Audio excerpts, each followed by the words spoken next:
Now, today, we are gonna see, what if Harry Potter Reborned in Forbidden Magical World? Join Patreon for early ACESS of Super Op stories, also adult and steamy Harry Potter stories too. Please subscribe this channel, because definitely I will try my best to provide a valuable content for you all. Also check the description to support the original author for this beautiful creation. Harry stared at the envelope in his hands for quite some time, wondering just who would write to him. It was July 24th, a week and a bit away from his birthday, and he had finally finished his punishment from his Uncle Vernon just this week.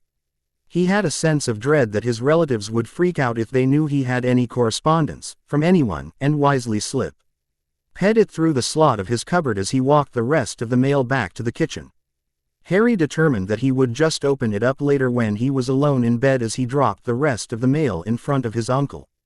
The man, easily the size of 3 men, nodded at him as he began opening the statements that were surely bills and the usual solicitations that left him in a foul mood. "Well, Marge appears to be ill," Vernon announced to the room. The first letter clearly being from the man's equally sized sister. Vernon then looked at his watch and noticed the time. "Blimey, I best be off, pet. Much to do at work today." The man got out of his chair as it protested the action and moved to kiss his wife Petunia on the cheek. On his way out of the room he ruffled his son Dudley's blonde hair. "Have a good day, lad." And without a word to Harry the man left the house. Harry's Aunt Petunia was his mother's sister, and she was the reason why he lived here. Ever since his parents died in a car crash when he was 1 year old, he had lived with his aunt, uncle, and cousin. Petunia was blonde with blue eyes, scrawny, and had the neck of a giraffe that she used to spy on her neighbors. His cousin Dudley was blonde as well but took after his father in the rest. He was morbidly obese, and Harry wore the boy's hand-me-down clothing that was several sizes too large for himself. Before long, Harry got to eat the scraps of breakfast that his uncle hadn't eaten. Dudley was off to play at his friend's house, and Aunt Petunia was off to tea with Mrs. Jensen at number 6. Harry had chores to do for the day, but luckily it was only a Tuesday and all he had was dusting. He knocked it out quickly and retreated to his cupboard. Immediately he took his letter into his hands and ripped it open. He read the contents. Hogwarts School of Witchcraft and Wizardry. Headmaster Albus Dumbledore. Order of Merlin. First Class, Grand Sork. CHF Warlock, Supreme Mugwump, International Confed of Wizards. Dear Mr. Potter, we are pleased to inform you that you have a place at Hogwarts School of Witchcraft and Wizardry. Please find enclosed a list of necessary books and equipment. Term begins on the 1st of September. We await your owl by no later than the 31st of July. Yours sincerely, Minerva McGonagall, Deputy Headmistress.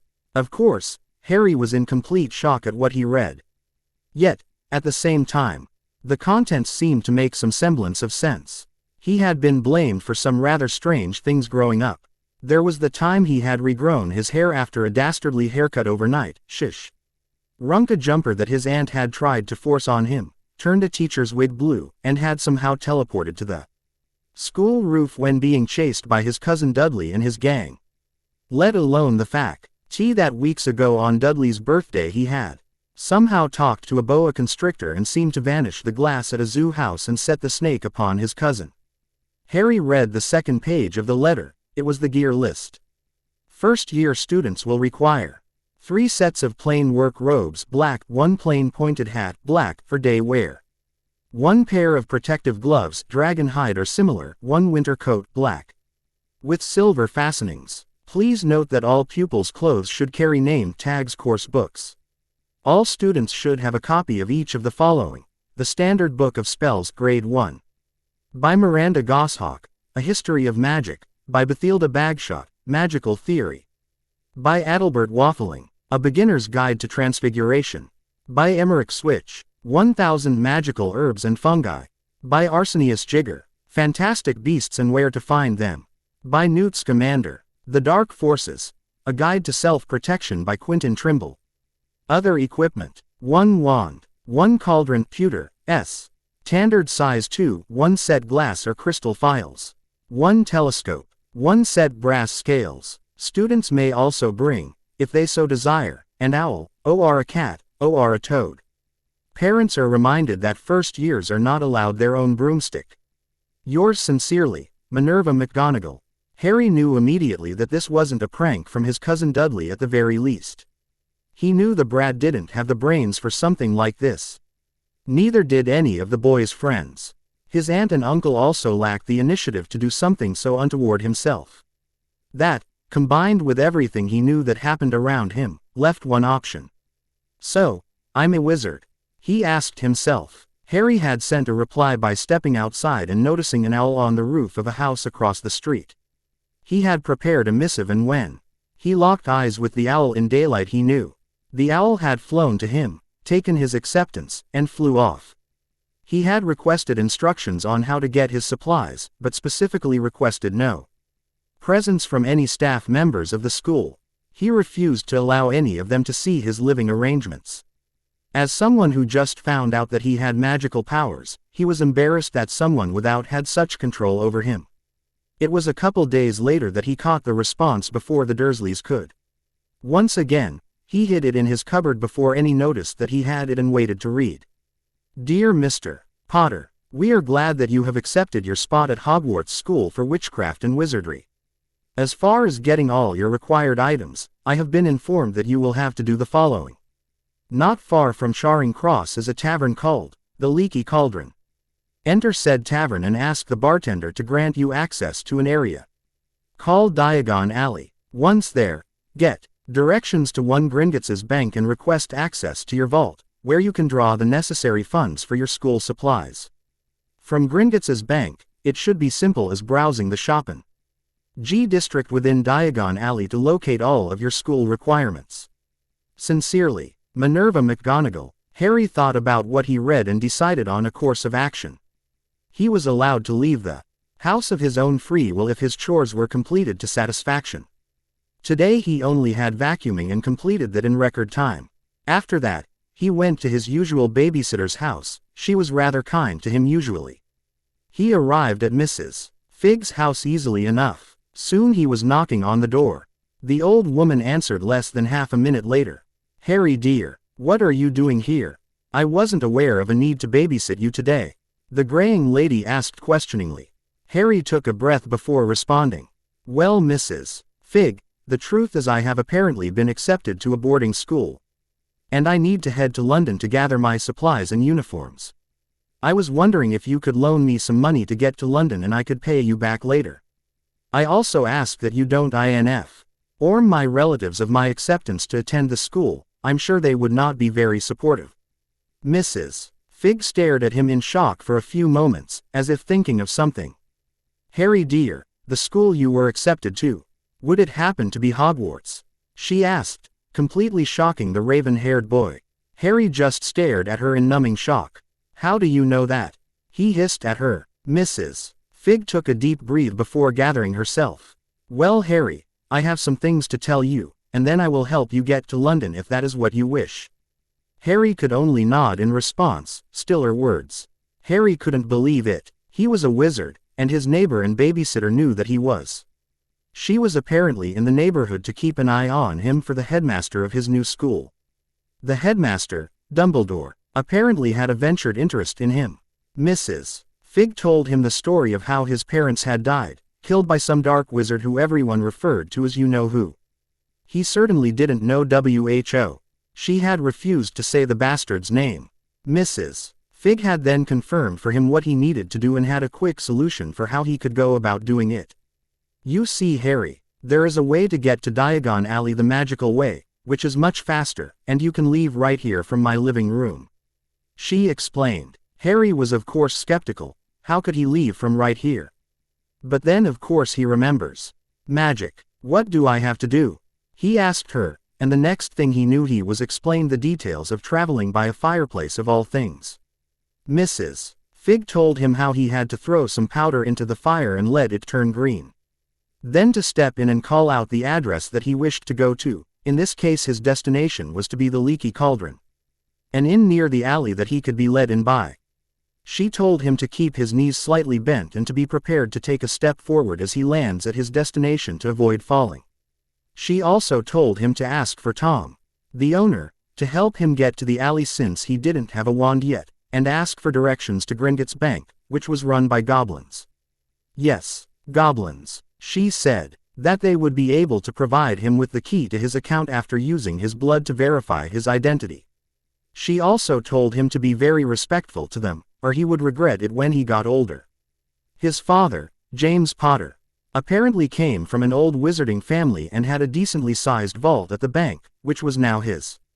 She told him to ask the goblins about his accounts, and to explain that he was raised as a muggle. What magicals called normal people. Next thing he knew, he was stepping into the fireplace and calling out his destination. It was something he would never forget. He felt as if he was spinning around inside of a tube and could sometimes make out the inside of people's houses through their fireplaces. Soon enough, he was thrown out of the tube, and he remembered to step forward like Mrs. Figg told him. He stumbled but managed not to fall over as he took in his surroundings. It seemed as if he was in some old-timey inn, as if he had transported back to the 1800s. There were a few people around, scattered amongst some tables here and there, but they didn't pay him any mind as if someone coming out of a fire was commonplace. He was sure it was after his conversation with Mrs. Figg. He looked over towards the bar and saw a somewhat hunchbacked older gentleman with a bald head. From her description of him, Hary knew that must be Tom and walked over to him. Tom noticed the small boy come up to him and smiled. "Hello lad, what can I do you for?" Hary smiled shyly up at him. "I was told how to get here by my neighbor, she said she was a squib. I was iced by muggles and she said to ask you how to get into Diagon Alley and the directions to Gringotts. I need to access my family's vaults for Hogwarts supplies." Tom quirked his head. "A squib neighbor you say? Well, that is mighty lucky of you to have as a young muggle-born chap. I'd be happy to let you into the alley son, but first, what is your name?" "I'm Tom and I own the cauldron," he said, eaching a hand over the counter to Hary. Hary shook the man's hand quickly and answered, "My name is Harry Potter, sir, nice to meet you," he said, and Tom froze, shocking Hary. "Harry Potter, you say?" Tom whispered, looking around the inn, making sure no one heard him. "Can you show me your forehead, lad?" Hary was confused by the man's reaction, but released his hand and obliged. He lifted his black bangs up, and Tom stared at what Hary could only assume was his scar. It was a little creepy. Very quietly, Tom leaned forward and spoke to him. "It's a pleasure to finally meet you, Mr. Potter, and welcome back to the wizarding world." Hary was confused by this and a little shocked. Mrs. Figg hadn't told him that anyone would know of him. "I'm sorry, sir, you have me at a disadvantage. Did you know my parents or something?"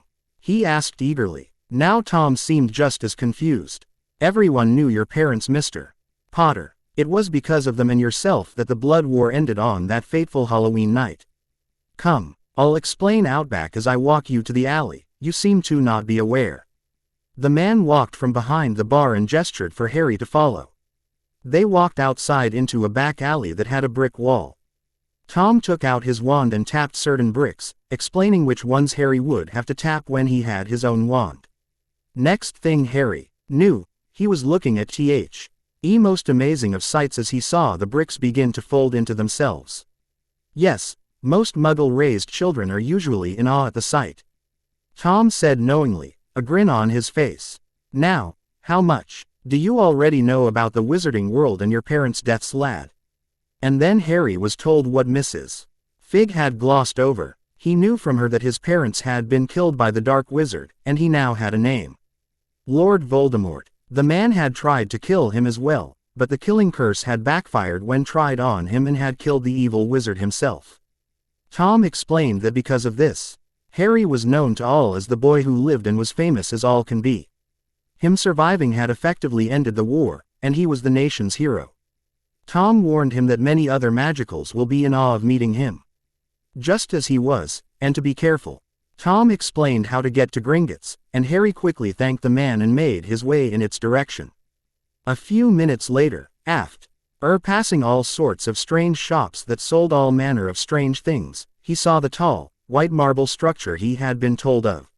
He went up the steps and noticed 2 armored goblin guards, as well as a message plaque that he read, "Enter stranger, but take heed of what awaits the sin of greed.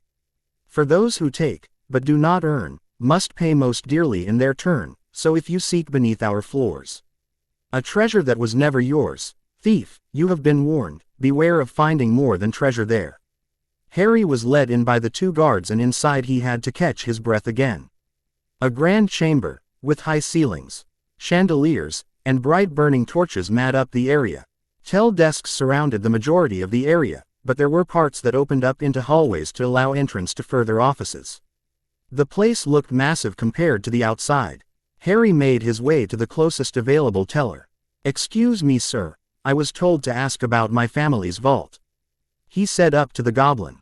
Said goblin looked down at him, and with a toothy sneer, or smile, he wasn't sure, answered. "And who are you, and what vault are you trying to get into?" He, or at least Harry thought it was a he, asked. Harry gulped and looked around. This was rather unsettling. "I am Harry Potter, requesting to verify my identity so I can get a key for the Potter vault." The goblin blinked in surprise. Then, he reached under his desk and put a closed placard on it. "Come with me, Mr. Potter, we will verify you are yourself, and then I will grab your account manager." The goblin hopped down and began walking towards one of the hallways, and Harry quickly followed. He was about the same height as the goblin. "Thank you, sir, what is your name?" Harry asked, trying to make some small talk as they walked. The goblin stopped short for a moment and looked at him queerly. After a moment, he began walking again and answered, "My name is Griphook, Mr. Potter. If you are who you claim, I will fetch Rockjaw, your account manager." "This way, please." They continued down the hall, then took a left, entered a door, and found themselves in a smaller room with a desk. The desk was a silver bowl with a silver dagger sitting in it. "Take a seat, Mr. Potter. What will happen is I will use the dagger to prick your finger and squeeze a couple drops of your blood into the bowl. Then I will add a potion, mix it, and then pour a drop onto an enchanted piece of parchment. This will tell me who you are, and what vaults within the bank you have a right to. Do you agree to the procedure? If you are not Harry Potter, you will be delivered to the Ministry of Magic for fraud." Harry blinked, nodded, and thrust his hands toward Griphook. "Very well, Mr. Potter." Griphook then took his in as well. L as the dagger and hovered them over the bowl. A quick prick later, and a couple drops of blood, and they were done. Griphook waved his hand over Harry's and his finger immediately stopped bleeding, shocking the boy. Griphook added a potion he grabbed from a desk drawer into the mix, and then let a drop hit a parchment he had pulled out. "Well, let's see now. You are Harold James Potter, born on the 31st of July 1979. You were born to James Charles Potter and Lily Rose Potter née Evans at St. Mungo's Hospital for Magical Maladies. Your parents were declared deceased on the 31st of October 1980. You will turn 11 on Tuesday next week on the 31st of July, 1990. It says here that you are currently allowed access to a trust vault which I assume was set aside by your parents to take care of your schooling and schoolboy needs. You are set to gain access to the Potter family vault when you turn 17, which is when you will come into your magical majority as opposed to the Muggle 18. Your mother had turned her person. Al vault into your trust vault, it seems, so there is no separate one. And it says here that should one Sirius Orion Black die, you are to inherit all vaults that are in his name as well. Odd. Let me see. Griphook rambled to him. Yes, this is odd. I will go get Rockjaw and we can see if he knows more about what is going on. One moment please, Griphook said again before getting up and making his way out of the room. Harry sat there wondering who was Sirius Black, as he had never heard that name before. The only thing he knew about his past was the lies he had heard from his relatives, the answers he got from Mrs. Figg and Tom, and what he just learned now at the bank. Soon enough, Griphook returned with another goblin following him in. "Mr. Potter, this here is Rockjaw, the account manager for the Potter accounts. He should be able to help clear some matters up," Griphook said before leaving the room again. "Hello Rockjaw, nice to meet you," Harry said, standing up and offering the goblin his hand. Rockjaw seemed shocked for a moment, but quickly responded, taking it and shaking it. "A pleasure, Mr. Potter. It will be good to begin working with you in regard to your accounts finally. Let's see what we have going on, shall we?" Rockjaw said, moving to the other side of the desk and picking up the parchment, reading it. Hary sat back down as well. Rockjaw seemed to frown. As far as your 2 vaults from your parents. That is in order. I have the ledgers here, so we will cover those 2 first. Your family vault currently houses 753,259 gold galleons, 20,476 silver sickles, and 12,312 bronze nuts. Your trust vault has 4,000 galleons, 1,200 sickles, and 800 nuts and has had that since you were born. A note says here that on the 31st of July, every year it will be refilled from the Potter family vault to bring it back up to those exact number. Hary just stared in shock, and also confusion. He didn't know what all of that meant in regards to British pounds. Rockjaw, what is a galleon, sickle, and canute? How do they relate to Muggle money? Rockjaw stared at him. Well, Mr. Potter, a galleon is a gold coin minted here at Gringotts and is the highest form of magical currency. It can be converted to 10 pounds sterling in Muggle Britain. 17 sickles go into a galleon, and 29 nuts go into a sickle. Does that clear that up? Hary was shocked again. He was rather oohed at math and started doing the numbers in his head. His larger vault housed a bit over 7.5 million pounds. He was rich and he didn't even know it. He thought of his trust as well. That had nearly 41 grand in it on its own. I cannot access the family vault until I am 17, you said. Hary asked for clarification. Rockjaw nodded. Yes, Mr. Potter, that is correct. Currently the vault has an interest rating of 0.03% annually.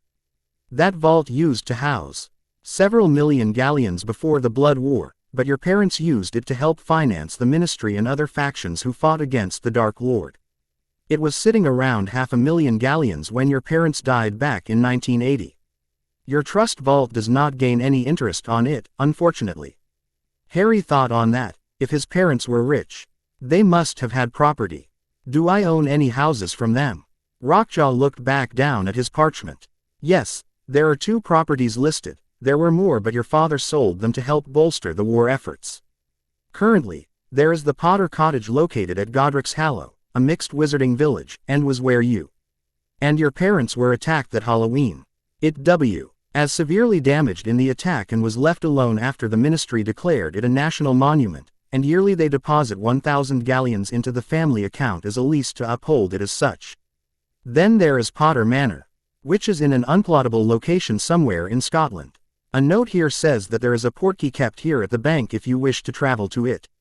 I am told it sustained minor damage when your grandparents were assassinated by the Dark Lord and all of its house elves were killed in their master defense. What is a portkey and a house elf? He asked. A portkey is an object that has been enchanted to transport someone from one place to another. Usually they are phrase activated, or they can be set to go off at just a touch. A house elf is a magical being that bond themselves to a wizard and serves them for life. Imagine a butler or a maid in the Muggle world, but house elves do not accept payment, just a place to live and serve. It is in their nature. Rockjaw answered patiently. And Potter Manor was damaged. Would I be able to live there and to try and fix it up? Hary asked, thinking of getting away from relatives, the Dursleys. Well, I am sure it is livable. But it would be a lot to manage on your own without a house elf or 2. I would recommend purchasing 2 to help you if you decide to go there. As I understand it now, the going rate for an unbonded house elf is 1,200 galleons. If you purchase one today, I recommend waiting until next year to purchase a second. I have recommendations to use your trust vault to experiment with business ventures while you are young. It will help you learn how to manage your larger estate once you are of age. Was Rockjaw's reply. Hary thought about it for a moment and thought of another question. Typically, how much does a first year at Hogwarts school supplies cost? You can be properly outfitted for a bargain at around 70 galleons. I would recommend buying extra books and higher quality items when you shop. So I expect you would spend at least 300 on school supplies. Hary thought some more. If he got an elf, and spend all that money for school, he would have around 2,500 left in his trust. Okay, could you arrange for a house elf to be purchased for me today? I would very much like to move away from my relatives and live on my own. Rockjaw thought about it for a moment. For a fee of 100 galleons, Gringotts will get you the elf and charge it directly to your trust vault. Do you agree? Hary didn't even need to think about it. Of course, make it happen please. Rockjaw grabbed another parchment from a drawer as well as a red feather. This is a blood quill. It magically uses the user's blood to write on legal documents. It helps bind a contract. Yo, you need to use it to authorize this transaction. Rockjaw then let Hary read the parchment and warned him of the stinging he will feel as he writes TC anything crazy on the parchment outside of the fee and immediately signed. He watched as his name was carved into the back of his right hand in his own handwriting and was quickly healed. His red name sat on the document that he handed back. Excellent, Rockjaw said before grabbing a stamp and pounding the parchment with it. It disappeared in a sparkle of gold dust. It has been filed. When an elf has been procured, it will pop to you for instructions.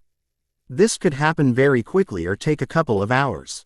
Now that we have covered that, would you like to go down to your trust vault and grab some coin for your shopping? We will come back up here after. And I can explain some of my ideas for your trust account. I don't have answers on the Sirius Black piece, but after you leave here today, I can look into it for you. If you are set to inherit more, it only benefits me if you have more cash. Rockjaw mentioned an owl, and Hary immediately remembered something. He hadn't replied to Hogwarts yet. Yes, I would like to visit it, but I've just realized. I never responded to my Hogwarts letter. How would I go about doing so? I don't have an owl. Well, in that case, I can give you a piece of parchment and a quill and ink well and let you write your response. And for a galleon which you can hand me at your vault, I will send it off with one of the bank's owls. Agreed. Hary began to realize everything was about money with goblins. And as long as you were willing to pay, they were willing to work with you. Hary thought about the price. How about 10 sickles and we call it a deal, he offered. Rockjaw gave a toothy grin. Oh, deal Mr. Potter. Working with you may be interesting yet. Here you go. He handed him a paper and feather with an inkwell. It was strange at first, but he managed to pen out a legible reply. Dear Professor McGonagall, I graciously accept my position as a first-year student at Hogwarts. I eagerly await the start of term. As I was Muggle-raised, do you have any books or advice that you recommend? I eagerly await your reply.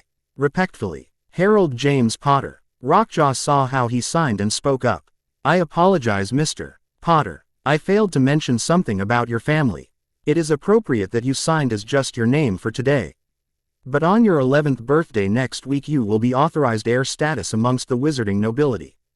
Your family has a seat on the legislative body known as the Wizengamot. Your house is referred to as the most ancient and most noble house of Potter. When you become 11, I will present you with the heir ring for your family. Family rings show status, and offer a level of protection depending on the family. Hary was of course, shocked once again. When would it all stop shocking him? Very well, so should I plan to be here again next Tuesday to pick it up?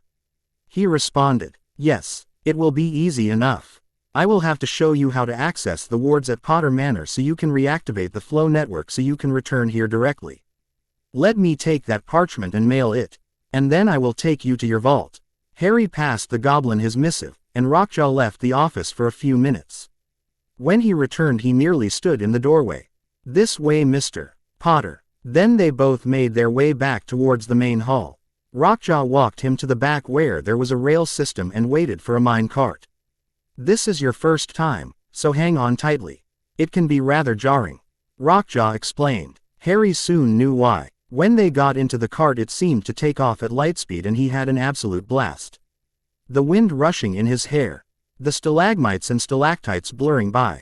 He shouted in joy. He figured this must be what an amusement park was like. Soon enough, they were at his vault.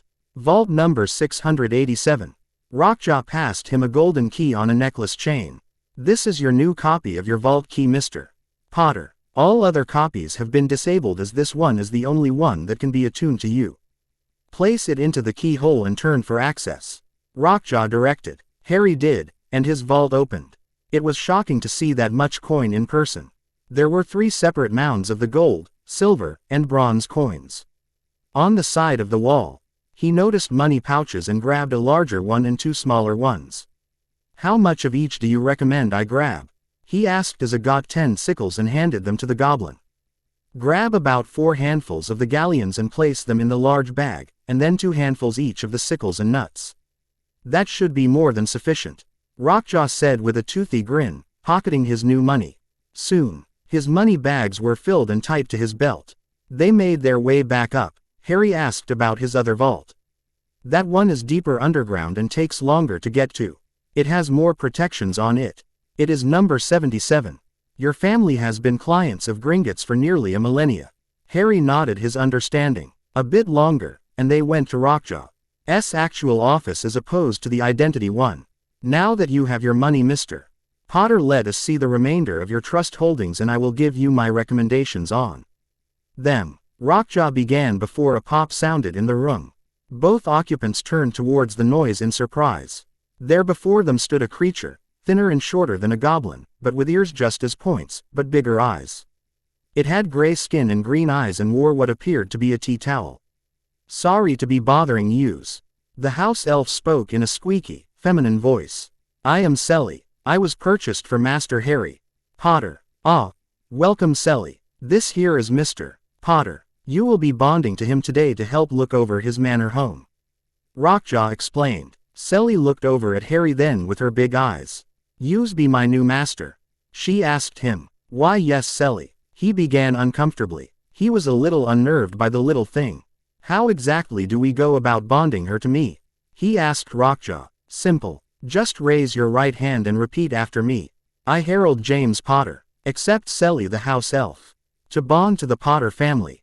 So mote it be. There was a flash of yellow light surrounding both Hary and Selly, and he could only assume that what he felt was the magical bond taking shape. It felt like warm, electrical energy to him. Now you are bonded, began Rockjaw. I guess we should take the portkey to the manor now so you can get her to begin fixing the master bedroom up for you to sleep in at least.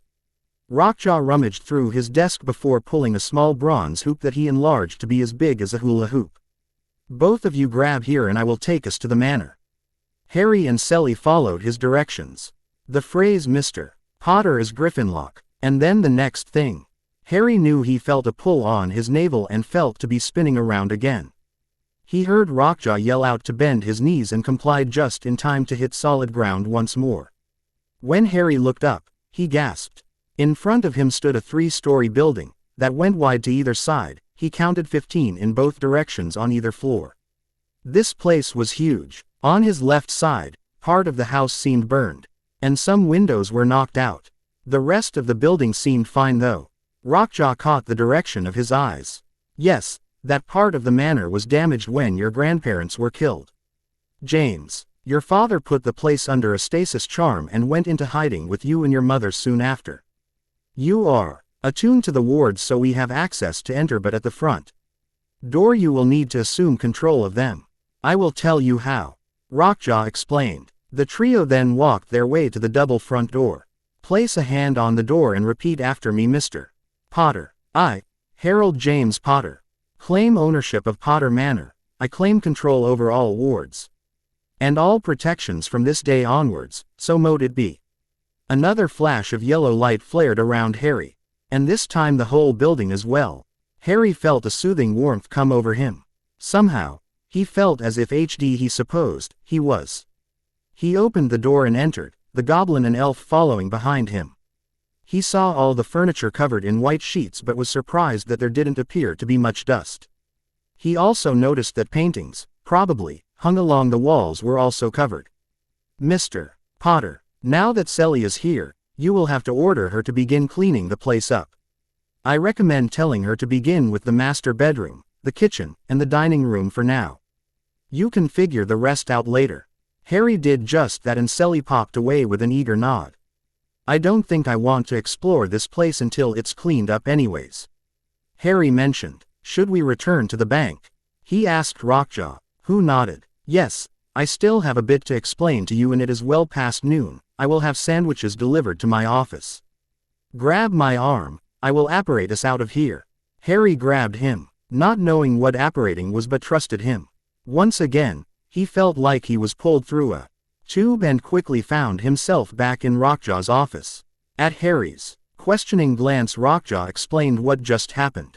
Goblins, house elves, wizards and witches are capable of magical travel on their own once they know how to mold their magic. For wizards and witches, a license is required from your ministry as it is more difficult for your race and therefore dangerous. Hary nodded his understanding. Now, let me check your account ledger. Rockjaw said. ND pulled the same parchment from before to him. Your trust vault now sits at 2,498 galleons, 1,137 sickles, and 743 nuts. Since it will refill next Tuesday, I recommend that you try to open a Sapara Te vault for a fee of another 100 galleons, and deposit 2,000 directly into that. In that vault, you will have an interest rate of 0.015% annually for that purchase cost. We could then use that vow, Lieutenant, for business transactions that I will look into over the next week. When you come and claim your heir ring, we can go over investments that I find and you can choose which ventures you would like to go for. Hary nodded. That sounds good to me. So we don't really have much to go over today besides getting that new vault. Rockjaw smiled. No, if you authorize the purchase of the new vault and the galleon transaction, we will be done and I will tell you where you need to go for your Hogwarts supplies and some other things. The plan for the new vault is so that you can get more money into our trust so it can be used for more investments next week. Do you want the new vault? Hary nodded back and Rockjaw pulled out 2 new parchments and the blood quill again. This first document is for the purchase of the vault and to authorize the expense of 100 galleons. The second is to move 2,000 into the new one. Your new vault number will be 893. Hary read through the documents before signing both in blood, and Rockjaw then stamped them, making them disappear into gold dust once again. Well, that is that taken care of. Here is your second key. Please add this to your necklace, Rockjaw said, handing over another golden token. Now that is out of the way, the first place you will need to go to is to head to Tollard's Wizarding Supply Emporium. There you can purchase a trunk to store all of your other purchases. After that, you will need new clothes as you stick out like a sore thumb. You will need to go to Madame Malkin's Everyday Wear and purchase a new wardrobe, and I recommend adding more than what is on your school list and wearing it for the rest of the day. You should have more than enough funds. Then, I recommend getting your schoolbooks and any other reading materials from Flourish and Blots. I recommend getting a book on investing, and some more on the noble houses so you understand the governmental families whose children you may meet at Hogwarts. From there, you should grab your potion supplies and anything you need for your other classes. Then after that, head to Ollivander's wand shop to purchase a wand, and I highly recommend going to Ilops Owl Empo Ryam to purchase yourself a post owl so that you can send correspondence back and forth with me, so you don't have to come to the bank every day. Rockjaw explained for him. That sounds pretty straightforward. I look forward to seeing you on my birthday, Rockjaw, Hary said as he stood up to shake the goblin's hand. Rockjaw reciprocated easily, giving him another toothy grin. I look forward to that day as well, Mr. Potter. I will look into the Sirius Black issue over the next week as well. I am sure I will have to ask the Black account manager for that, but that's a later worry. Have a pleasant shopping trip, he said. After that, Hary left the office and made his way back to the alley. He had a lot to do today, but he couldn't help but smile. He felt free for the first time in his life. He wouldn't have to return to his terrible relatives, and he was a wizard. It was good to be magical. Chapter 2. I noticed I goofed on the last chapter. Hary had already responded to McGonagall and accepted his position at Hogwarts. And when he went to the bank, it wasn't the Tuesday. It was a couple days after. I'll go in and edit that chapter later. For now, I have ideas in my head, and I must get them typed up. Pretend that never happened. As I've said, J.K. Rowling owns Harry Potter, not myself. This chapter will just be Hary getting used to being a wizard in his new house. Expect some underage spellcasting. I plan on explaining a loophole for it in later chapters. Just remember that for right now, no one explained to Hary that he can't do magic outside of school. He doesn't even know the underage magic law exists yet. Enjoy Chapter 2 of Harry Potter. A year early. Hary had gone back into the bank immediately, remembering he had forgotten to grab the portkey to his home from Rockjaw. The goblin had shrunken it down so it could fit comfortably with his vault keys around his neck. He replaced it back over his head after feeding it through and made his way back out of the bank. Harry stepped out into the alley and appreciated the feeling of the warm sun on his skin. He took a deep breath to gain his bearings again before making his way down the alley. He had paid attention to all the signs he had passed and remembered that Tollard's was back closer to the Leaky Cauldron when he had entered the alley. He casually made his way in that direction, first ensuring he had a LL3 money bags attached to his belt. The alley wasn't very crowded, but anyone he did pass he realized that he received some strange looks from. He picked up the pace with the more glances he received, hoping he wouldn't be recognized. He hoped it was just because he was wearing his whale of a cousin's hand-me-downs. Soon enough, he was in front of the trunk shop. With a ring of a bell, he opened the door and stepped inside. Everywhere he could look was surrounded with trunks stacked on top of each other. The only spot not encumbered by trunks was in the center of the shop where there was a man standing at a clerk's desk. The man looked up to him and smiled. "Hello there, lad. Buying a trunk for school?" the man asked, seemingly ignoring how Harry was dressed. "Yes sir, my account M. A nagger at Gringotts recommended your store. What are your options and what do you recommend for a student?" Harry answered, trying to sound sure of himself. The man tilted his head in response before answering. "Account manager you say? Oh, sorry, my name is Alfred Tollard, and this is my shop. Just who might you be?" Harry gulped. He figured whoever he interacted with may wish to know. "My name is Harold Potter sir," he answered, deciding he rather liked his full first name when talking to someone he didn't know very much. The man gasped and took in Harry's appearance. He had the messy black hair of the Potters, the circular glasses, and the green eyes that were used to describe Harry Potter after that fateful night. "Are you really, Mr. Tollard?" asked in nearly a whisper. When Harry slowly nodded, the man shook himself out of his shock. "Well, Mr. Potter, glad to welcome you. Sure we can find you the trunk that fits you best. Come over here and we can look in a catalog to help narrow down your purchase." He gestured for Harry to join him at the counter. Soon enough, Harry was walking back out of the shop carrying his new black school trunk. It was made out of Hebridean black leather. Dragon leather. It was inscribed with his initials written in silver thread. On the front, it was charmed with a featherlight charm so he could easily carry it. It also had a magical signature recognizing charm attuned to him, and was fitted with anti-theft charms as well. He had splurged a bit and got a 5-compartment trunk instead of the recommended 3 for school children since he planned on buying more than just school supplies. Each compartment had a different function. One for clothes, one for books, one for potions equipment, one for ingredients, and then another miscellaneous compartment to round it out. It had cost him a whopping 47 galleons, 7 sickles, and 13 nuts, but he figured it was worth it. He had never had nice stuff before, and if he was rich, then who cared? He made his way towards where he saw Madame Malkin's earlier, a bit deeper into the alley away from the cauldron. It took about 5 minutes to get there, but once again, he entered this store with a tinkering bell. A portly woman was at a desk and immediately began moving towards him. "Hello dear, here for your Hogwarts fit then?" she asked him. Harry nodded. "Yes ma'am, but as you can probably tell by what I'm wearing, I would like to buy more than just school clothes. I need a whole new wardrobe. We can settle the Hogwarts gear first though please." "Of course, dear, we keep standard sets moved aside. All we have to do is fit everything to you," the lady responded, who he could only assume was Madame Malkin herself since it didn't appear to be a busy day. "Now, what is your name so I can ensure your uniforms are labeled?" she asked him. "Harold James Potter ma'am," he answered, already prepared for the reaction. Of course, Madame Malkin gasped and looked towards his head, but could not see his fateful scar on his forehead thanks to his messy bangs. "Well, Mr. Potter," she began after getting a hold of herself. "Pleasure to meet you. We can get this bit sorted right quick." The next thing he knew, he was on a short wooden stool and the witch was using tape measures with a life of their own to get him measured.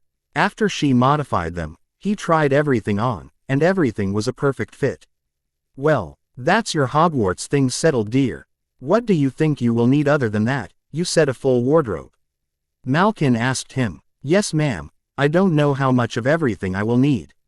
But I could use some everyday robes not for school, I guess 4 of them, some pairs of slacks, undergarments undershirts, and some button-up shirts as well. A couple of ties wouldn't hurt. And a traveling cloak would be good. I need I think 2 pairs of pajamas as well. A couple of belts, some socks. Oh, and a couple sets of exercise clothing. Do you have all that? Hary asked her in a ramble. She smiled at him. I think we can manage. About a half hour later, Hary left the shop in pair of black slacks with a new black belt holding them up. A white button-down shirt tuck. Ked into his pants with his sleeves rolled up to his elbow and the top button undone, shoring a white undershirt underneath. He had a new black pair of socks on and some black boxer briefs that fit him on underneath as well. He felt amazing with clothes that fit. He had asked Madame Malkin to burn his old clothes after he had paid her nearly 40 galleons as well, glad to dispose of another piece of his old life. All in all, he had bought what he was wearing, another black set of slacks, 2 khakis, another white shirt, 1 green, and 1 black, 1 black tie and 1 gray, a brown belt, 5 more white undershirts, 13 more black boxer briefs, and 13 more sets of black socks. He had wanted to keep everything simple. Oh, he got 1 set of blue plaid pajamas as well as 1 in gray, 2 sets of black exercise clothing, an evergreen traveling cloak, and 1 scarlet, emerald, and a royal blue everyday cloak. All of that was neatly packed into his trunk that he dragged behind him. Madame Malkin had noticed his worn-down trainers and recommended he get a nice pair of boots from the store on the side of hers, and he quickly walked into there as well and got a pair of black dragonhide boots made from the same as his trunk, 1 pair of black trainers, and 1 pair of black dress shoes. He once again asked this store owner to burn his old shoes. He was glad he didn't tell this man what his name was. The clerk didn't think to ask. And Hary was grateful. He made his way towards Flourish and Blots now that he had his boots. It took him a bit as it was farther into the alley. While he was there, he got all the recommended course books. An extra beginner's guide for his charms, transfiguration, and potions classes. A book on notable families in Britain, wizarding customs and etiquette, 1 on finances, investing, 1 on the Blood War, the Grindelwald War, and a book on offensive and defensive magic that caught his eye. He wanted to be prepared for the wizarding world, and since he was determined for his school experience to not be like his Muggle one, wanted to know how to protect himself. He also bought a book that had household spells in it, and 1 on charms that come in handy for adventuring wizards. When he was finished, Hary stowed his books away. He made a stop at the apothecary down the street and got all of his potions supplies, and an extra standard set so he could practice the earlier potions at his house. He then looked for a store to buy his dragonhide gloves and telescope and found them easily enough. He decided he would get an owl after he got his wand, as he didn't want to carry the animal around with him for too long, and those were the last 2 stops. He made his way to Ollivanders and went in, again, with the sound of a tinkling bell. He saw rows upon rows of shelves, all lined with thin boxed of all sorts of sizes. Well, hello there, Mr. Potter. A voice sounded from his right, shocking Hary as he whipped around to face the sound. He saw an old man with gray hair and light gray blue eyes. I wondered when I'd be seeing you in here. It seems only yesterday your mother and father were here buying their first wands, the man said as he began looking around the shelves, probably looking for a wand for Hary. Your mother was chosen by a willow wand, 10 1/4 of an inch with a unicorn tail hair as the core. Swishy. Excellent wand for charms. Your father favored a mahogany wand, 11 inches, pliable, and with a dragon heartstring as the core. It was good for transfiguration. Now I say he favored it, but it is the wand that chooses the witch or wizard, Mr. Potter. The man talked as he pulled out a wand for Hary to try and handed it to him. It was barely in his hands for a moment before Ollivander took it away. No, that won't do. Fret not, we will find the wand for you. It felt like an hour later and 100 wands, and Hary was beginning to think that there was no wand made for him. That was until Mr. Ollivander seemed to pause in his trying of wands and thought for a moment. Could it be possible? He seemed to ask himself before disappearing into a back room. The man came back with a wand box and opened it up, and hesitantly handed Hary the wand. Immediately Hary felt a warmth go through him from the wand. Ollivander gestured for him to give it a wave and he did. A long train of gold and green sparks shot out and Hary felt elated. Mr. Ollivander seemed to just be staring at him. Holly and Phoenix feather, 11 inches, nice and supple.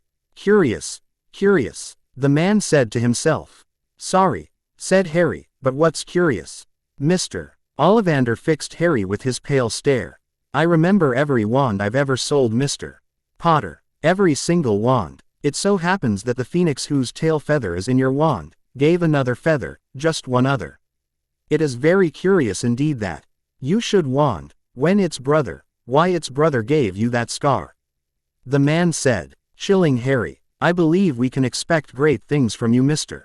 Potter. After all, he who must not be named did great things, terrible, yes, but great.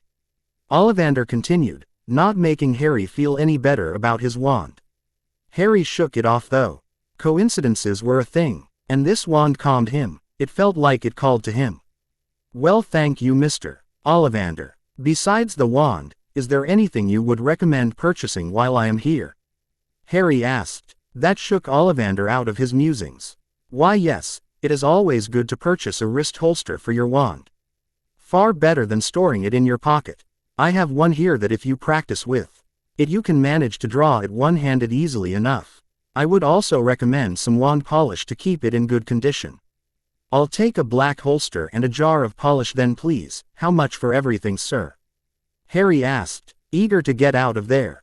Wands are 7 galleons even. With the other 2 purchases, your total will be 9 galleons and 4 sickles please. Hary quickly paid the man and got out of there. He made a stop at Ilops to purchase an owl, where he got a snowy owl. After that he pulled his portkey and teleported back to the manor. Hary arrived outside of the manor and made his way in. He was shocked when he entered. Everything that he could see looked spotless. All the furniture and paintings had the sheets ruined and he could now see them. Everything in the entry hall appeared to be made from mostly scarlet and gold trimming, and it did appear that that was the theme throughout the entire household. Though everything was old-fashioned, it all appeared as if brand new. He noticed that the paintings moved. Some of them waved at him even. I love magic, he said to himself just before he was shocked by a popping noise. He looked around and saw his new elf Selly standing there looking at him excitedly.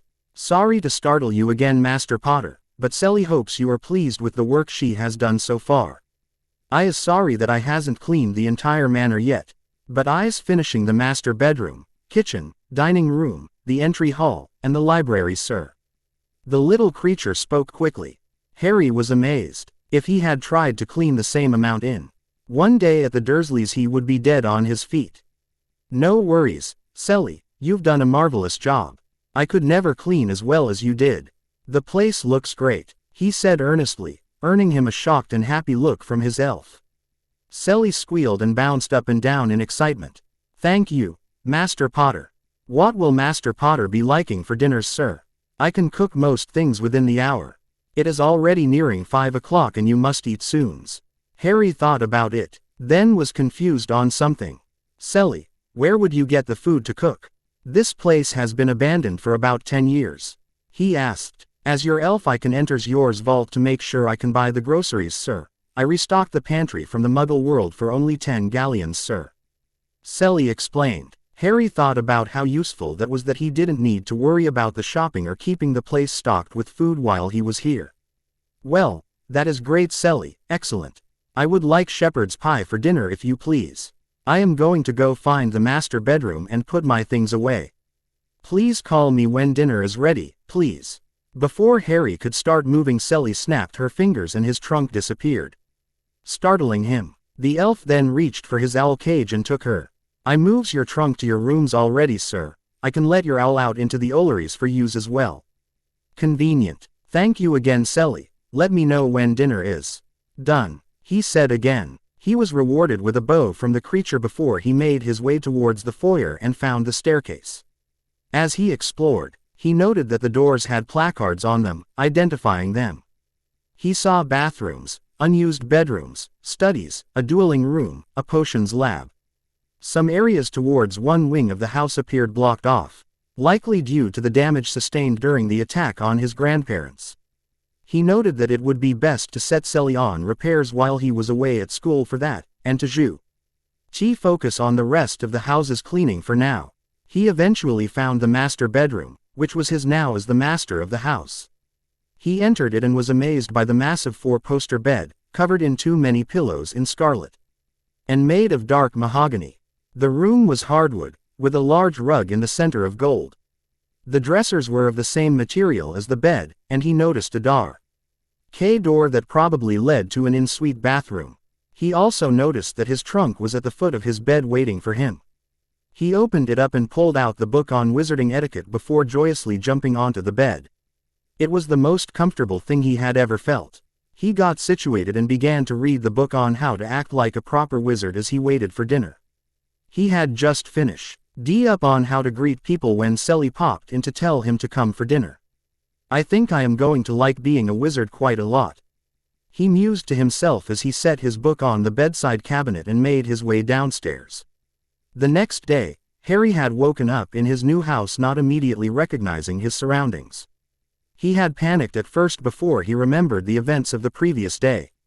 It was all real. He was a wizard. He had broken away from his terrible relatives, and he now lived alone in his ancestral house. Things were looking up for Hary. He did his morning routine and got dressed. He wore khakis and a green shirt today. He made his way downstairs and towards the dining room with his book on offensive and defensive magic. He planned on testing a few spells out in the dueling room later. Once he sat down, Sally popped to him and asked what he wanted for breakfast. 2 eggs sunny side up, 2 slices of toast, and some rashers. Please, he informed the elf as he began his book. The first spell he could find was one to knock an opponent away from you. It was called the Knockback Jinx, and its incantation was Flipendo. It had a wand movement that sort of looked like a squiggly Nike symbol. He decided that would be the first one he tried today. Soon enough, his breakfast was in front of him, and he set his book aside and dug in. Once he was finished, he thanked Sally and grabbed his book and stopped in his room to grab his wand and holster. Putting them both on his body, he looked to find the dueling room again. He eventually got there, and first began trying to draw his wand the way Ollivander had mentioned. The idea was to flick your wrist and the wand was to shoot into it. It took him several tries, but he eventually managed to do so without throwing his wand across the room. The room had some wooden dummies standing around, so he made it his business to try practicing on those. The book said that intent was the main focal point of spellcasting, and that verbalization of the incantation was there to help one focus on the end state. He began with practicing the wand movement on its own with his wand out, and then the incantation is laid out in the book. He then visualized the target getting thrown backwards from his spell. Hary was more than shocked when he shouted, "Flipendo!" and a shot of purple light flew from his wand and impacted the dummy, throwing it several feet away from him. He was excited that he got the spell to work and spent much of the rest of his morning practicing it until he was exhausted. He stopped sometime near noon, and realized he was as sweaty as can be. He decided shower was in order and went to his room to change. 20 minutes later saw him in clean clothes and heading downstairs for lunch. When he got down to the dining room, turkey and ham sandwiches on wheat were already spread on a plate with chips on the table. He quickly dug in and read the etiquette book he brought with him. Now that he had time to always liked school, as it was an escape from the Dursleys. He just never sought to do well since his relatives would have walloped him if he outscored their idiot of a son. Since he wouldn't have the cloud of his cousin's grades or the threats of his aunt and uncle looming over his head. He planned to do well at wizarding school. He also planned on growing his finances with Rockjaw and figured he would study the book on finances before his birthday. It was Friday and he had a few more days. He was interrupted from his own thoughts and eating when there was a tapping from the window near the table. He saw it was a tawny owl pecking, and it carried with it a letter. He quickly opened the window and let the bird inside. He took the letter off and opened it. He saw it was from Professor McGonagall. Dear Mr. Potter, while I am glad you were excited enough to send 2 confirmations that you would be attending Hogwarts, I would like to remind you that you already had accepted your spot back on the 24th of the month. That being said, Since you were Muggle-raised, I recommend reading From Muggle to Magical, by Miranda Twist. It is a good introductory book used by Muggleborns to help accustom them to the new culture. Since you forgot that you even replied, I will remind you that the Hogwarts Express will leave Charing Cross Station at noon on the 1st of September. Your ticket was enclosed in your first letter. You will need to cross through the barrier between platforms 9 and 10 to enter platform 9 and 3/4 S. Simply walk through the brick. It is a magical entryway that I promise you will get through. Yours sincerely, Minerva McGonagall. Harry stared at the letter and tried to think of what she meant, and then turned red with embarrassment. He had sent 2 confirmation letters to the woman about his spot at Hogwarts. He didn't know why, but all the excitement of the previous day had made him forget the 24th when he sent his first missive. Oh well, no harm done. He still would have owled her for the recommended book. He decided he would grab it on his birthday, after he got the Heir ring from Rockjaw. He buried his embarrassment to pen a reply to the woman who would be one of his future professors. Dear Professor McGonagall, I apologize for the confusing nature of my 2 letters. As I am sure you can understand, this is all new to me and it has been a whirlwind of events since the first letter. I thank you for your recommendation. Not to seem entirely bothersome, I was wondering which subject you may teach at the school, as it was not mentioned. I would like to make a good impression in your class and would like to study ahead for it if able. Very respectfully, Harold James Potter. He wrote his reply and sent it back off with the tawny, after giving it a treat he had bought for his own owl. He still hadn't even named his own familiar. He decided later he would read the history book he got and look for a suitable name in there to give her something magical. With lunch over, he decided to look for the library. It was upstairs a few rooms over from his bedroom apparently, and he found it with little difficulty. Inside he was surprised by how large it was.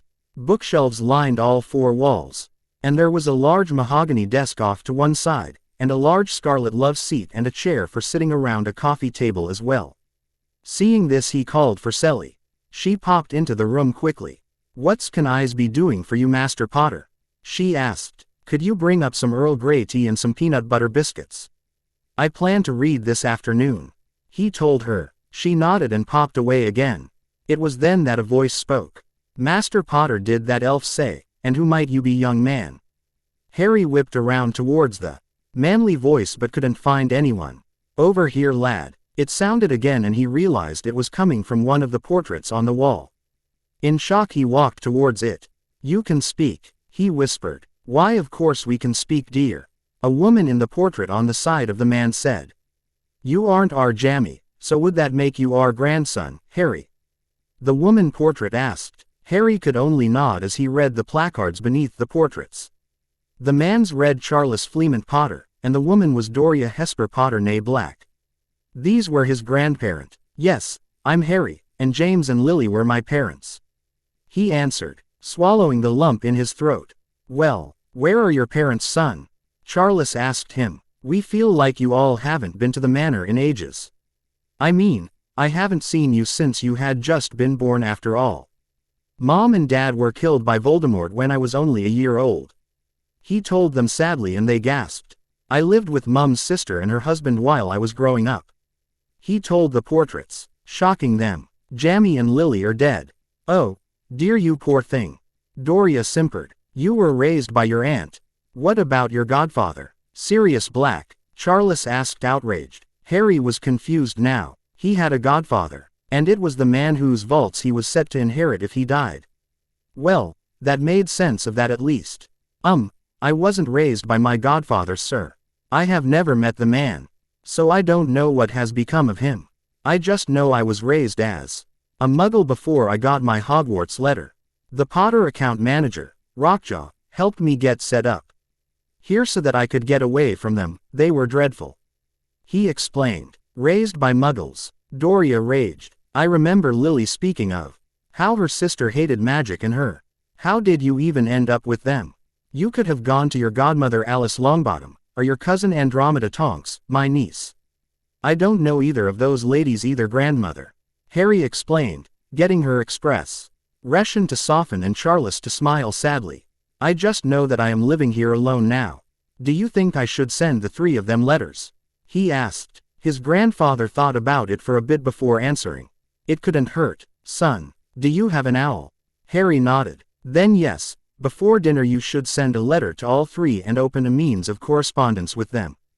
Harry nodded again. Now Doria spoke up. Well, what day is it, Harry? If you are going to Hogwarts, you must be 11 already or should be soon. I am 10 right now, grandmother. Today is the 27th of July 1990. I'll be 11 this coming Tuesday. Harry explained. Excellent. I assume you will be going back to Rockjaw to acquire your heir ring that day then. Charles asked him excitedly. Yes, grandfather, I will be. I will also probably purchase some more books that day and go over investing options with Rockjaw as well. Oh good, following tradition then. Rockjaw was my manager as well. Long lived those goblins. He was a fine account manager. His advice will do you well. Charles chirped happily. Yes, that is good, dear. It will prepare you for when you are 17 and start managing the entire estate. What do you know of the wizarding world so far since you were raised Muggle? His grandmother asked him. Not much, ma'am. I know how my parents died. I know I was left on the doorsteps of my relatives as a baby. I know I have this scar from the killing curse that I survived. He said as he pulled away his bangs to show his grandparents. They hissed angrily at it. Do you mean to tell me that that monster tried to kill you as well? ? They both shouted at him. He recoiled. It appears they don't know of any of the events after their death. Yes, Voldemort was defeated when he fired the kill. Curse it after he killed Mum and Dad. No one knows how I survived, only that I got this scar, and Voldemort died in my stead. He explained. Interesting, I've never heard of a case where one could survive that. Charles mused. Let me see it again. He requested. Harry obliged, lifting his bangs again. His grandfather studied it for a bit. Doria, doesn't it resemble the rune Sowilo? He asked his wife curiously. His grandmother peered at it too. Yes, dear, I would have to agree. That is also the wand movement for the killing curse, so it makes some sense that that ruler took. It looks fresh still. Have you never seen a healer about that, Harry? She asked him. He could only shake his head. No, I don't think I've ever seen a healer or a doctor since the event. He spoke. Does it ever bother you? Charles asked, and he shook his head in the negative. Well, maybe you should have it checked out by Madame Pomfrey when you get to Hogwarts. She is the resident Medowitch there. I'll be sure to ask her to look at it, sir, said Harry. I came up here to read up on wizarding etiquette, but I assume now that I've met you two, you could coach me better than a book could. He asked. Now that we can, young Harry. Take a seat and turn the chair this way, we can start teaching you right now. Doria exclaimed. He followed her instructions, and the next thing he knew, he was given a CR. Ash course on how to behave like the heir to a most ancient and most noble house. Chapter 3. Okay everyone, here is Chapter 3 of Harry Potter, a year early. In this chapter Harry will continue preparing for his role in society. Hogwarts, and the like. Harry will meet some known characters here and will advance his knowledge of magic in his new world. Reading this, some of you may think that I am making Harry advanced. Just remember, the kid was known to be one of the most powerful in his year, and he only did poorly in school because a certain redhead's laziness was contagious. He has the HELP of his grandparents' portraits in this story and means of practicing his magic before school. Not that he knows that what he is doing is technically illegal. I'm sure you'll run into some grammar or spelling mistakes, so I apologize. I've been typing fast. As always, Harry Potter is owned by J.K. Rowling, and I am just playing in her sandbox. It was Sunday now, the 29th of July 1990. It was early morn. And Harry had already had his breakfast, the same as his first day at the manor.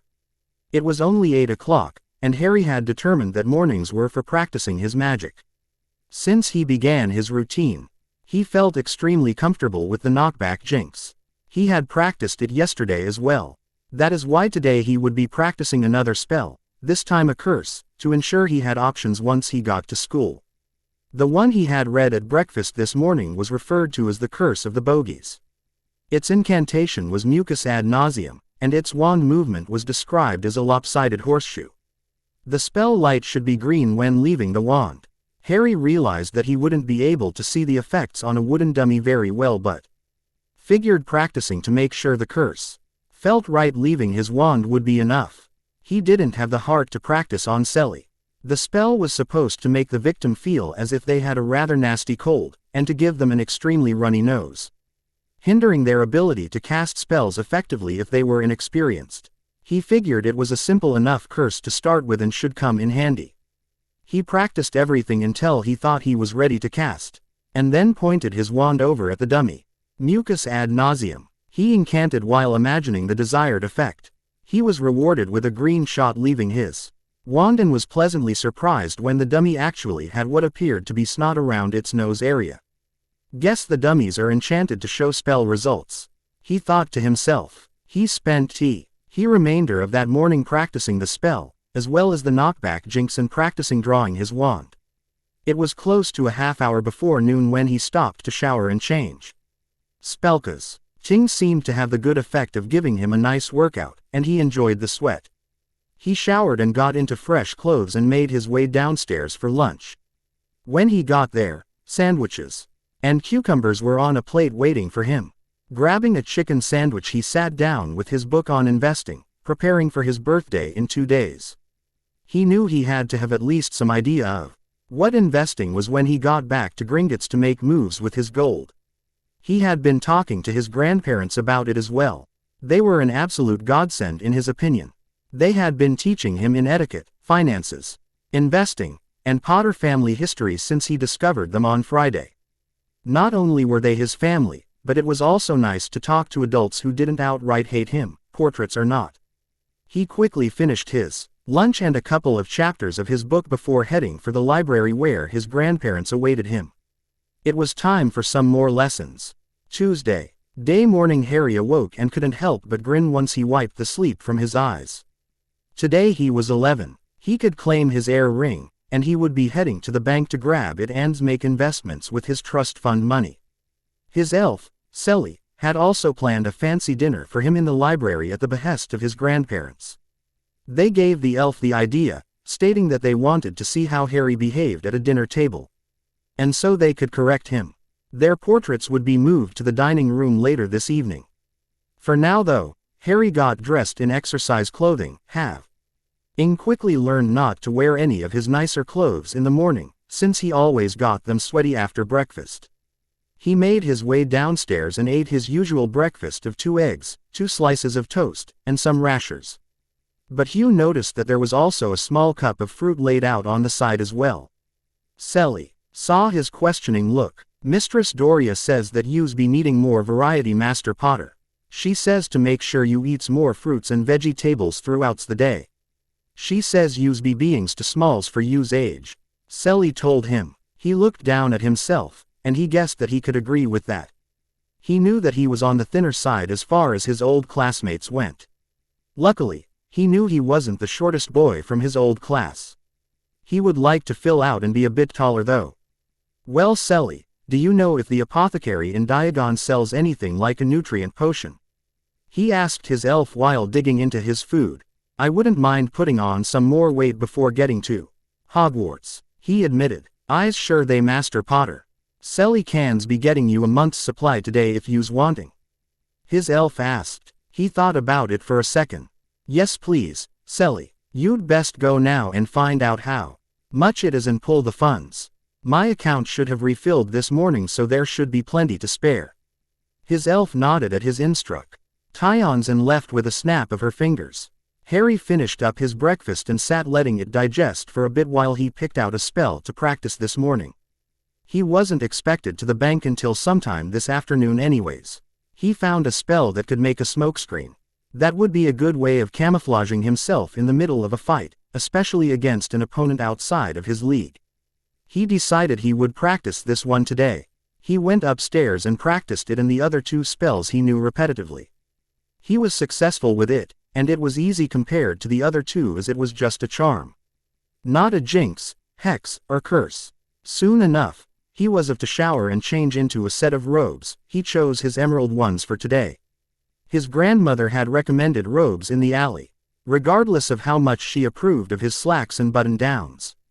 It's an important magical day, may as well dress magical, she had said to him yesterday.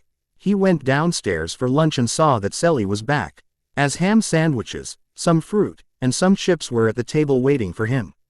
He also noticed there was a potion vial filled with a tannish liquid. Sally popped in to greet him.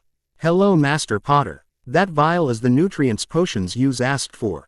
It should be drunk before every meal to help boost your appetite as well. Hughes Owl also returned while Hughes was bathing. Would you like yours letter? She asked him. He nodded to her and thanked her for his post. He was sure his owl, who he had ended up naming Headwind of Orphans, was resting after her flight.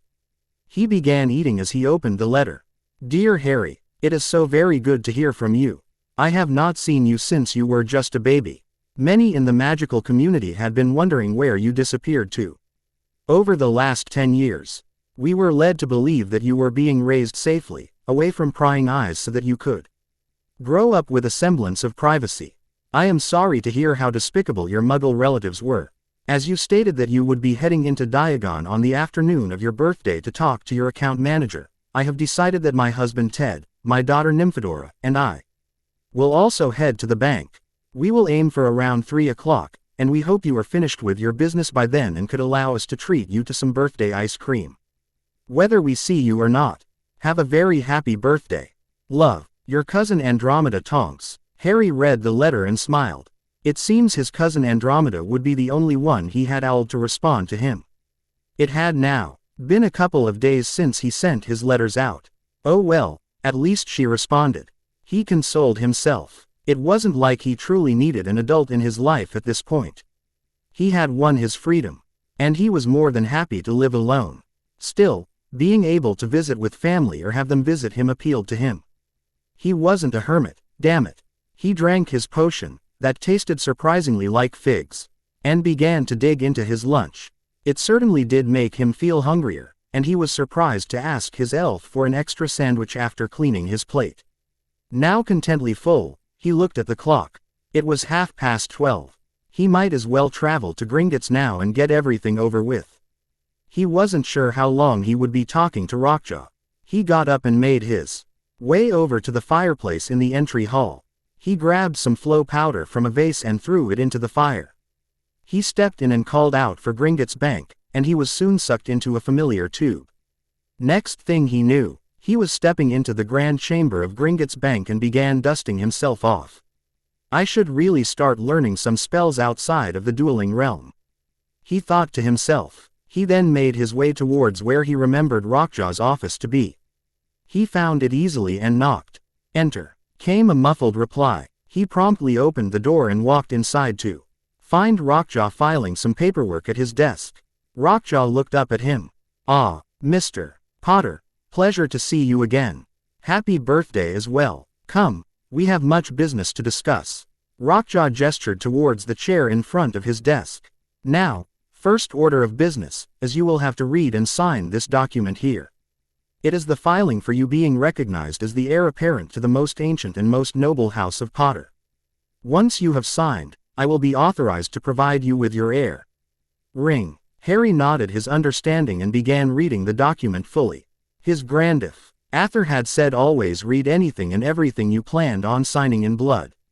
Everything seemed to be in order as far as he could see.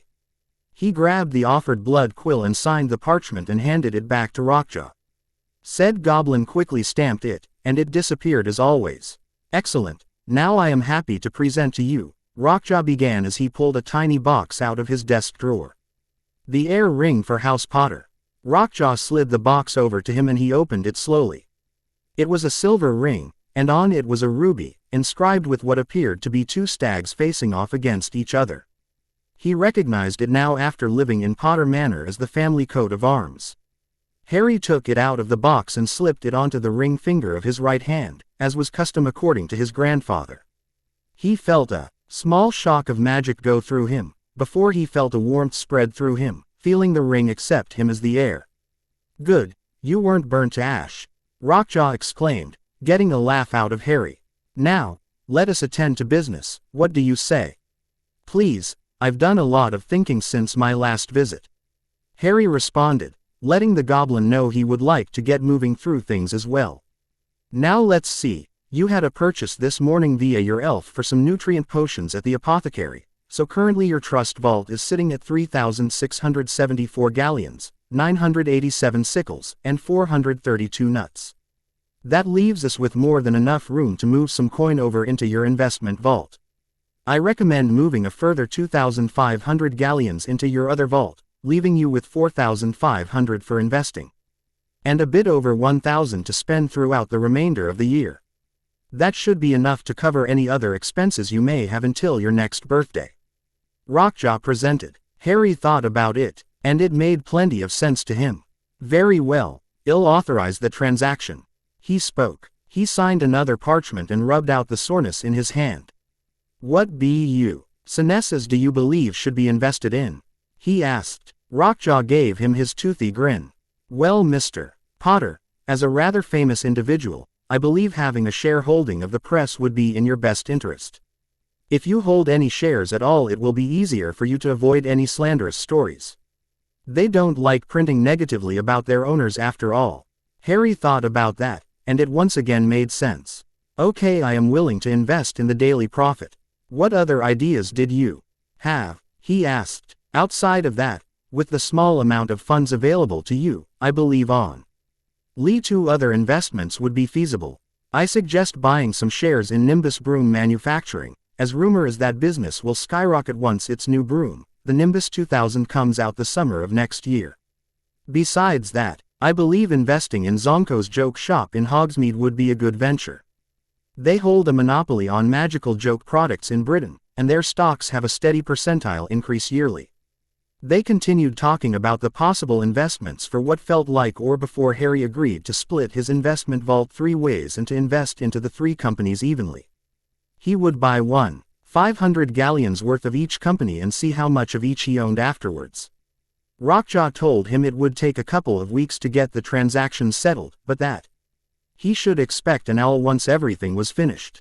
Once they finished, Harry was mentally drained, but thanked his account manager and made his way out of the bank. On his way out, a woman seemed to notice him and made her way over to him. She stopped in front of him, and he took her in. She was a pretty woman with chestnut brown hair, brown eyes, and an angular face. She smiled down at him. Harold Potter, I presume? She asked him softly. He nodded. Are you Andromeda Tonks? He asked and received a nod in return. It's a pleasure to meet you, cousin, he said with a smile and took her hand and placed a kiss on her knuckles. Just as his grandfather told him he should when greeting a lady. Andromeda smiled brightly at him for that. She had not been treated like a pureblood lady since she was disowned. It brought back some of the good memories she associated with her dark family. A pleasure to meet you as well, Harold. Why don't you come with me? My husband and daughter are already at the ice cream parlor to save us seats. She said to him. Very well, lead the way. He gestured to her. They then made their way out of the bank and then up the alley. Soon, they were at Florine Fortescue's ice cream parlor. They had outdoor seating, and it seemed a sandy-haired man and a teenage girl with purple hair were waiting for them. When they saw Andromeda, the girl stood up and began waving them over. Mum, over here, the girl shouted, clearly excited about the outing. Andromeda and Harry joined them and took their seats. Andromeda began introductions after that. Harold Potter, this gentleman is my husband. Theodore Tonks. Said man reached out a hand to him which he shook. Please call me Ted, H after all. Harry was touched by this. It's good to meet you, Ted. Harry, if you please. He gave the man permission to use his shortened name as well. It was only fair. Next, Andromeda motioned to the girl with the purple hair. It was purple. Now it was a deep red, and she had a glare aimed at her. Mother, and this young lady is our daughter, Nymphadora Tonks. Harry just stared at the girl for a moment. Your hair changed color, he said bluntly. This got a round of laughs from the table. And the girl's hair changed to a sunny blonde. Yes, does that depending on what I want it to be or if I'm feeling strong emotions. I'm a metamorph magus. I can change my body parts without the need of a wand or spell. It's hereditary. I'm the first in the black bloodline for generations to have it. The girl, Nymphadora, explained before continuing. Now, let's set some ground rules. No using my full first name, ever. If you want to refer to me, it's either Dora, or Tonks, got it? Hary stared at her bewildered. He liked her name. But hey, if she wanted it shortened, so be it. Very well Dora, a pleasure to meet you. He grabbed her hand and kissed her knuckles just as he had her mother's. Oh, a charmer this one, hey mum. Dora teased. Hary didn't let it affect him as Andromeda chided the girl. Nymphadora, really, the boy is acting as any heir should. Just be glad he doesn't act snobbish like your cousin Draco. Andromeda chided her daughter softly. Never change how you greet a lady, Harold. You did everything absolutely right. You're expected to be the head of your house. I'd be a poor older cousin if I discouraged you. She then said to Hary. Thank you cousin Andromeda. I found the portraits of my grandparents in the library at the manor on my second day there. They have been giving me lessons on wizarding society and etiquette every afternoon since. And please, you Dora can also call me Hary. I only plan on people I don't know using my full name. Hary said with a smile. He gathered so far that he would enjoy his time around the Tonks, much better than the Dursleys. Of course, dear, Andromeda smiled at him. Hary it shall be, and then so you can call me Andy. Andromeda is a mouthful as well after all. Okay Andy, so what flavor of ice cream do you recommend here? I've never had wizarding ice cream you see. I don't know if it differs from the Muggles, but then again I've never had ice cream at all now that I think about it. Hary said. All three of the Tonks frowned at this but it was Dora who replied to him in indignation. You've never tried ice cream. She nearly shouted. She got a disapproving look from her mother and an amused one from her father when they noticed some heads turn in their direction. Try not to make a scene Nymphadora. Andy chided her. If his aunt and uncle didn't allow sweets in the house that is their prerogative. Actually Andy, sweets were definitely allowed in the household. Hary began. In fact my uncle and cousin Dudley were both whales of the human specimen. I was the only one not allowed any sweets or treats. They didn't like me very much at all since I was magical. I only found out the reason for the dislike when I got my Hogwarts letter though. The Tonks' frowns deepened at that. What do you mean that they disliked you, Hary? Ted asked him. From the knowledge of his grandparents, he knew Ted was a Muggle-born wizard, and that Andy had been disowned from the black side of the family for it. Well, I will embarrassingly admit that they didn't treat me well. I wasn't given a bedroom, and I was in charge of all the chores. If I did anything magical, or freakish, as they called it, I would be punished and would have to go without food and be locked up. Sometimes I wouldn't even be allowed to attend school if they had roughed me up. Enough to bruise, Hary explained, looking down at his hands folded in his lap. At this, all three of the others hissed in indignation. Are you trying to tell me that they abused you, Hary? Andy asked him in a near whisper, trying to ensure that no one could hear her outside of their gathering. Hary looked back up at the three, and then honed in on Andy. He hadn't even admitted this to his grandparents' portraits yet. He met her eye, and just gave one barely perceptible nod of his head. I'd rather not talk about it though. He spoke. I got myself away from them, and I am safely living with my house elf at Potter Manor now. He sighed before continuing. I never plan on interacting with them ever again. The only case that I probably would is if I learn that my cousin ends up having magical children, to be sure I can talk them away from him and they won't have to go through what I did growing up. All three nodded in understanding, but Andy had more to say. If you change your mind on that Hary, I'll let you know that Ted and I are barristers. We specialize in magical law, but Ted also has his license for the Muggle world if you wish to pursue actions against them. I'd rather just forget about them, honestly. I don't want to think about what kind of publicity a lawsuit would get due to my status. Hary admitted. Could we please change the topic of conversation? He asked uncomfortably. I would very much like to try ice cream now that I have the option to. He received understanding nods, and soon after the shop owner, Mr. Fortescue came by to take their orders. Hary ended up in love. He had requested a peanut butter and strawberry bowl, and it was one of the best things he had tasted in his life. He enjoyed the remainder of the afternoon chatting with his distant family members, learning about them. They explained that at Hogwarts there are 4 houses that students get sorted into during the welcoming feast on the 1st of September. He learned that while Andy had been in Slytherin House, the house for the cunning and ambitious, Ted had belonged to Hufflepuff, the house for the hard-working, loyal, and fair. Dora was also now currently a Hufflepuff heading into her 6th year. Dora had just received her owls, which were described to him as tests he would take at the end of his 5th year. They were the ordinary wizarding levels and based what newt classes you could take during your 6th and 7th year at the castle. Newts were apparently called the nastily exhausting wizarding tests. Wizards sure did choose funny names for their standardized testing. Dora was leaning towards being an Auror when she graduated. This was apparently the magical equivalent of a Muggle detective and served under the Department of Magical Law Enforcement at the Ministry of Magic. So are you OD at offensive and defensive magic then? Hary asked her after she explained all of this. Dora nodded happily, still digging into her own chocolate and banana ice cream. I'd like to think I am, Cord outstandings in both defense against the dark arts, charms, and potions. And I got exceeds expectations in Transfiguration, herbology, care of magical creatures, astronomy, history of magic, and runes. I qualify for all the newt classes that are mandatory for becoming an Auror. I'll drop history, astronomy, and care for my newts though. I won't be needing them and they don't interest me, she explained. Yes, we were fairly proud of Dora's results. Ted spoke up. What do all of those classes really entail, now that you mention them? Hary asked. I have only been studying etiquette, business, and offensive and defensive magic so far. I opened my history text, but only to find a name for my owl. He then got a crash course on all the subjects offered at Hogwarts as a first year, then what electives he would be eligible for going into his 3rd.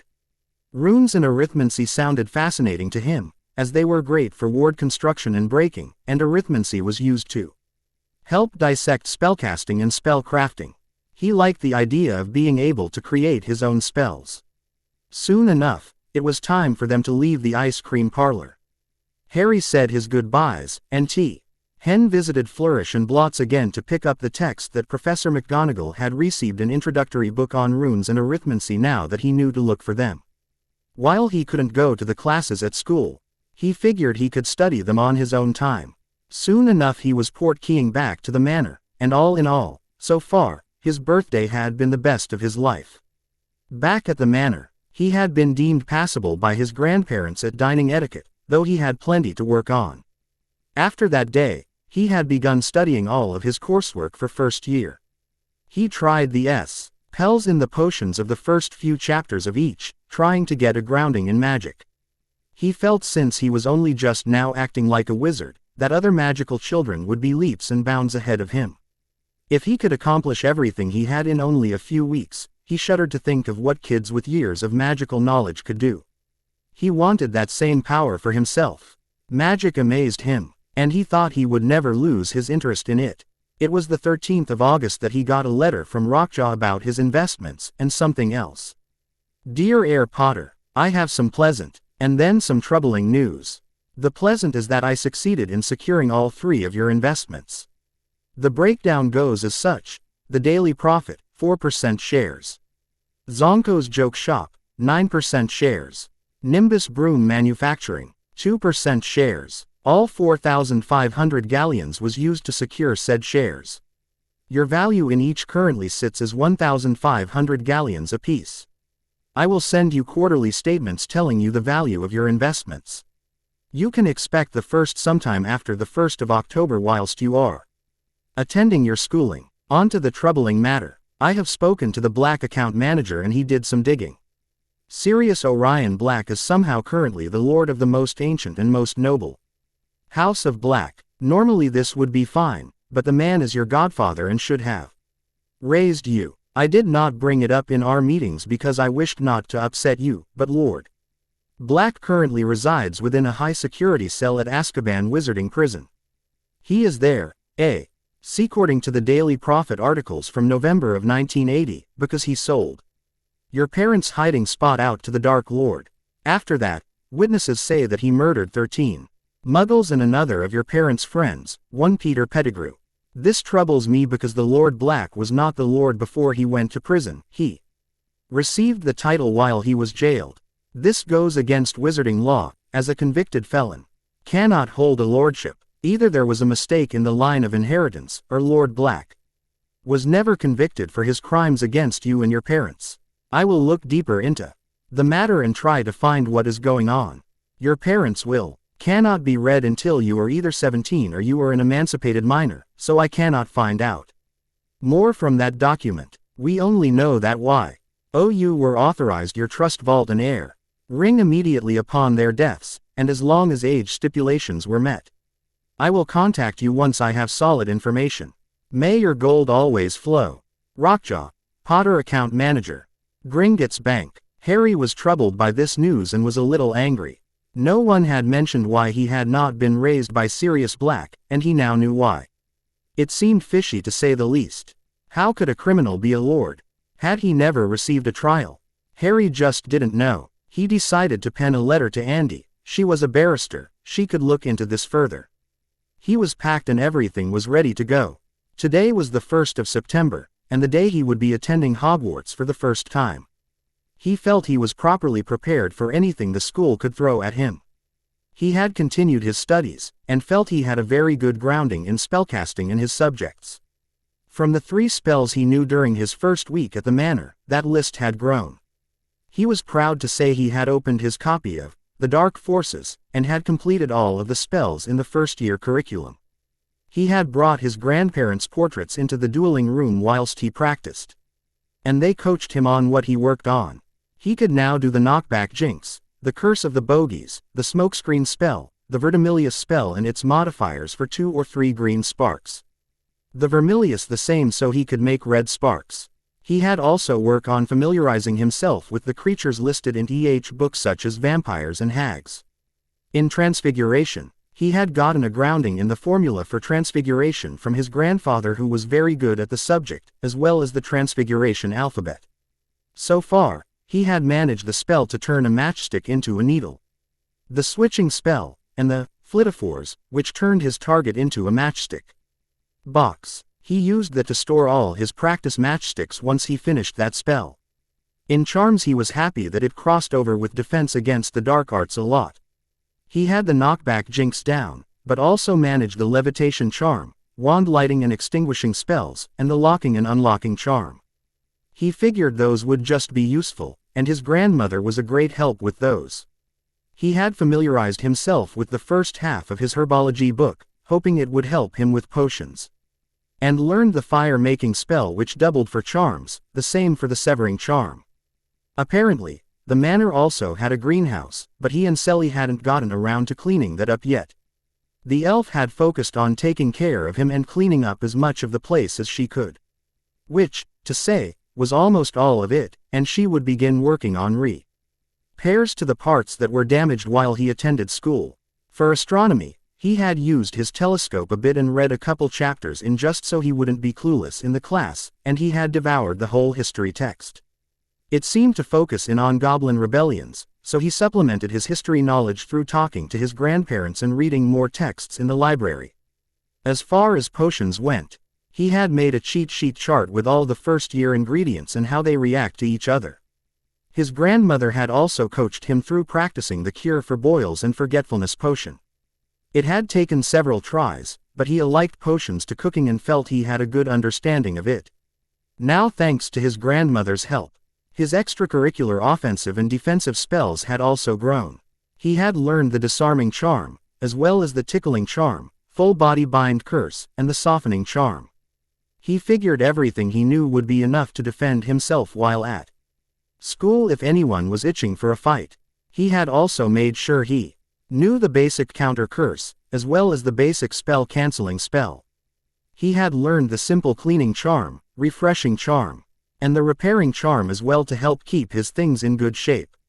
As far as gaining weight and his nutrient potion regiment, he was glad to say that he felt healthier than ever. And he had grown a bit over the past month. He now stood at 83 pounds, and 57½ an inch tall, a bit more than average. He had certainly filled out, and he liked to think some of it was muscle from his spellcasting in the dueling room. Today, he was to flow directly to the flow point at Charing Cross to board the Hogwarts Express. He was set to meet the Tonks at 11 o'clock, which was only 5 minutes away. His grandparents had already given him their best wishes and wished him luck at school. He was especially happy that they had told him that they were proud of him, and that his parents would be as well. He planned on being the best wizard that he could be. He loved magic, and he knew that his parents had been head boy and girl during their final year at Hogwarts. He had the same ambition. Harry had no idea what he wanted to be when he graduated. All he knew was that he wanted to be on par with the Albus Dumbledores of his generation. Soon enough he was saying goodbye to his elf Selly, and stepping through the flow. Charing Cross. He arranged Owl Cage at the station easily enough. He had sent Hedwig ahead to Hogwarts feeling she wouldn't enjoy being cooped up in her cage the whole train ride. He looked around and was amazed to see an old-fashioned steam engine decked out in scarlet and gold coloring in front of him. Harry. He heard his name shouted. He looked around until he saw Dora. Wearing green hair today apparently, to his amusement. Andy and Ted were walking behind her as he walked to greet them. They eventually met and he received hugs from the women and got a handshake from Ted. Excited to finally go to Hogwarts, lad? Ted asked him with a knowing grin. Of course, Harry chirped. I've only been anxious since the day I got my letter. Well, we are sure that you will do great. In whatever house you get placed into, dear. Andy encouraged him. Be sure to write Harry. We are still looking into the serious matter. It seems I can't find records of his trial anywhere. The only mention of him was him being captured and sent to Azkaban. Harry and the others frowned at that. Something fishy was definitely going on there. I'll be sure to, he responded. I think you should spend Yule time with us, Harry. Dora squealed. I've always wanted a little brother to spoil. I'd like that very much, if you'll have me. Harry said, directing the question to her parents. Of course you're welcome at our home for Christmas, Harry, said Andy, and Ted agreed with a nod. We can figure all that out while you are at school. Then, the 45-minute warning from the express sounded. Oh, Dora explained. Come on, Harry, you can sit with me on the train. We best go now while there are still empty compartments. With that they said their goodbyes. He got enough. Hug from Andy and a handshake from Ted. The next thing he knew, he and Dora were on the train, and it was soon taking off. His magical education was just beginning. Chapter 4. Harry Potter. A year early. Chapter 4. Hogwarts. The train ride had gone by in a flash as far as Harry was concerned. He had met a couple of Dora's friends. He was glad that she had warned them that her cousin was Harry Potter. Taran would be joining her on the express this year. They had still been eager to meet him, but they didn't gawp at him at least. He hadn't run into anyone from his year unfortunately. He had stayed in the compartment and learned how to play exploding snaps with the upper years, and when they left the compartment to go greet their other friends, they had left him to his books, which he fervently reviewed while it was quiet. Though he was confident all would go well, the Tonks refused to tell him how he would be sorted into his future house, claiming it was a traditional secret. Soon enough, he had been led off the train and told to leave his belongings behind, as one of the school's house elves would grab it for him once they knew which house he was to go to. Though his trunk was featherlight, he was glad not to carry it with him. Dora dropped him off with the rest of the first years with a mountain of a man. He was the largest person he had ever seen, and that included his Uncle Vernon. Though this man wasn't fat, he just towered over everyone else. The man was easily 10 feet tall. Dora had warned him, and told him that his name was Rubeus Hagrid, the groundskeeper, but he was still surprised. Thinking she had exaggerated, he and the other first years had followed Hagrid to load 4 students per boat by the shores of the famed Black Lake. He was sat with a boy who had brown eyes, and had slightly tanned skin, indicating he spent a lot of time outdoors. There was another boy with jet black hair and eyes like Harry, yet it was combed neatly to one side. There was also a girl with brown hair and gray eyes that was shorter than the 3 boys. Hagrid called for the boats to go forward, and with magic they propelled themselves across the lake, the night sky above them. They soon went around a bend, and Harry nearly gasped at the sight of the castle. It was massive and lit up like a fireworks show. The thing was truly spectacular looking. Before he knew it, he and he other first years were out of the boats, and Hagrid dropped them off with a tall, stern-looking woman wearing tartan robes. Thank you, Hagrid, you can go join the staff table, I will take them from here. the woman said in a dignified Scottish accent, addressing the giant. Of course, Professor McGonagall, the man said with a nod of his head and entered through the grand double doors behind the woman, closing them behind him. Professor McGonagall looked over them, taking in their number. Another small class, she thought to herself sadly, remembering that this was the last war-affected year they would be getting here at the school. Welcome, she began addressing the students, summoning all eyes to her. To Hogwarts School of Witchcraft and Wizardry. Before we continue, I would like to address some things.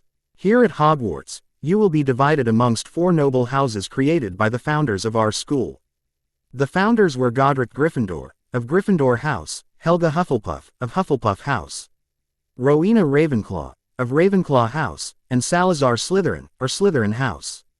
During the sorting feast, you will be placed with one of the 4. While you attend school here, you will live, dine, and attend classes with your housemates.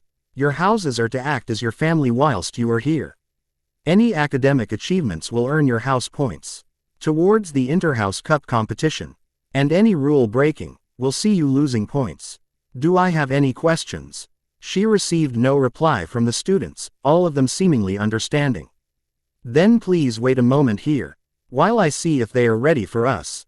She then went through the double doors as well and left the students to quietly straighten themselves up. Moments later she returned and told them to follow her. Hary and the other first years dutifully followed behind her, coming through the double doors as well. Hary was again amazed as he took in the great hall. 4 long tables followed the long way of the room, and he could see students with red and yellow trimmed robes separated at the 2 tables to his left, and students in blue and green to his right. Above him, the ceiling reflected the events of the night's sky. No doubt enchanted. Lit candles also floated in midair above all the students. At the end of the hall sat a risen horizontal table. This was clearly the staff table, as many adults were spread out amongst it, staring down at the first years as they made their way to the front of it. In front, there was a wooden stool, and atop it sat a weathered leather hat. Once they stopped in front of it, Hary was surprised to see the thing tear at its seams and begin singing.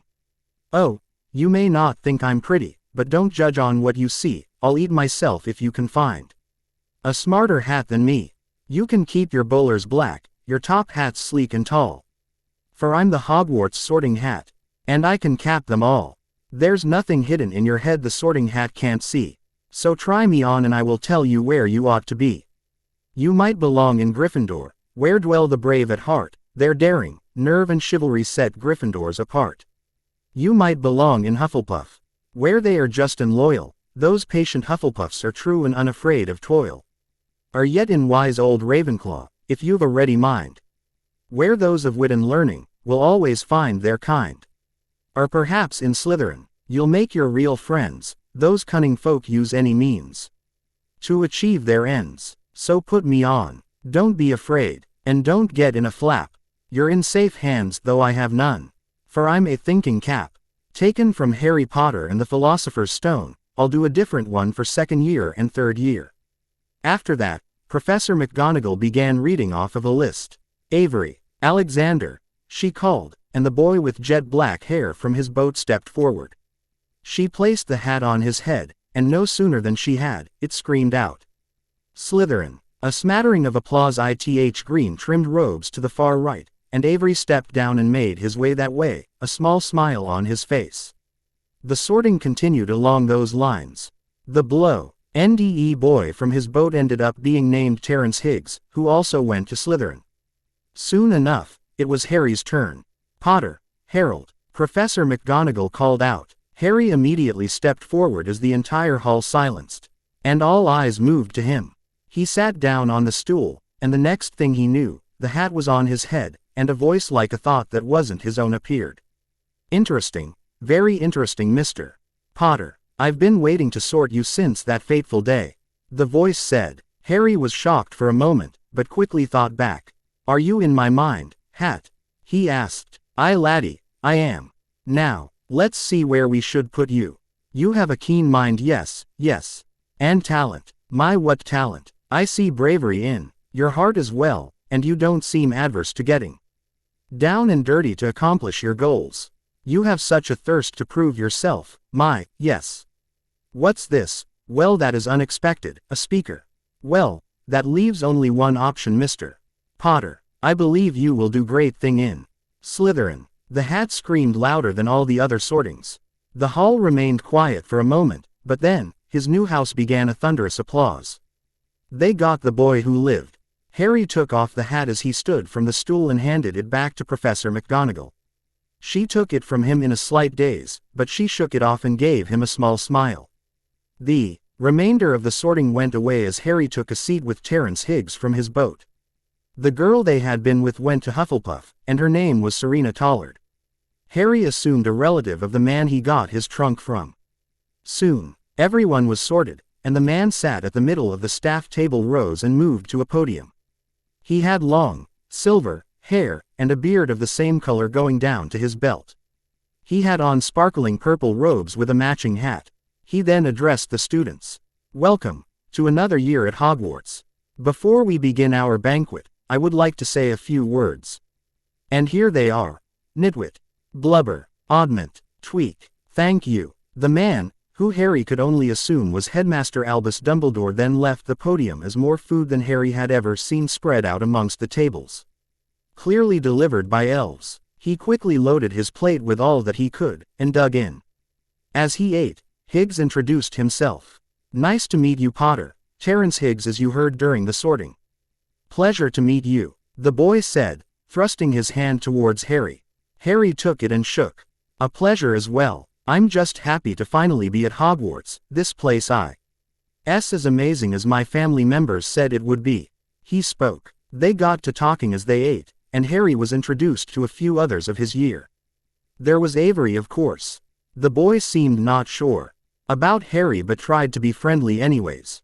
There was only one other boy in their grouping, a Brenton Flint. He was apparently the younger brother to a Marcus Flint, who would be the Quidditch captain for the Slytherin team this year. They both had brown hair and eyes and looked as if they may have troll blood in them. There were 3 girls in his year, apparently none of them were heiresses to any major households. Only being a group of half-bloods as they were called. There was a blonde and blue-eyed girl named Melissa Thump, a redhead with brown-eyed girl named Morgan Croft, and another blonde but with brown eyes who ended up being Higgs' cousin. She was Christina Mackenzie. Soon the feast was wrapped up. They were told the school rules, sang the school song, and were led to their W dorms by the 5th-year prefects of the year. They made their way down the steps from the Great Hall and entered the dungeons of the castle. Soon, they were by a blank brick wall with stone pillars, burning brightly with floating fire above them. The female prefect, Ekaterina Couture, then spoke to them. Before we enter, you should know that we enter our house through these 2 pillars, and the wall is password protected. The password will be updated every 2 weeks and will be displayed for 1 Sunday before it takes effect. Be sure that you memorize it, and don't let it leak. For the first 2 weeks, the password will be nobility, she explained, and the way gave way to a secret entryway. She walked in, and they followed.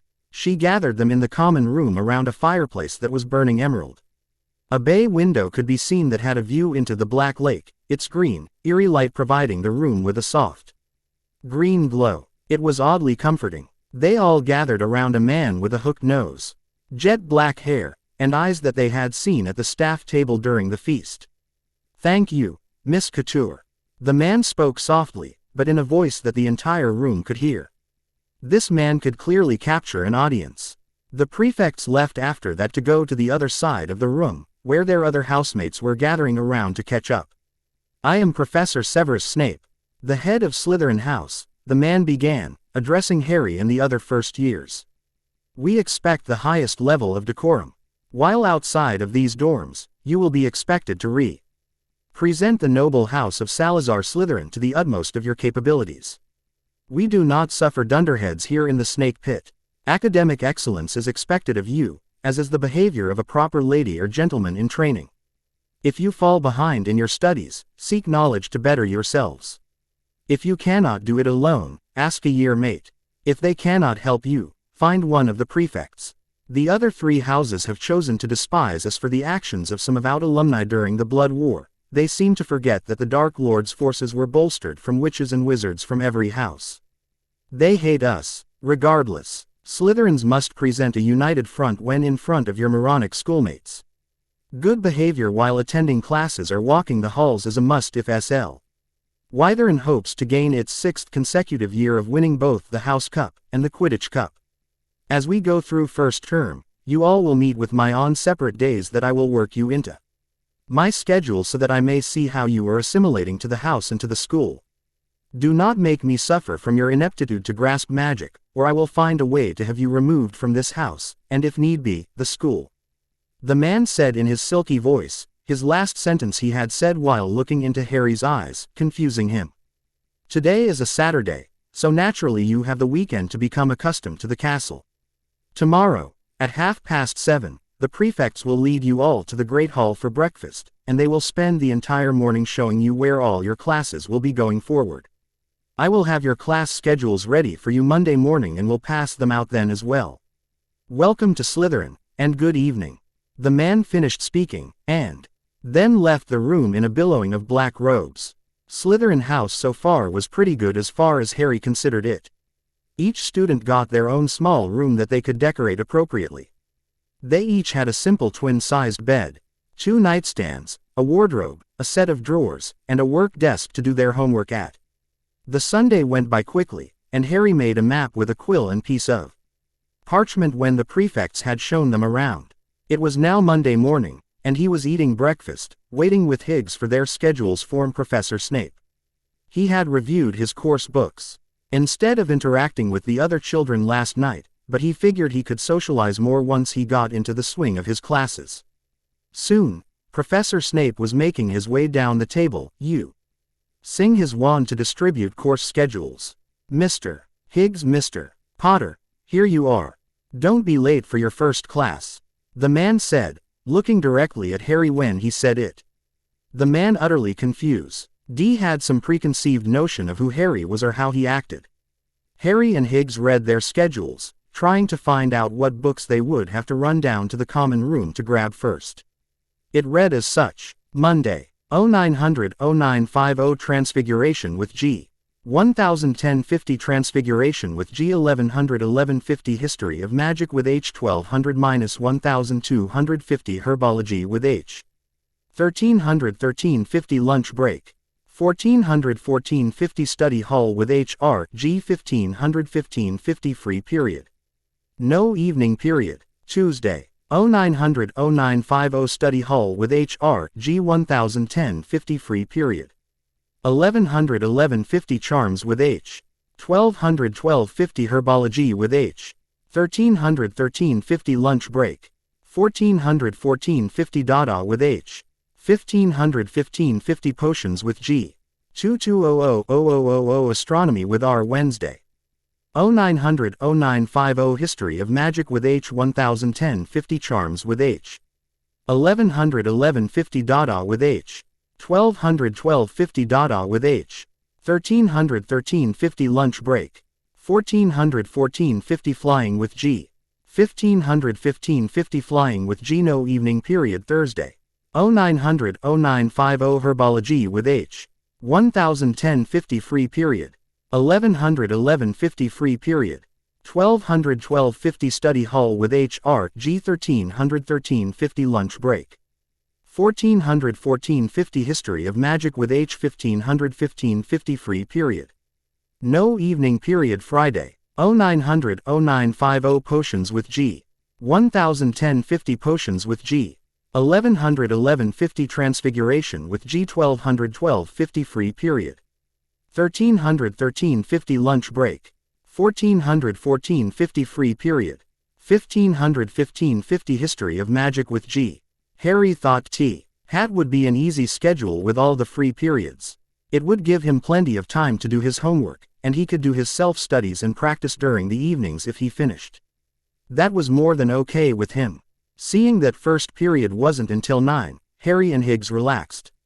It was only 8, as they had gotten down to the Great Hall for breakfast by 7:30 like the rest of the Slytherins. They ate their fill and made their way to the dungeons. Soon enough, they were in their first Transfiguration class. Higgs and Hary made it there first, so they grabbed the seats to the front right. The only other occupant of the room was a tabby cat that sat atop the professor's desk, probably her familiar. Higgs gave Hary the rundown of the rules of Quidditch while their other classmates poured in. Once the bell rang, the entire class gasped in shock. The cat had jumped from the desk and morphed into Professor McGonagall herself before their very eyes. A few of the Gryffindors clapped loudly for the display of their head of house, and the Slytherins gave her their full attention. Wicked, Hary thought. They then got a lecture on the dangers of Transfiguration and some theory which Hary already knew. That consumed up the entire first block. Then, the professor passed out matchsticks and set them trying to change them to needles. Hary smiled, knowing he could already do this. He pulled out his wand and imagined his desired outcome. Accusaphores, he said softly, tapping his wand to his matchstick. He was pleased to see it worked as it should, but he heard a gasp. Professor McGonagall stood above him, staring in shock. My Mr. Potter, I haven't seen a student change the matchstick on their first try since your father came here. She said in a whisper. Then louder, she said, Mr. Potter has done it everyone, she said picking up his needle and showing it around. All of you should try your hardest to catch him. 10 points to Slytherin. She then turned back to Hary and gave him back the needle. Do you know how to turn it back, Mr. Potter? She asked interestedly. He nodded before twirling his wand again. Reparafarge, he said, focusing on the picture of a matchstick in his head. He was rewarded with another successful casting. His teacher clapped her hands once, a smile on her face. My, you are just as talented as James was. Excellent Mr. P. Otter for casting a second-year spell so early into the year. 15 more points to Slytherin, she said before walking away to help some other students. Higgs elbowed him softly to grab his attention. How the bloody hell did you do that? The boy asked him amazed. Hary shrugged. I've been practicing magic at home ever since I got my wand, honestly. Hary admitted, not seeing the big deal. He thought more people would have already known the spell. Higgs just shook his head at him. And you didn't get in trouble with the ministry for casting spells while underage? The boy asked. Hary tilted his head in confusion. What do you mean, get in trouble with the ministry? What's so wrong with practicing spells at home? Hary asked him, not understanding. Higgs gulped. Potter, it's illegal to cast magic outside of Hogwarts when you are under the age of 17. He said, shocking Hary. Are you sure? No one has ever told me that. How would they even know I casted magic outside of school? I'm not 100% sure. But an enchantment called the Trace is on the country and it can tell when magic is done around an underage witch or wizard. If you didn't get a letter from the ministry, I can only assume you were casting spells in densely magical areas where they couldn't tell it was you. Higgs explained. Well, I live behind some pretty old wards at the manor, so I should be fine. Nay, to continue on next summer with my studies. Thanks for the warning though, I'll be sure to avoid magic when I'm in Muggle areas. Soon Transfiguration was over, and they had to suffer through history of magic. Hary wasn't sure how a subject taught by an actual ghost could be dull, but Binns managed to nearly put him to sleep like the rest of the students. He was more than happy to finish that class and head to herbology. In that class, he won 5 points for being able to properly identify a venomous tentacula. After lunch, he was glad they had the rest of the afternoon for study hall and then they'd be off.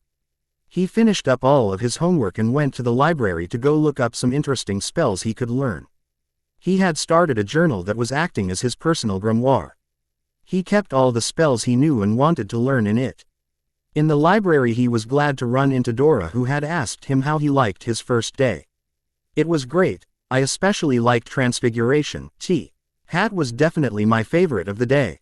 Hary admitted. Well, you are a Potter. Your entire line has been heralded as some of the best practitioners of the art in Europe. Dora explained with a smile. What's that you have there? She asked when she saw his journal. Oh, I started my own grimoire.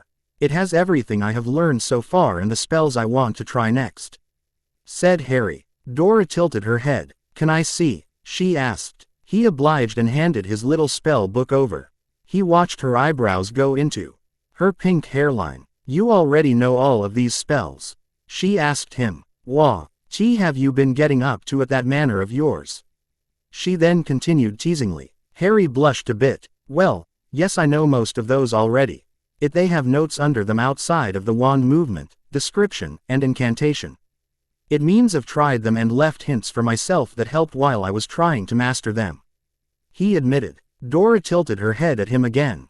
I know you don't know what you want to be when you grow up, Harry, but would you like to practice dueling with me to help me prepare for the Auror Academy in 2 years? Harry blinked. Of course, I'd love to. When would we do it? He asked. Let me see your schedule, she said, and he obliged. She furrowed her brow as she brought her own out to examine. Excellent. We both have last period on Mondays and Thursdays off. We can start practicing this Thursday. We can meet in the Great Hall after you last class and I can show you the unused classroom Professor Sprout has set aside for me. The next day Harry used the morning study hall in his free period to look up some more useful spells. He then made his way to the charms classroom with Higgs. They would have this period with the Hufflepuffs once again. Professor Flitwick was an excitable little man, who nearly fell off of his pile of book on his chair when he read Harry's name for roll. After that, though Harry enjoyed the quick theory lecture, the spell they were going to be covering turned out to be the wand lighting and extinguishing charms, and he quickly earned 15 points for Slytherin by the end of class. After first class this year was being taught by an Auror on loan to the castle from the ministry. Apparently, every year something happened to the sitting teacher that prevented them from sitting more than one consecutive year in a row. Auror Shacklebolt was a man who seemed to wear traditional African wizarding clothing and had the dark skin of that region to go with his attire. The man knew his stuff, and Harry Manag ed a few points from him for knowing the proper description of a hag. After that, the Slytherins met the Gryffindors in the dungeons for their first potions lesson with Professor Snape. The man let T.H.M. into his potions lab with a billowing of his robes as he marched ahead of them back to his desk, where he stood in front of it as everyone took their seats. The Gryffindors outnumbered them by the double, so the left side of the room, the Slytherin side, was nearly empty as the Gryffs filled up the right. Once everyone had their textbooks and parchment for note-taking out, he began to speak to them. There will be no foolish wand-waving or silly incantations in this class. As such, I don't expect many of you to appreciate the subtle science and exact art that is potions making. However, for those select few, he trailed off as he looked at his Slytherins, Harry included, who possess the predisposition. I can teach you how to bewitch the mind and ensnare the senses. I can tell you how to bottle fame, brew glory, and even put a stopper in death. The man then waved his own wand at a chalkboard and magically instructions and notes appeared on it. I want you all to begin copying down this ingredient list for the cure for Boyle's potion that you will be making this Friday. You are to study the steps within your textbook, and I expect 10 inches on how the potions should be looking at every step. And what caused it to get there. You may begin your research. That ended the normal classes for the day. Harry and Higgs ate an early dinner and went to finish the essays and readings for their classes. Before they took a nap before astronomy, which would be at 10 o'clock. That lesson left him tired, but he had gotten a point for being able to find the Big Dipper first, so he couldn't complain too much. The next the class unanimously decided they would all sleep in History of Magic. Classes passed fine with much of it boring Harry, but he was excited because he had flying this afternoon. Flying had been incredible. The feel of the wind in his hair and the freedom he felt when riding a broom hovering above the ground was exhilarating. He knew that this summer he would be buying a broomstick of his own for sure. No doubt about that. The next day the only exciting part was when he had joined Dora for dueling practice. She had walked him up to a classroom on the 3rd floor. She had cleared it of all the desks it seemed and had placed a few dummies that looked similar to the ones he had at home. I think the best way you can help me practice is to throw what non-lethal spells you know at me so I can practice dodging, deflecting, and shielding. I'll be a moving target, so you'll get better at aiming and casting out of this. Eventually I can teach you a spell here there if it isn't too difficult for you. Dora explained to him. She then was uneased by the mischievous smile that ended up adorning his face. She gulped, feeling as if she had just offered a deal to Demon.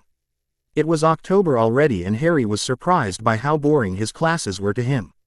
He always read ahead and ensured he knew all the spells by heart for each of his classes. He had even easily breezed through any practical potions class, seemingly surprising Professor Snape. When he had his meeting with the man had been short and to the point. He pointed out that Hary was sitting very high in the ranking list of his year and that he was fully expected to stay there, or else. Besides that, the man had quickly kicked him out of his office, not wanting to spend time with him. Though his own housemates never antagonized him, the only one who ever talked to him was Higgs, or Terry as he had ended up calling him as they got more familiar. Hary would often help Terry with homework, which helped himself understand the material jeu that much more. Any interactions he had with the purebloods of his house towed the line of formalities. He could tell that he didn't necessarily like him, but they respected that he was from an old and powerful house, and that he was good at magic. That earned him neutrality from them, and none of them spouted off on any blood purist propaganda whenever he was around. He could live with that. He had Terry for friendship, and Dora as well. He had even met a pair of red-headed Gryffindor twins that he had hit it off with. They were second years called Fred and George Weasley. They were self-proclaimed prankster and were good fun to be around every now and again. He had helped them research some material for a prank a time or two. Hary missed being back at the manor though, and he missed seeing Andy and Ted as well. He had been writing to them of course. Apparently, they were making some headway into the Sirius Black issue with the help of Rockjaw. So far, they had managed to recently get the director of the Department of Magical Law Enforcement to investigate Sirius Black's trial as well. Andy had written that Madame Bones, the director, also could not find any trace of his trial, which was troubling. Apparently, Madame Bones was now looking fully into the matter. A few days into the new month, Hary received his quarterly update from Rockjaw and was pleased that his investments overall had experienced a 4% gain. That was good for only a couple of months. The 31st of October came and went easily for Hary. He had said to go up to the Great Hall for the feast. Instead, he remained in his dorm and had a little memorial set up for his parents. He wasn't in a very celebrating mood. Hary had had a run-in with the groundkeeper, Hagrid. The man had invited him to tea down at his hut, stating that he had known his parents well. Hary had met him down there and Hagrid had gotten into telling him all the trouble Hary's father and his friends would get himself into. He talked about how his mother was kind to nearly everyone, and how he had her eyes sitting on James's face. Hary had enjoyed talking to the man and listening to stories of his parents. He decided he would try to do this regularly. Hary and Dora sat on the Hogwarts Express together, heading back towards London. The fall term had gone very well for Hary. He had secured himself the top spot for his entire year so far, which he was proud of. On his own he had won his around 120 points in those months. He had learned how to properly duel from Dora, which he was grateful for. Dora was just glad that her training partner could handle some spells heading his way every now and again as well. She promised to start teaching him the shield charm after the holiday break. That way they could have some mock duels instead of just casting each other. Hary did think he was getting good at dodging though. A few hours on the train saw them at platform 9 3/4, and with it, Andy and Ted were ready to greet them. Dora, Hary, over here. Ted had waved them over excitedly. The two students dragged their trunks behind them and came up to the adults. Dora hugged Andy immediately while Hary and Ted shook hands. Then they switched. "Oh, it's so good to see you both," Andy gushed. "And Hary, my little Slytherin, you evened the score for the houses.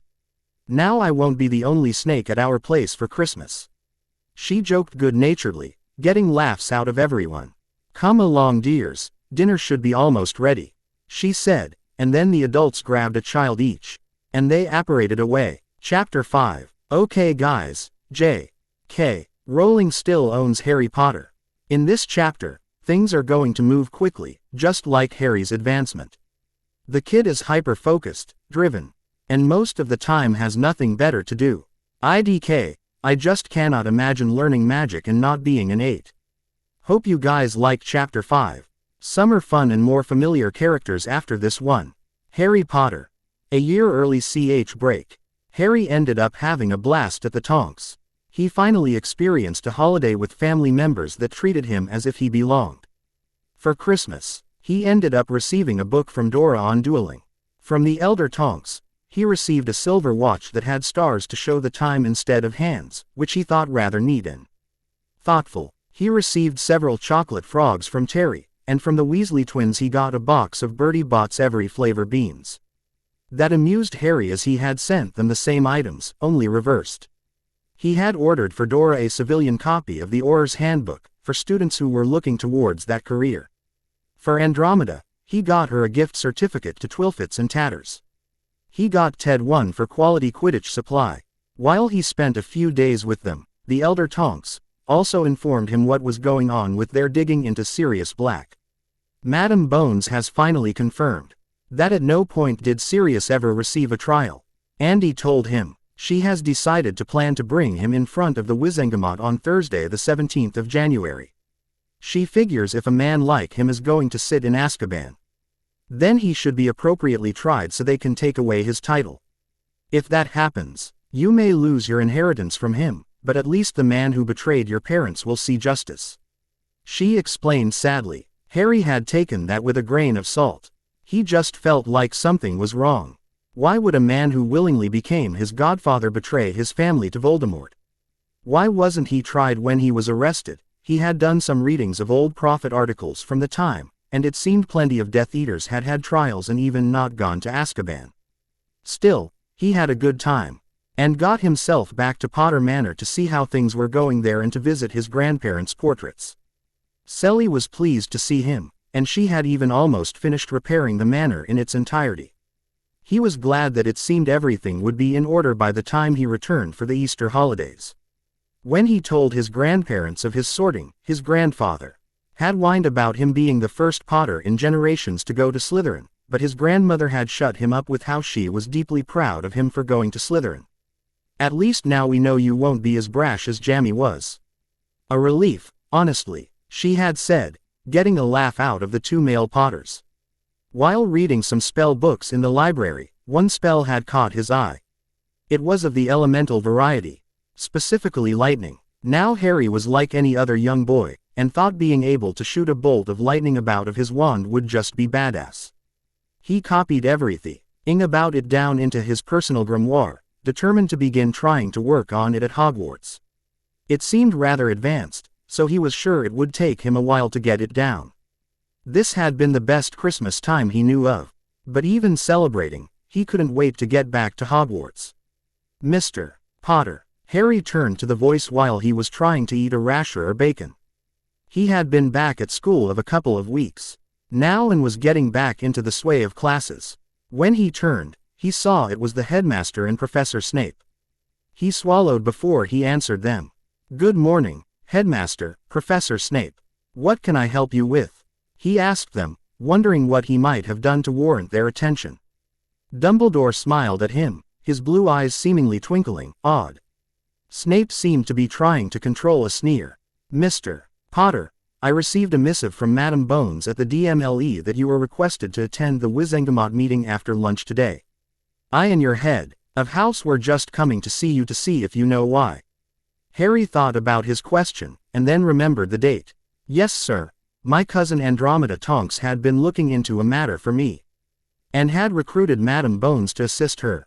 I would assume Madam Bones wants me there so I can witness the betrayer of my parents be properly tried and sentenced," Hary explained, shocking them. "Hey, raps, we could continue this conversation up in my office, Mr. Potter," the headmaster requested while looking around at the other students, noting that many of them were listening in. He didn't want to post Hary's business all over the Hogwarts rumor mill. Hary nodded and cleaned himself off with a napkin and followed the two men. They led him to a door guarded by two gargoyles, and with the password of licorice wands, the door opened, and a winding staircase was revealed. Hary made his entrance to the headmaster's office for the first time all year, taking in all the strange knickknacks. And apparently the phoenix that was perched behind the man's desk. "Ah, I thought Fox would be out hunting, but I guess not. Mr. Potter, Fox is a phoenix, as I'm sure you guessed. He is also my familiar. Now, why don't we get right to it? What did you mean downstairs when you said to see your parents' betrayer be tried? Dumbledore asked him. Harry composed his thoughts for a moment, and then decided. As the chief warlock of the Wizengamot, Dumbledore would be figuring out what was going on soon enough. What I mean, sir, is that Madam Bones has done some digging, and determined that Sirius Black was never legally tried for his crimes, and therefore is now the Lord Black. He said, getting a look of surprise for his efforts from the headmaster, and an intake of breath from Professor Snape behind him. Upon hearing that, Albus began thinking back to that time, trying desperately to remember Sirius' trial. When he couldn't recall it ever taking place, he was horrified. 9 years in Azkaban. And nobody caught this oversight. He thought to himself. He gathered himself before regarding Harry again. I can see why that would most certainly concern you, Mr. Potter. If that is the case, I will excuse you from all classes for the day and ask that you meet me back here at noon so we can flow to the ministry together. I will be your escort for the day. Albus relented. He figured the boy deserved that sort of closure. And he would be able to look out for him as well. Severus, do you have any issue with that? Albus asked his potions master. The man quietly shook his head, as if he didn't trust himself to speak. Excellent. Your grades are outstanding enough that an afternoon of missed history and herbology shouldn't set you back too far, Mr. Potter. I will see you this afternoon. You are free to do whatever you wish until then. Albus dismissed him. Thank you, sir. Good morning, gentlemen. Harry said as a goodbye and walked his way back down the staircase. The two men in the office began to stare at each other for a while, a silent conversation playing between them. Any onlooker would be confused, but the two were having a conversation via legilimency and occlumency. You don't think, do you? Albus asked. It's possible. I never saw the man in any meetings, but then again I never saw any other order members either, Severus admitted. Both men were disturbed for separate reasons. One was doubting whether a criminal had truly been locked up all these years, the other worried that one of his worst tormentors might have a chance to worm his way out of prison. Both only hoped that they were wrong. Harry had been brought through the flow to the ministry following after the headmaster. He wasn't required to have his wand checked in with the desk clerk since. He was being escorted by an official of the Wizengamot. Dumbledore led him down several levels after that, and they entered a courtroom of sorts. From reading and talking to Andy and Ted he knew this to be the chamber that the Wizengamot made laws and enforced them from. There were nearly 100 wizards and witches in the chamber already, all mingling amongst their seats. Some even noticed him, and he saw many begin to give him questioning glances as he was escorted over to the observer's box. As only a family seat was dormant until he came of age, he would have to be only a spectator for today's events. Luckily for him though, Andy and Ted were waiting to receive him from Dumbledore. Mr. and Mrs. Tonks, a pleasure to see you both. Dumbledore greeted them, not surprised that they were here after talking to Harry this morning. He had said his cousin Andromeda had been doing some digging. I assume I can leave young Mr. Potter in your care until everything is settled, he asked them genially. Of course, Professor. He's more than welcome. Hello Harry, dear, good to see you again. Andy said, opening her arms up for a hug, which he eagerly obliged. He then greeted Ted with their customary handshake. The headmaster watched these interactions with a smile. He knew the boy had few friends at school, so it was good to see him behave like an actual child for once. The boy was far too invested in his studies. But Albus could say he himself had as well at that age. Excellent. Well then, it looks like things are about to begin. I guess I better take my post, said Dumbledore. He then walked to the stands and entered a raised platform that had a podium. On the podium sat a charter, and a gavel for his use as the presiding warlock. Dumbledore picked the gavel up and banged it 3 times to call for quiet. Witches and wizards of this body, I welcome you back for another session. It is the 17th of January 1991. This is the 257th body of the Wizengamot. I, Albus Dumbledore, will be presiding as the chief warlock. Let us begin, he said as he began reading the charter. It was as he expected after his conversation with Mr. Potter. I have here an entry that Madam Bones Fro. The Department of Magical Law Enforcement has an issue to bring to our attention. Madam Bones, if you would please take the floor, he said, and a woman with auburn hair cropped to her shoulders and a monocle on her left eye rose and joined Dumbledore at his post. I do indeed have a matter to bring before this body today, Chief Warlock. What I am going to tell you all should shock each and every one of you to your magical core. Madam Bones said, looking around the room, observing the affect her words had.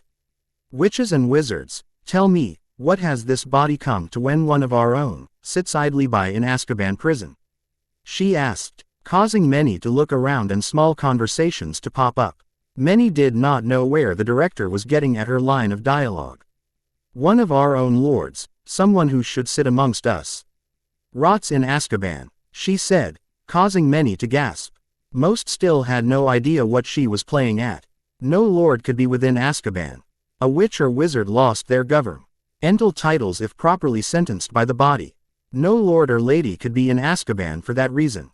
Lord Sirius Orion Black has been rotting in Azkaban for over 9 years, because this body never saw fit to give the man a trial when he was first captured. She continued, and then pandemonium ensued. Witches and wizards were shouting left and right, screaming about the absurdity of it all. Band, bang, bang, orderrrrr. Order in the court, Dumbledore shouted, his voice automatically amplifying itself with magic. Everyone quickly looked at him in shock. Dumbledore never yelled. He waited until everyone retook their seats. If what Madam Bones says is indeed true, and I believe it is as I cannot recall the trial of one Sirius Orion Black, then we must convene to trial the man immediately. Madam Bones, how soon can you have the accused before us?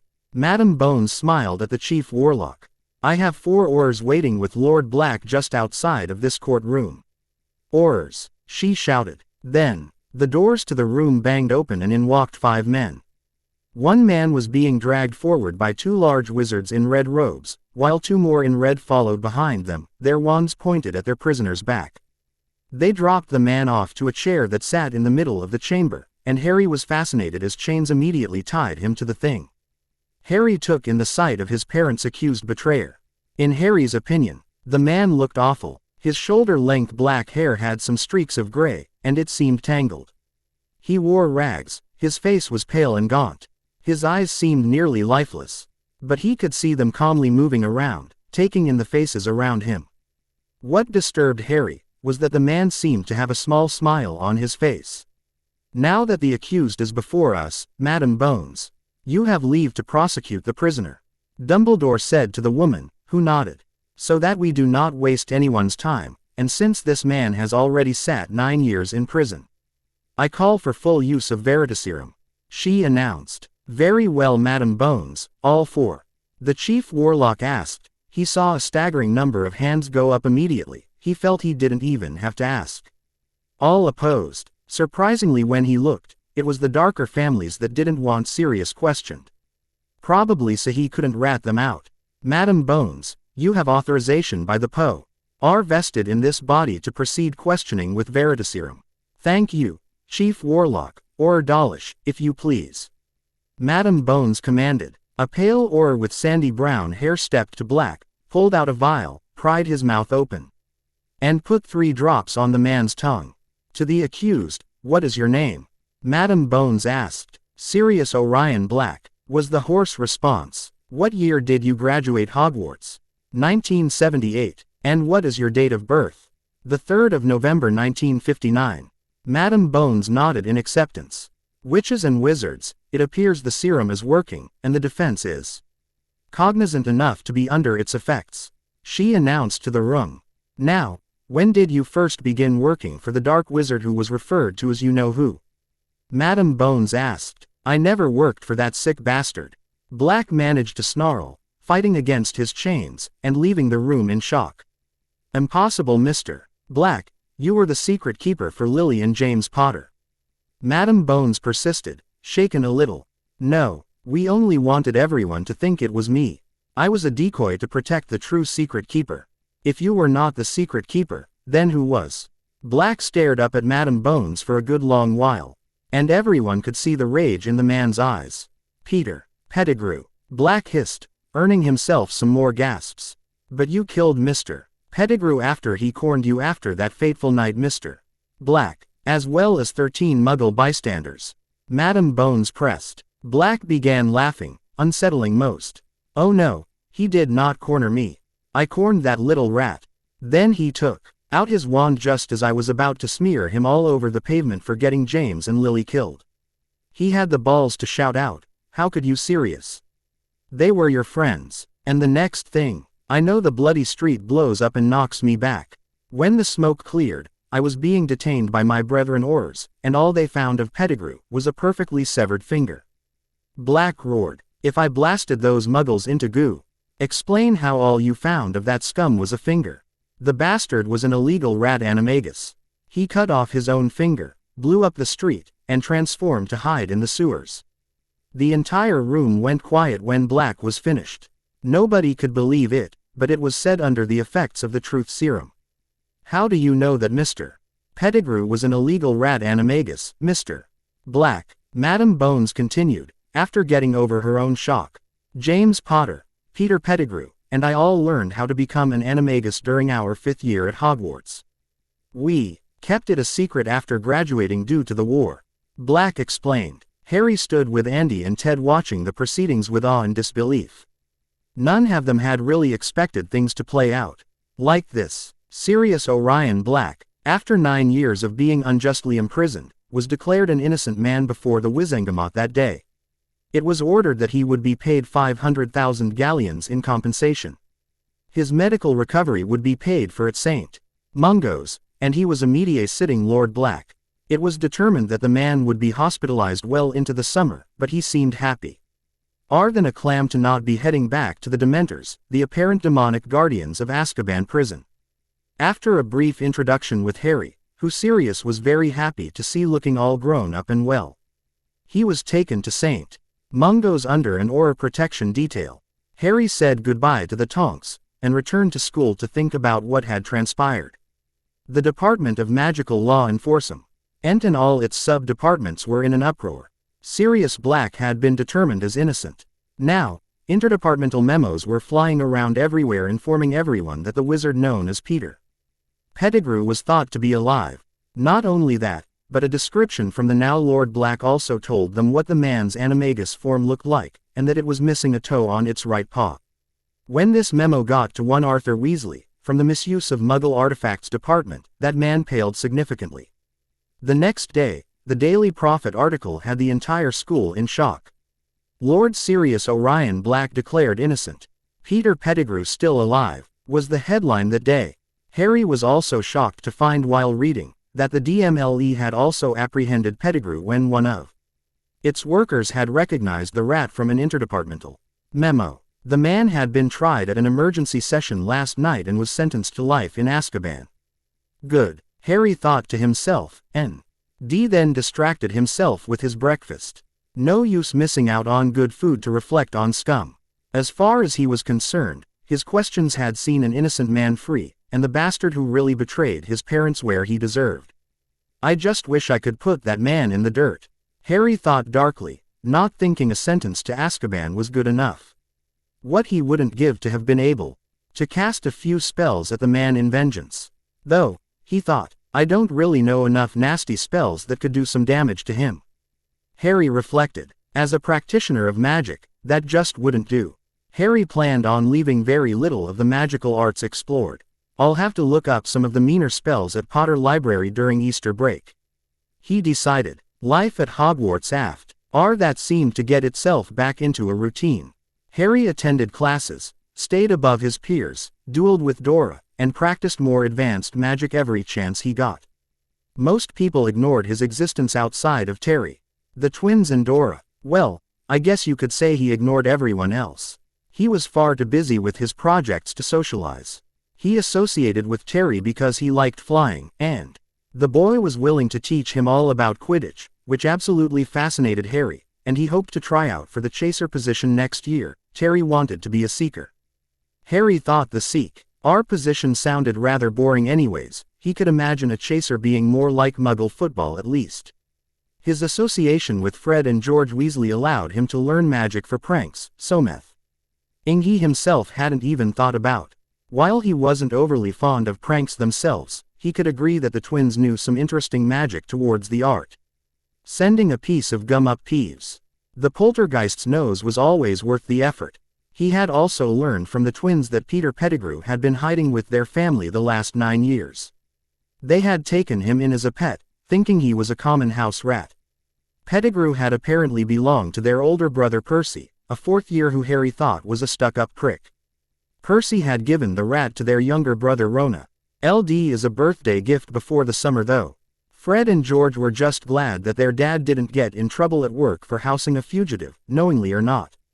It was a beginning of March before Harry attempted to learn the lightning spell he had found in his library back home.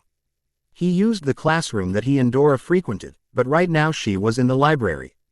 As far as wand movements, it was simple, requiring a simple jabbing point. The incantation was Fulmen, and he thought it was Nordic in origin. The description he copied said that one had to focus on what made lightning, lightning. Harry figured the answer to this was simple. It was electricity, duh. He set one of the dummies up and stood a few feet from it. Imaging the result he wanted, he did the necessary wand movement and called out, Fulmen. The next thing Harry knew was a flash of white light, and then blackness. He took in the surroundings of the room again only when he felt someone shaking him. Harry, come on, wake up. It's almost curfew, someone said to him, trying to get him into a sitting position. He realized he was flat on his back, he hurt all over, and he thought he could smell smoke. Harry blinked the bleariness in his eyes away, and eventually he could make out Dora's face, her hair wet with worry. What happened? He asked her. Why don't you tell me that, you numbskull? I found you here in a smoking pile. And one of the training dummies had been blown to bits. She shouted at him. He began to recall what happened as she helped him stand. Oh, my spell must have gone wrong somehow, he said, taking in the condition of the dummy, and his slightly singed robes. What spell did you use, Einstein? It looks rather dangerous, she said with a frown, crossing her arms. It was a lightning spell, he said simply, believing it best not to give up too much information. He was correct as Dora frowned at him. You were in here practicing elemental magic unsupervised. You understand how irresponsible that is of you, right? She put her hands on her hips as she said this.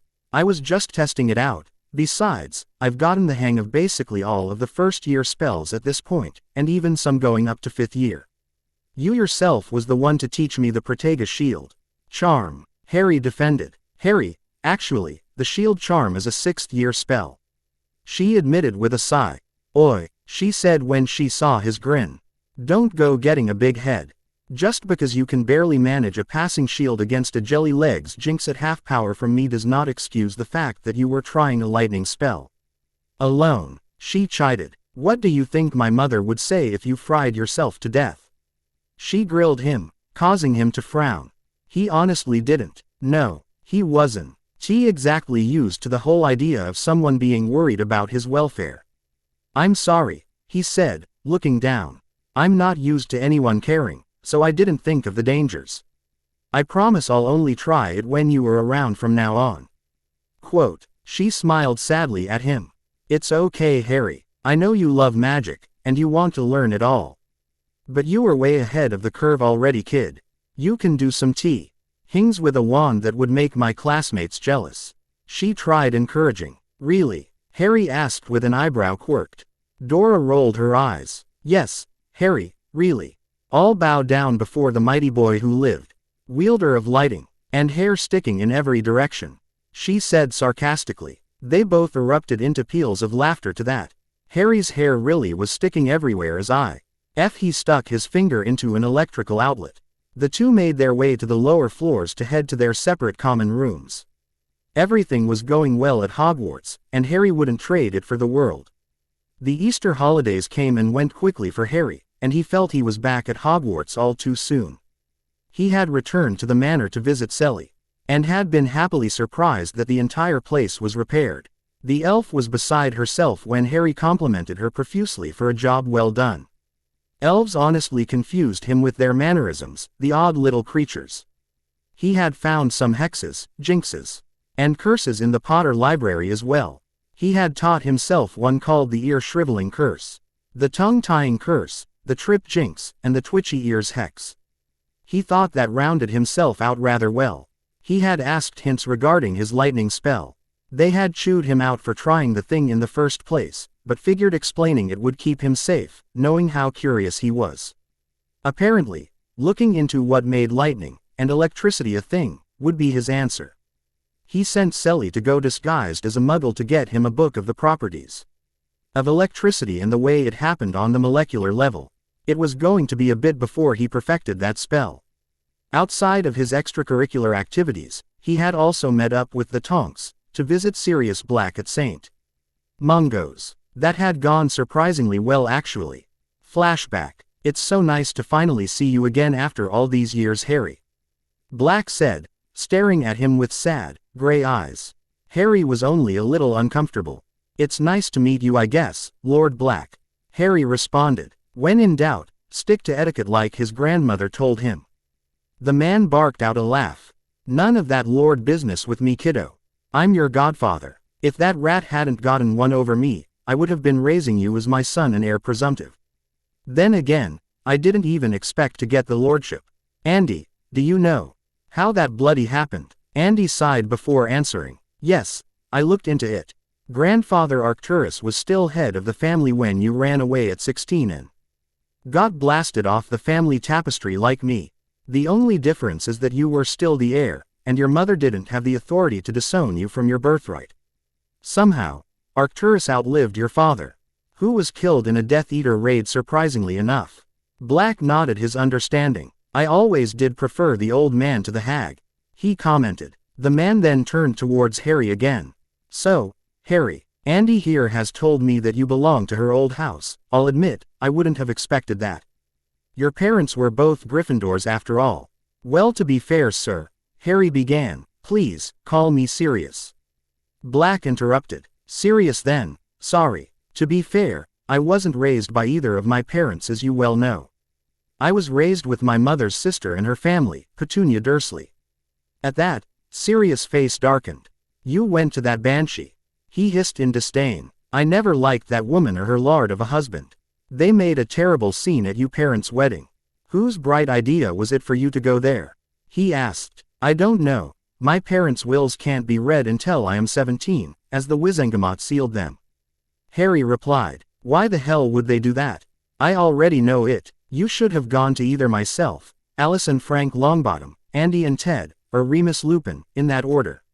Sirius groused. According to Rockjaw, it is standard procedure when a lordship is being transferred to a baby. It's so that I can go through the steps of heirship without immediately being made Lord Potter, which I would be if the will was read. Hary explained. Everyone stared at him for knowing that. What? He asked defensively. Grandfather and grandmother explained all of that to me. They don't like that I lived with those filthy muggles either, but I know why the will wasn't read. As for why I was there specifically, I have no clue. Probably to hide me from the magical world and all my fame, though I wish someone would have checked on me now and again to keep the scum in line. He said with some venom at the end. All the older witches and wizards shared some uneasy looks at his tone of voice, but thought it was justified. Well, you stay at Potter Manor now at any rate. And if anyone tries to force you to move anywhere, I am your legal guardian, as I found out your godmother Alice is in the permanent spell damage ward here at St. Mungo's. Said Sirius. I have no intention of moving you from your birthright, so long as that when I am released, I can check up on you regularly, and to begin spoiling you for 9 years of missed presents. He continued with a grin. Hary smiled at that. I'd like that very much. End flashback. The rest of the school year flew by after that. His spell repertoire grew, and his skill in dueling advanced thanks to Dora. Him and Terry had taken to the Quidditch pitch to practice throwing a quaffle around the hoops together once the spring weather kicked up. Fred and George Weasley had even come out and practice hitting bludgers at them. As they were on the Gryffindor team, Hary managed to get perfect marks on all his end-of-the-year exams, and he proudly claimed the #1 spot in his year. He was very happy with this outcome. Surprisingly, not many of his year mates were jealous of this fact. Most weren't surprised, and the few that he talked to said that it made sense. He was the boy who lived after all. Hary didn't like that there was a preconceived notion of him because of the night his parents died, but it was what it was. If they didn't hate him for being better than them, he could live with that. On the Hogwarts Express, Harry promised to invite Terry over to Potter Manor at some point over the summer, the same for the twins. Dora was already expected to visit with her parents as they were family. He had exchanged letters with Sirius for the remainder of the school year, and the man would be released fully recovered in a couple of weeks. The plan was for Sirius to join him at Potter Manor. Sirius had already agreed to continue his lessons on dueling. He would also help him learn the finer arts of Quidditch, which Harry was excited for. All in all, it was the best year of his life. And he truly hoped that the next school year would be even better. Little did he know, though, that his calm life would soon be disturbed. Chapter 6. The first thing one Sirius Black did upon his release was flow to Potter Manor. It was a couple of weeks into Harry's summer vacation, and Harry had enjoyed the peace and quiet of the manor to himself before being joined by his godfather. He had only been researching more spells, dueling etiquette, and looking more into runes and arithmancy, as well as magical creatures. Sirius' arrival turned a livelier leaf for the house, and Harry was both glad and sad for it. The next day, Harry, who was usually an early riser, was surprised to find himself with the shock of cold water drenching him. He flailed around from the inside of his bedsheets and eventually flopped on the floor. What in the bloody hell was that for? Harry screamed up at a grinning Sirius, who was wearing a set of shorts, tank top, and running shoes. It's only 5 bloody a.m. The screaming only caused Sirius to bark out a laugh. Well, it's about time you woke up. Why are you all wet? Nice dream, he teased, causing Harry to blush furiously. He had heard a similar joke from the twins at school, and they had explained it to him. Why did I invite this man to live with me again? He thought to himself. No, I didn't have a nice dream. Most of my dreams are horrid, thank you. Harry hissed, causing Sirius to frown. He shook his head, shaking away his own rising anger, thinking of the Dursleys. Sorry, kiddo, said Sirius. I only woke you up this early because of the 2 things you said you wanted me to help you with this summer. If you want to be ready for competitive dueling and Quidditch, I have to whip you into shape. Though I certainly need it for myself as well, he thought. Harry grumbled under his breath at that. If I knew that meant being woken at the piss crack of dawn by a mangy mud, I wouldn't have asked. What was that? Sirius asked with a smirk. Sounds like we are running 2 miles instead of 1 this morning. Come on, pup. Get dressed and meet me outside. After Harry took care of his business, he dressed and did as was requested of him. What happened next was torture. How can a man recently out of Azkaban move like this? Harry thought to himself sometime after they made their halfway point. He had always been a decent runner, running from his cousin and his gang growing up, but this was ridiculous. He had never done sustained running for anything more than a couple 100-meter sprints. Long distance was going to be the death of him. He would be doing if he hadn't have been practicing with Dora in their unused classroom for most of the year. After finishing their 2nd mile, they had done some calisthenics. Nothing outside of push-ups, sit-ups, and squats, and then plenty of stretching. Harry was knackered by the end of it all, but he was glad to see that his guardian seemed equally as spent. Phew, that was good, Harry. I haven't done that in so long. That was far too slow for my liking. We can get up to speed together though, so no worries, there's the whole summer. Sirius chirped brightly as they walked back inside to eat breakfast. After eating and meeting back up in the library after showering, Sirius wanted to focus on the matters of dueling before anything else. He had been an Auror before his incarceration, and he knew he was rusty. He was debating of joining the force again. All right, Harry, if I am going to help you, I am going to need to know all of the spells that you know how to use.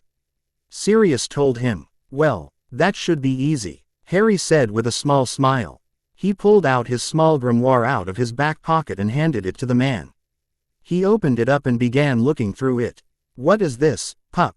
That is my own personal grimoire for everything I learned during school and my extracurriculars here at the manor. I like to write down what makes casting the spell easier for me.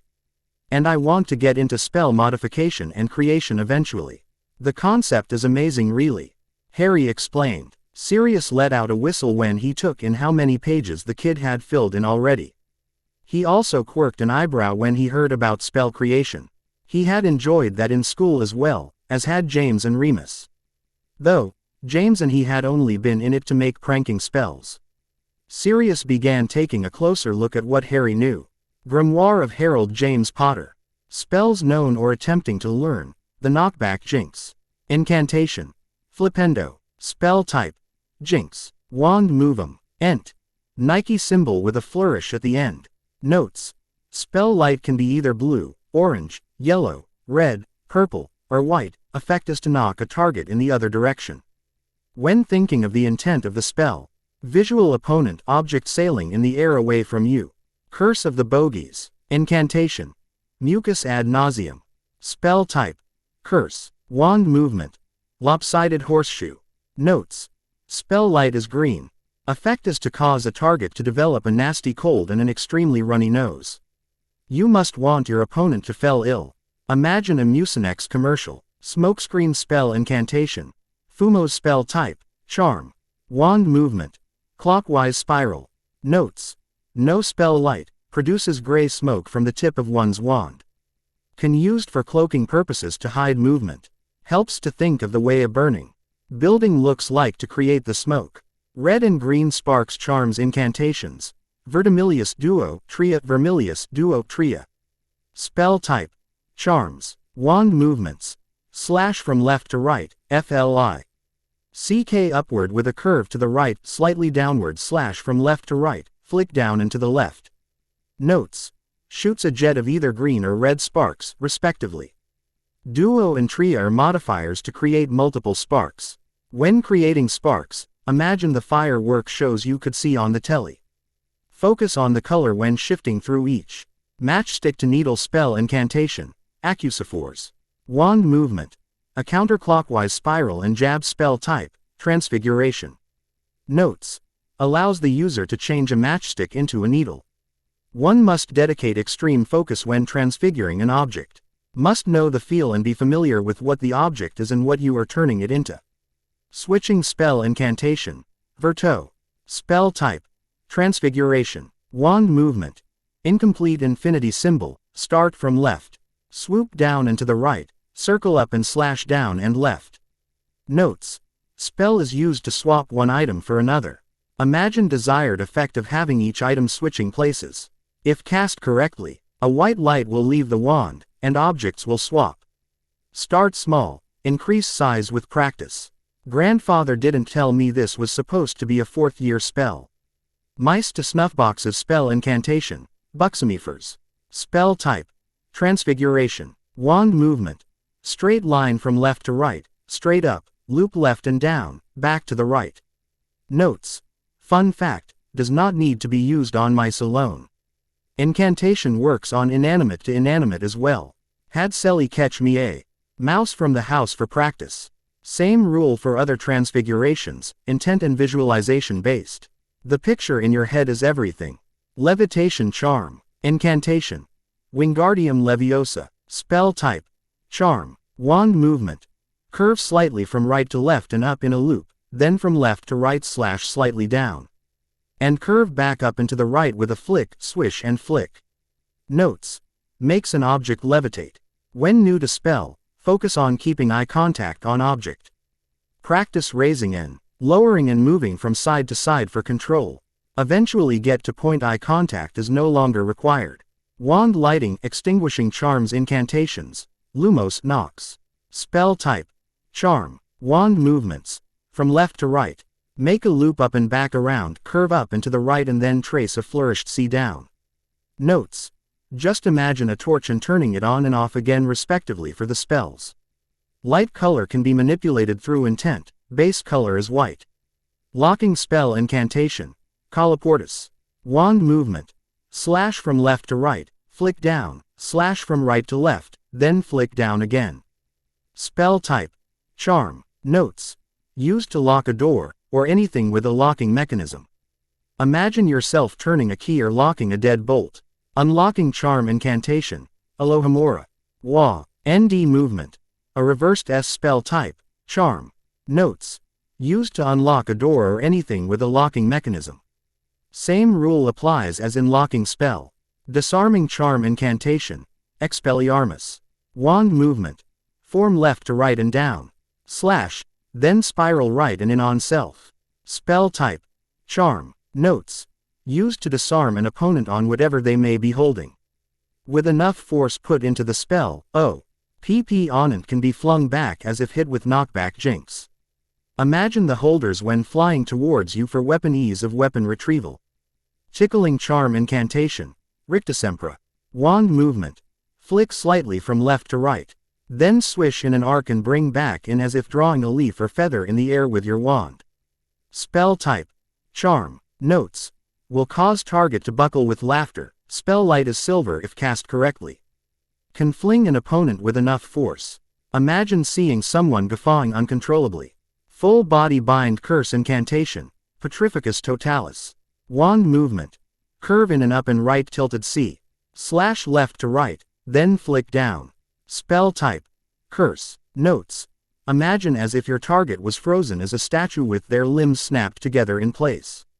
Target will likely fall if hit while moving. Softening charm incantation. Spongify. Wand movement. Off-tilted S spell type. Charm. Notes. Used to turn a target rubbery or soft, bouncy.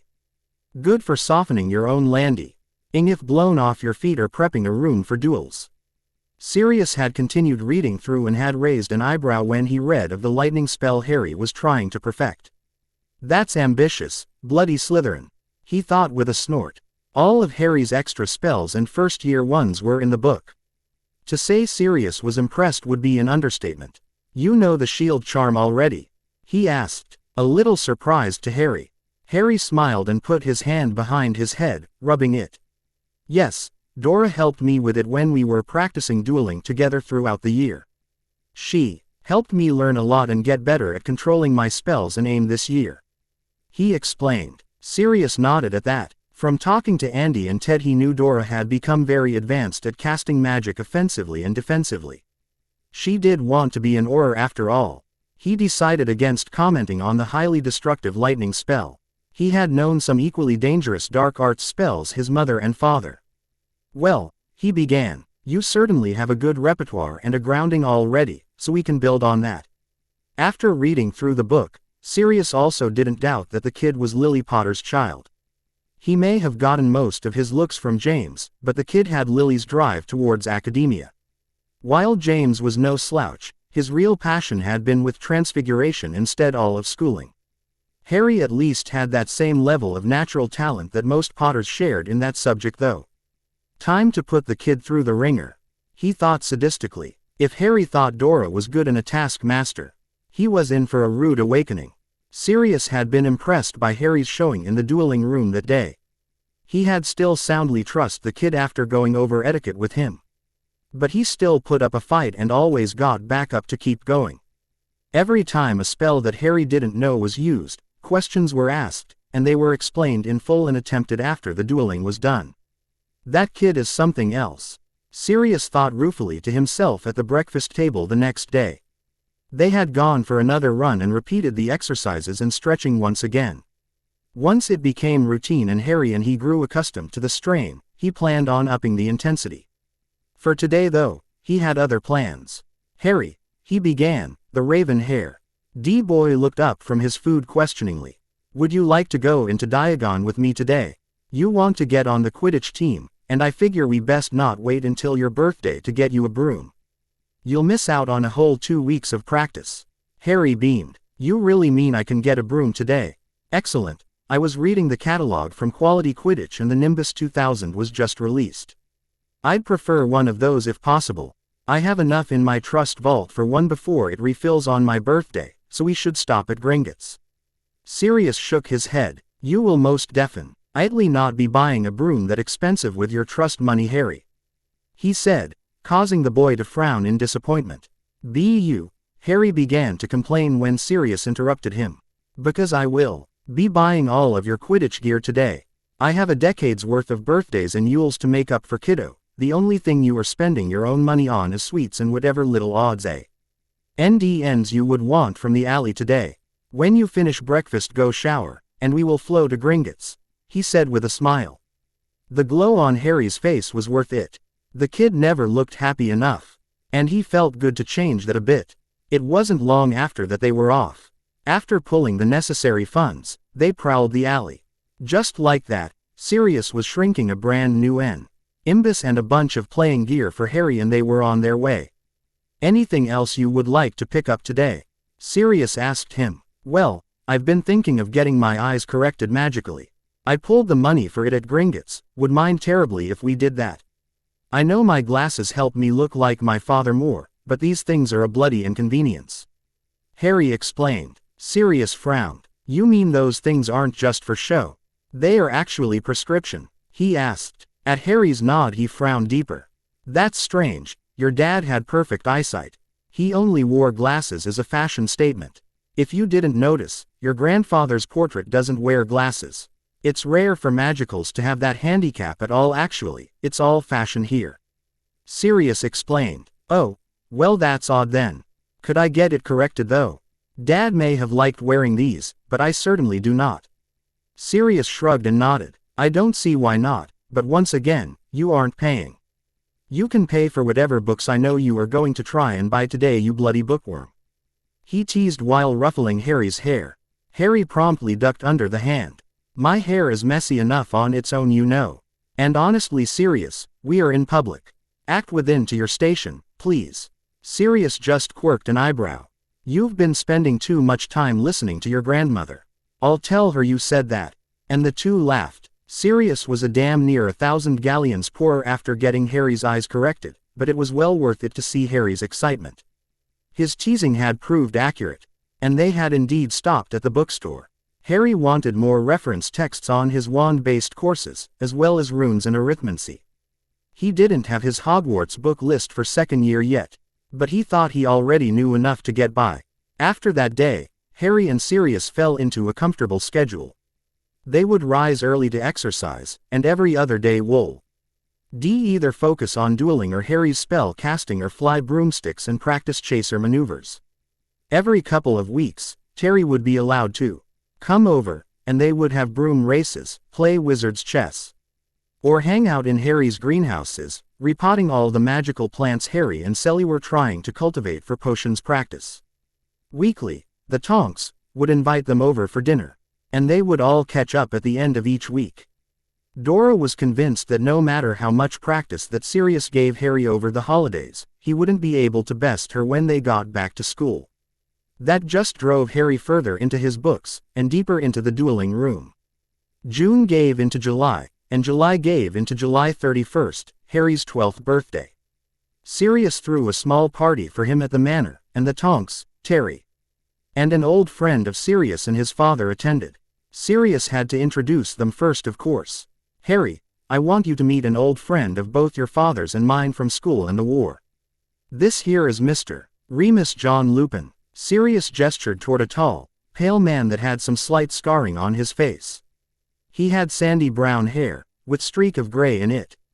He looked much older than someone his age should, but then again Sirius didn't look the best for his age either. Harry stuck out his hand in greeting. "It's nice to meet you, Mr.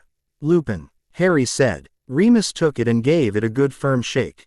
"Please, Herr Potter, call me Remus. I held you as a baby after all. Had things been different, you would have probably seen quite a bit of me growing up." Harry then, "Remus, of course, Harry, and happy birthday. You've grown so much since I last saw you." Remus wished, a bit sadly. "Thank you, and I'm sure." Harry said with a wistful smile. "I've also grown in the past year."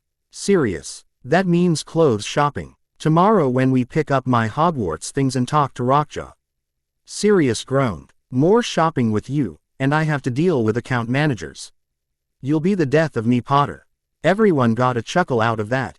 The party proceeded from with Sally going above and beyond, seemingly making the entire pantry, and a 3-tiered chocolate cake. It was the best birthday Harry could remember, even better than last year's.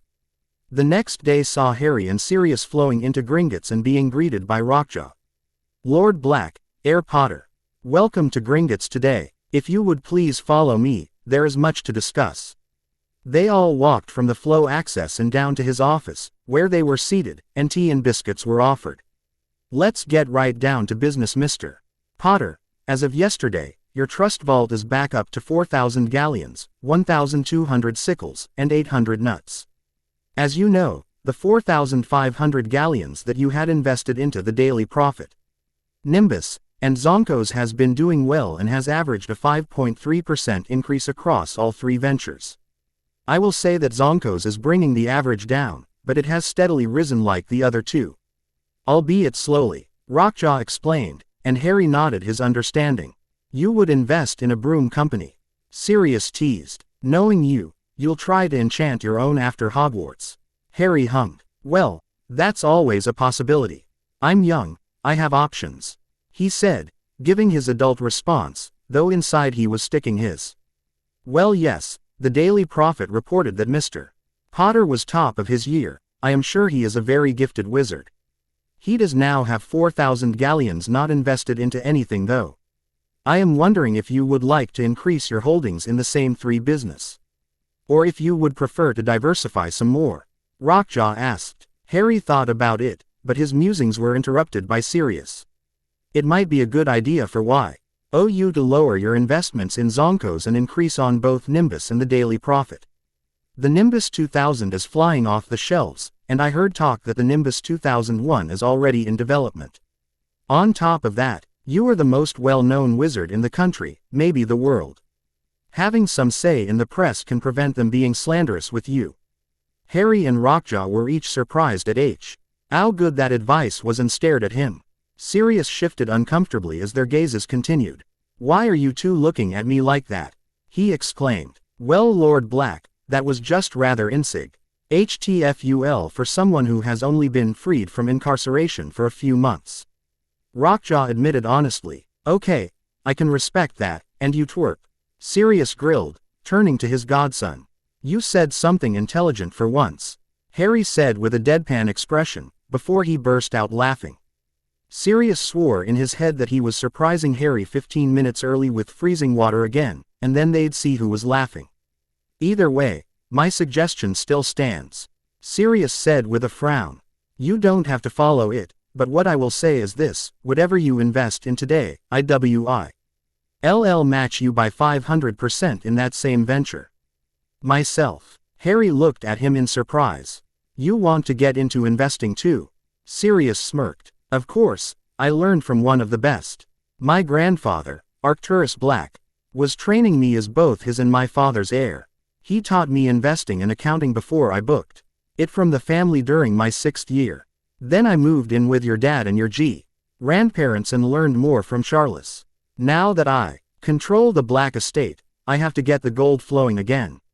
Fair enough. Anyways, I'll take your suggestion. I'd like to invest 2,000 galleons into the Daily Prophet, and another 1,000 into Nimbus, Hary said, addressing both Sirius and Rockjaw. Very well, Rockjaw said as he pulled out and filled in the appropriate forms as well as the blood quill. You know what to do, he said, passing everything over. Once everything was in order, Hary signed his money away, and the documents were stamped and vanished. Gentlemen, a pleasure doing business with you, Rockjaw said as he led them out of his office. Enjoy the rest of your day. You as well, Rockjaw. May your gold flow freely. Hary said in goodbye, and may your enemies quake under your heel, Mr. Potter. After that, Sirius had done essentially the same thing with his account manager, Hammertooth. After that they had gone down to their vaults to grab some spending money. Soon, they were back in the alley for a day of school shopping. Do you mind terribly if we split up? Hary asked. It's just I want to go to the bookstore first. I plan on getting more than the school list. And I know you don't like it in there. Sirius smiled in a teasing manner. Why, of course, bookworm. I'll head and get your potion supplies. I'll even get you 2 second-year kits since I'm sure you are going to want to experiment. Honestly, I've never met a kid who focuses so much on schoolwork. Hary grinned. Honestly, Lord Black, acting as if magic is a chore. An inconvenience even. Magic is a gift and a mystery, good sir. And I plan to unravel her secrets, one step at a time. Sirius just rolled his eyes. Go on, pup, I'll come to the bookshop when I'm done. Don't buy too many now, you still have an entire library. Remember. With that they split up, and Hary soon entered Flourish and Blots. He wasn't really watching where he was going and had to stop short from walking into a witch wearing tartan robes. It took Harry only a moment to realize that he knew the woman. "Professor McGonagall, good morning to you, this is a pleasant surprise," Harry greeted, throwing on that Potter charm. He knew he was one of her favorites regardless that he was one of Snape's snakes. It helped that Transfiguration was his own favorite subject at the moment. The teacher turned towards his voice, and her usually stern face softened into a smile when she saw him.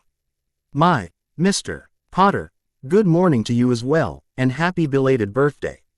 I hope it was enjoyable," she asked. "Oh yes, Professor, best in my life. I had the tonks, over Terence Higgs, obviously my godfather Sirius Black, and I met an old friend of his and my parents that day too. Remus Lupin. Ah, so you've met Mr. Lupin." He was the only one of that friend group who had a sense of responsibility. "I made him a prefect their 5th year to try and keep Black and your father in line with their incessant pranking." Woeful. Why that endeavor failed considering Lupin was in on the pranks as well. She told him with a laugh.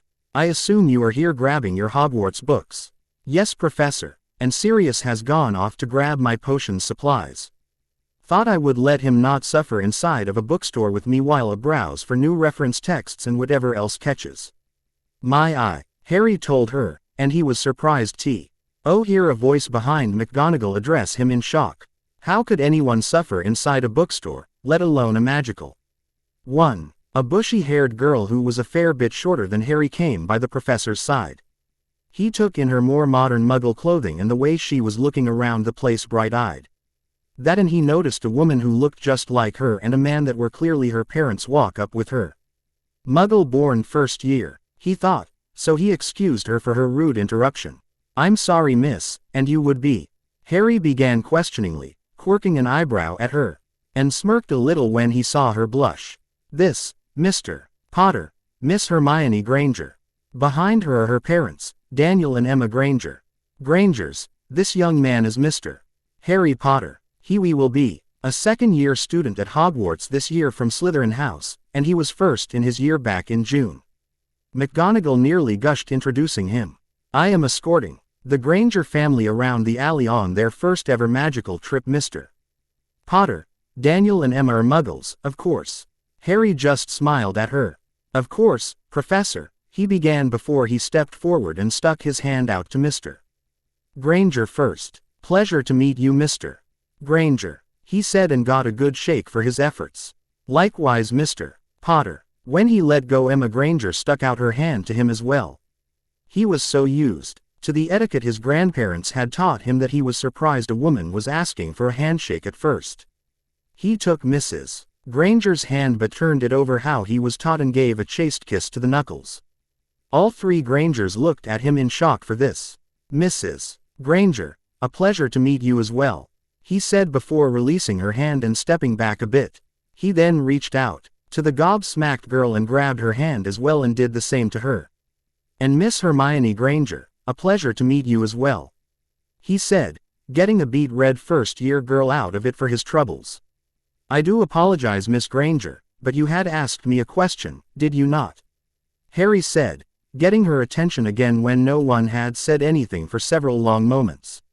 Harry smirking, the Grangers' shock, and McGonagall just seeming amused about the whole thing. Leave it to a Potter to terrorize a Muggle-born family by being courteous about it. The girl shook herself out of her show. CK enough to blurt out a completely different question. "Why in the world did you go and do that?" she asked him. He couldn't help but chuckle a little. He just smiled at her some more. "Do what, Miss Granger?" he asked innocently. She blushed some more as she stammered out a reply. "Why did you have to go kissing my mum and I's ha just greeting a man and 2 ladies, as is custom, Miss Granger?" "I'm sorry, I've only been out of the Muggle world myself for a year now, but I didn't commit some social faux pas, did I?" he asked the room, knowing he hadn't, but just taking the mickey at this point. Boys don't usually just going around kissing girls' hands and stuff like that. The girl said a little more quietly that time. "Well, maybe not on that side of the magical border, but here, my manners dictate that when greeting a lady, you greet her as such. You are a lady, aren't you?" he asked her with a slight teasing grin. He could see her parents starting to get amused as well behind her while she seemed indignant. Well, of course I'm a lady, she said, sticker her chin up a bit. I'm a girl after all, aren't I? She asked him. That you are, Miss Granger, that you are. Now lucky for you I do remember your question from when you joined the conversation between the professor and I, he said, getting to blush again. Why is it so fun teasing Ferdies? Is this how Dora feels? Well, guess I can't blame her anymore, he thought. My godfather usually has to drag me out of the bookstore. I tend to stay here for longer than is recommended for oneself. That and I spend far too much money here. I mean, just 2 weeks ago I think I spent around 300 galleons. The Grangers, and even Professor McGonagall, raised their eyebrows at that. I hadn't realized you were that dedicated to your education at Hogwarts, Mr. Potter, McGonagall stated. Harry turned to her. Well, I was raised without magic for most of my life like Miss Granger here. Now I wish to know all about my new world, you can't blame me for that. Oh, I'm sorry, have you gotten your schoolbooks yet, Miss Granger? He suddenly changed topics. At the girl's negatively shaken head, he smiled and turned to the professor. Is it the exact same list as last year, Professor? He asked her. She nodded. Yes, Mr. Potter. Why do you ask? Well, I know the conversion charges from pounds sterling to galleons is a bit rough. Selly, he called, and the Grangers were all shocked when his house elf appeared. With a pop, he continued on as if everything was normal. Yes, Master Potter, how's Conselly Bees helping you? Selly, Old you please bring me all of my textbooks from first year, as well as my copy of From Muggle to Magical, please. He requested of his eld. She immediately popped away and returned carrying his books. They's be here, Master Potter, sir. Does yous need me to shrinks them? Selly asked. No thank you, Selly. Miss Granger here has a trunk, just over there, I'll take them. He received his books from High's elf easily thanks to all of the conditioning he had done so far this summer. Thank you, Selly, I will see you at home. Byes, Master Potter, Selly's be glads to help. Pop. Harry turned back towards the Grangers. I figured since I already know all the spells in these textbooks and then some, you would get greater use out of them than I could. Could you please open your trunk? He asked the girl again. She was just staring at him. Then his books, and then where his elf had just previously been. With a soft voice she asked. What was that? Oh, that was my house elf, Selly. House elves are magical beings that bond to a witch or wizard, family, or even just a property, and they serve them for life unless their bond is broken by their masters. He explained patiently. He wasn't ready for another outburst. You have a slave. The girl blew up on him. He frowned rather hard at her. Watch yourself now. Selly is most certainly not a slave. She is practically family. She may work for me, but she receives a home and the magic of that place to help sustain her own magical core. The bond between elf and wizard is completely symbiotic. Mrs. Granger came to his assistance on this. Hermione, honey, you can't just go making assumptions here. This is a completely different culture compared to back home. Not everything is going to line up the same. The girl calmed down enough to manage an apology. I'm sorry. That was rather rude of me. I'm sorry for misjudging the situation, she said while looking down a bit. Well, Miss Granger, all is forgiven. You are new to our world, so some excuses can be given. But I must say, while I like to think of myself as rather strong and fit for my age, these books are starting to get heavy. I ask again, could you please open your trunk, and I could put these away for you? He consoled, getting a little frustrated that he was still holding the entire stack of his first-year books. She rushed to get the trunk open after that. He saw that the Y had already purchased robes for the girl as she cycled through her compartment settings. He eventually got them in the compartment she wanted and shook his arms out. Well then, seems I need to increase my morning regime again, he said mostly to himself, but it got looks of amusements from the adults. You didn't have to give me your old books, you know, my family is capable of paying. The Grange, our girl said to him after she stood back up. Honestly, he had kind of missed how Muggle kids behaved. They didn't tiptoe around social norms, they just trucked along through. Hermione dear, Mr. Pot, our here was kind enough to gift those to you when he didn't have to, What do you say? Mr. Granger interfered this time, causing the girl embarrassment once again. Thank you for the books, she said quietly, pink still tinting her cheeks. You are most certainly welcome, Miss Granger, and think of it this way, he said as he leaned in to whisper into her ear. Now your parents have more money to be. You extra books that aren't on your school list. That did it, and the girl squealed in excitement, and the next thing Harry knew, he was very confused and was subject to a bone-crushing hug. Good Lord, Harry, I let you off on your own for maybe 10 minutes, and you're already in the arms of a young lady. My, you kids move fast these days. A voice that turned out to be Sirius came from the entryway. When the girl heard what he said and realized what he meant, she let go of Harry and hoped away with a high-pitched eep. It wasn't anything like that, sir. I just lost myself a moment in what he said to Harry said to me. Oh, is that right, and you're on a first-name basis already? He said with a raised eyebrow before looking over at his godson. Do you already have an intended? He asked slightly seriously, eyebrow raised in an actual question. Harry sighed at that. Sirius, please meet Mr. and Mrs.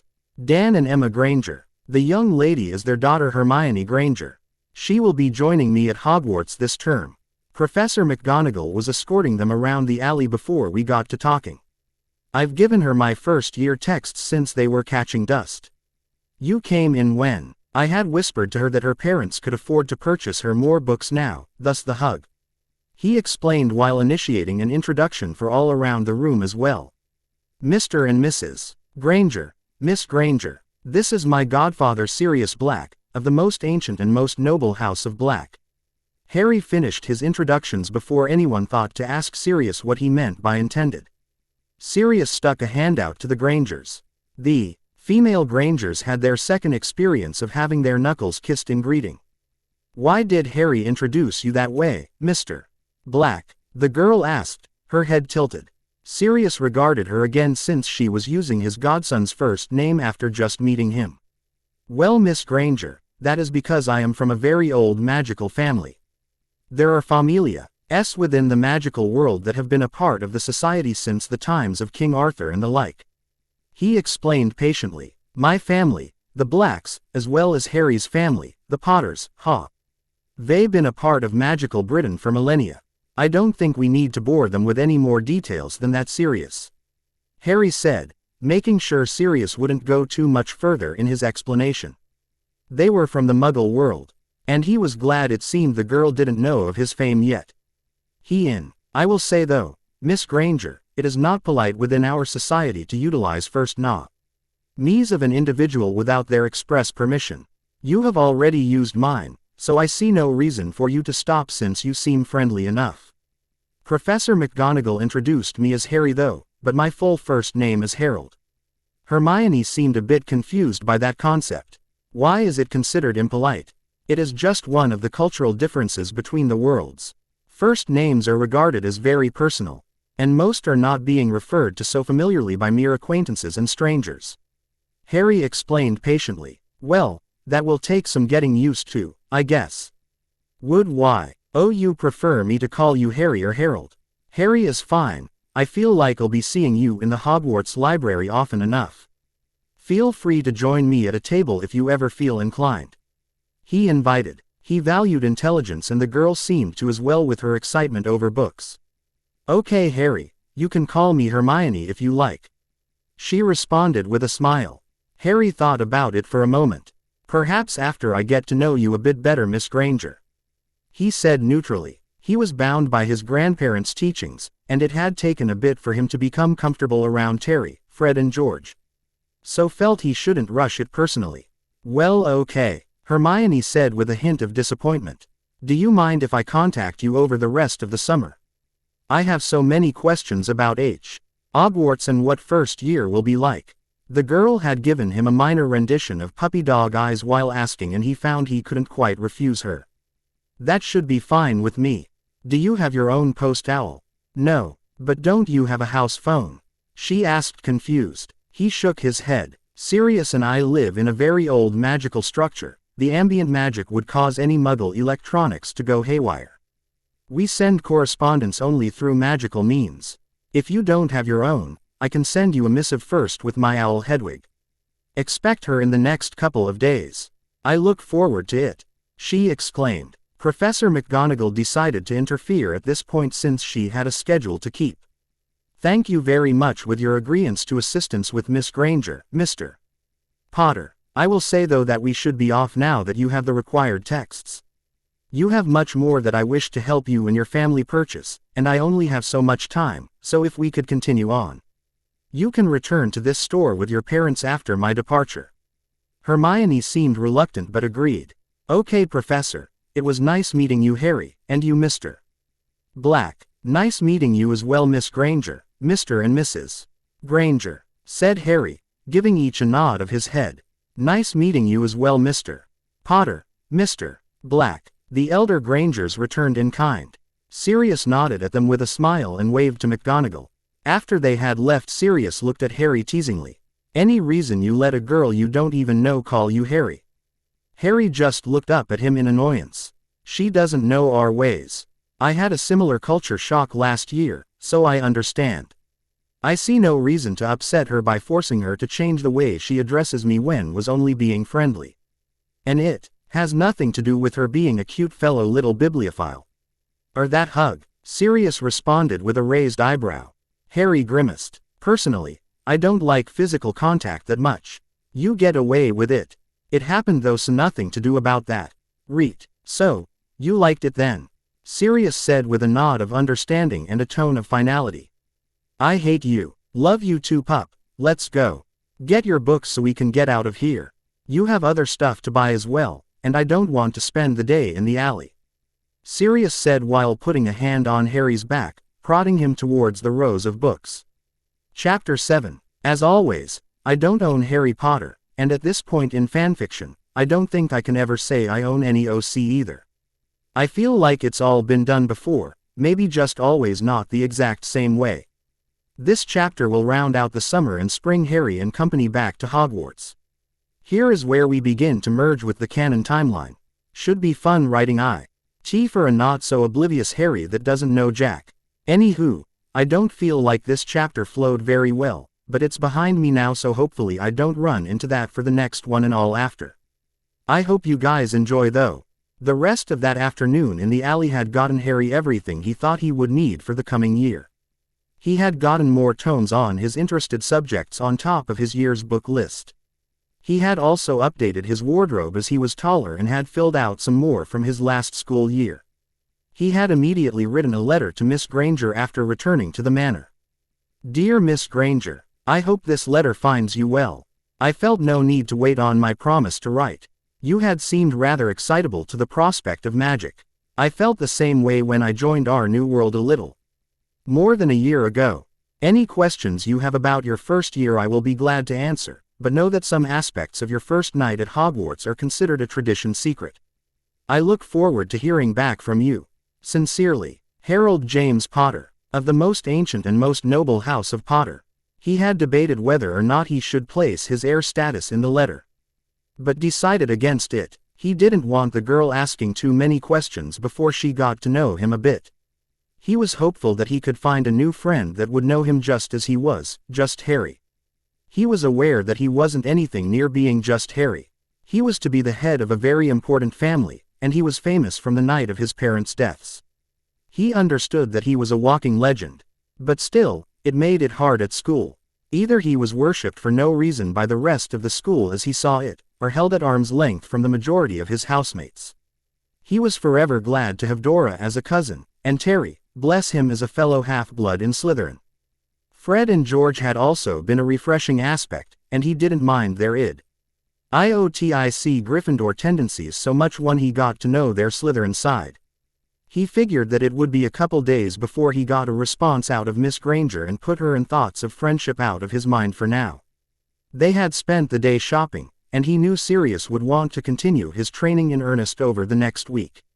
For some reason his blasted godfather had seen fit to only just inform him that he had registered him for the U13 British dueling circuit taking place on the weekend of June 19th after he finished his second year. Hary planned to prepare in earnest now that he knew he would have to make his debut onto the dueling circuit at such a young age. He was glad he would be going up against kids of similar age and skill set though, so he held some confidence. A few days later, filled with both dueling, Quidditch, and spell research, Hary received a response from Miss Granger. His faithful snowy owl Hedwig was perched on his shoulder during breakfast, and he fed her some bacon bits. Earning himself some loving nips to the ear, he opened the letter and read its contents. Dear Hary, I was so ever excited when your owl tapped on the kitchen window. She is such a gorgeous bird. What is her name? I'll have to remember to get a supply of owl treats the next time. My parents allow us to visit Diagon Alley. I've been reading all about the magical world. Why didn't you tell me that you were famous? I have read about you in several background books that I picked up after getting the remainder of my supplies. I assume you didn't want a starstruck 11-year-old girl to deal with. On top of how I acted over the books you gave me, so I can forgive you, I guess. I didn't know that you left notes in all the margins of your old textbooks. At first, I was scandalized or the thought of someone defacing a book, but then I decided you were talking. Being top of your year in all. What can you tell me about how we will be arriving to Hogwarts? Though, Professor McGonagall explained platform 9 3/4, but my parents and I are still a little hesitant about walking through a brick barrier, understandably, or at least, I hope. Also, what is the sorting ceremony into the houses? How do they sort us? How do we get to the castle? The Hogwarts Express. I'm sorry if I am overloading you with questions, there is just too much to learn. I'll cut this short for now so as not to weigh down your owl. One last question, why do you sign your letters that way? It seems a bit hoity, no offense. Love, Hermione. Hary was rather perturbed from the girl's letter. Definite bibliophile, he thought amusedly. It was the fact that he was in several books that she read that bothered him. She didn't appear starstruck, since he had gotten to her before the books, so that was good. Books about him. He hadn't even thought about that. He wondered on the legal repercussions of writing about him without his or his guardian's permission.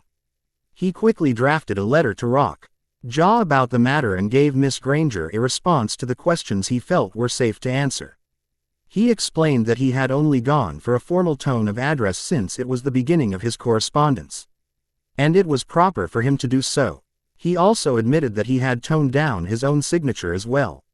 He told her he would be happy to step out into the Muggle side of the platform to lead her and her parents through with Sirius. He also told her about all the magical treats she would get to try on the train. He informed her that it was a guarded secret how first years were sorted, and he was honor-bound not to disclose that information. It was an unspoken tradition. He confessed that the fact that books about him may exist had escaped his thoughts, and that he would be looking into the matter. He also warned her not to believe everything in those texts, as not everyone knew what happened that night, since he was the only survivor, and was only a babe at the time. Her reply had been reluctant to admit that the books may have some false info, but defended that they did claim anything written was mostly speculation. He could live with that, they weren't claiming facts. So whatever. Rockjaw had informed him that the history books about him were matters of public record, and weren't about him specifically, just about the Blood War and his part in it at the end. Rockjaw did inform him that apparently there was an author writing fantasy stories using his name and likeness to sell books. They were all rather silly things, and Hary wanted them either removed from shelves, or he wanted a cut of the profits. Preferably a mixture of both. First year had been awkward enough as it was. He didn't need more fangirls and boys. Outside of that, the summer continued how it had, him learning more and more magic, practicing his dueling, and preparing for his tryouts as a chaser onto the Slytherin Quidditch team. Dueling and tutoring from Sirius and having Terry over a few more times helped build some solid confidence in him, and he was excited. A concerning thing he read in the Daily Prophet was that apparently a Gringotts vault had been broken into a couple of days after he got his school supplies. The only thing known about the case was that someone had retrieved the contents of the vault that same day, prior to the break-in. Neither he nor Sirius knew what to think of that. The fact that someone had tried to rob the goblins was ludicrous, but it happened. They had far too many questions about the issue, but hoped the bastard was caught eventually. Their gold was stored there after all. Soon it was September 1st and Hary and Sirius were preparing to step through the flow to the station. Sirius had agreed to assist the Grangers with getting to the platform, so they were leaving a bit early. They were greeted by the sight of the large steam engine before they made their way through the brick barrier and waited for them by platform 9 and 10. They didn't have to wait long, and Hary had been taken by surprise when Miss Granger had spotted him. She had left her things and immediately rushed to Hary and engulfed him in a hug. He had hesitantly returned it, trying not to be awkward, but not knowing what to do. Her bushy hair left his face, and he could see amused looks on her parents' faces. The look he was getting from Sirius almost caused him to groan, but he held it in. "Well, hello to you too, Miss Granger," he said to her with a small smile, and as when they had first met, took her hand and kissed her knuckles. Like last time, this got a blush out of her, but she was apparently ready for it this time. He greeted the elder Grangers in kind, as did Sirius. "Sirius, would you lead Mr. and Mrs. Granger through after I lead Miss Granger?" he asked his guardian as he grabbed the girl's luggage cart. His own was stored safely into his pants pockets, he would unshrink them on the train. "Of course, Hary, you two go on ahead, we'll just have a chat. You can wait on the other side," Sirius replied, a giant smirk on his face. Hary knew the man was going to prank him somehow, and he felt he was going to get the Granger parents in on it. This didn't bode well. "Come along, Miss Granger, just follow me right through, there isn't a need to worry. It's only an illusion," Hary said to her before pushing her cart through the barrier. He as rewarded with a gasp of awe from behind him when she took sight of the giant steam engine. He regarded the childlike wonder in her eyes, sure that he had looked the same way last year. He smiled as she took more of the magic in. She looked at him with a big smile on her face and a twinkle in her chocolate brown eyes. She shook with excitement and tried and failed to suppress a squeal of excitement. Her parents and Sirius soon joined them though, and she was sobered by the thought that she wouldn't be seeing her parents until the Christmas holidays. Hary though had taken his eyes away from Miss Granger and was trying to discern just what had Sirius smirking so damn much. "What have you gone and done now?" he asked accusingly. "Oh, nothing terrible, Daniel and I had just come to the verbal agreement about you two getting wed," Sirius said with far too much cheer. The mischief in his eyes were unbearable.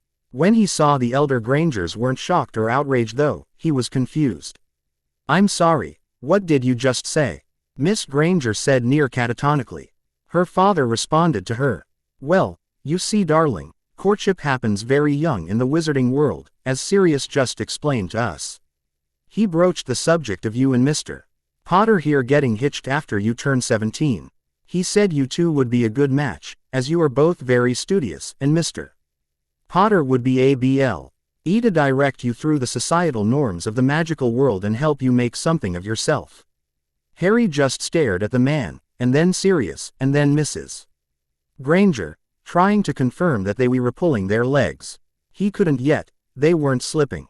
"Daddy," Miss Granger exclaimed indignant, "are you really trying to marry me off? Did you know about this, Hary?" she said as she turned to him. A fierce look in her eyes, but it was betrayed by the giant blush adorning her cheeks. He sighed. "Okay, enough you two," he said as he shot a glare at the older males who immediately started chortling. "You bloody had to do that, didn't you, Sirius? It's Miss Granger's first day, and you had to pull a prank over us." Sirius nodded vigorously with tears of mirth leaking down his cheeks. "Yes, I am just surprised I got Daniel and Emma to go along with it. I knew it wouldn't last long, but we off-balanced you for sure." "I hate you," was all Hary said in response before looking back at Miss Granger. "I apologize for his behavior, Miss Granger, I thought I had him better trained." She giggled at that, her blush mostly gone now. "It's fine I guess, but my father is definitely not off the hook for going along with that." Honestly, until September 19th, Daniel had the sense of mind to wince at his daughter's tone. It sounded just like her mother's. He knew he wouldn't get support from that side of the court either if his princess was upset enough. "Sorry, Pumpkin, the opportunity was too grand. And besides, you didn't seem entirely appalled judging by your blush." The girl's face reddened again in full force. "Daddy," she said as she slapped the man's arm playfully. She was then pulled into a hug by her father. "Easy now, sweetheart. I am going to miss you so much over the next few months. Be sure to write to your mother and I often." "I will, Daddy," she said as she moved over to her mother to receive the same. Harry exchanged a quick one with his godfather while they were occupied. "I still hate you, Mutt," Harry said to the man, earning him ruffled hair for his efforts. They were then joined by the Tonks family. Quick introductions all around, and another set of goodbyes were made.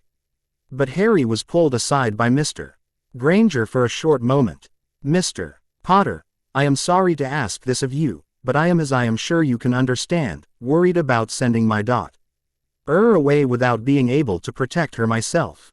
Harry nodded his following of where the man was going.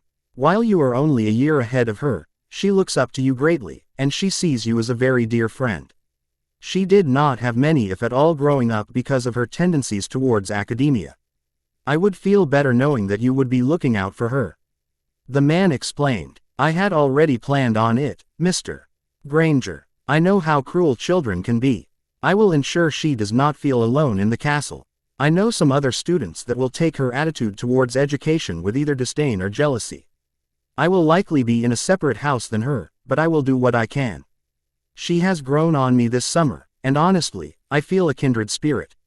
Harry responded, a small SMI, tugging at his lips from getting to know Miss Granger throughout the summer. Mr. Granger let out a sigh of relief.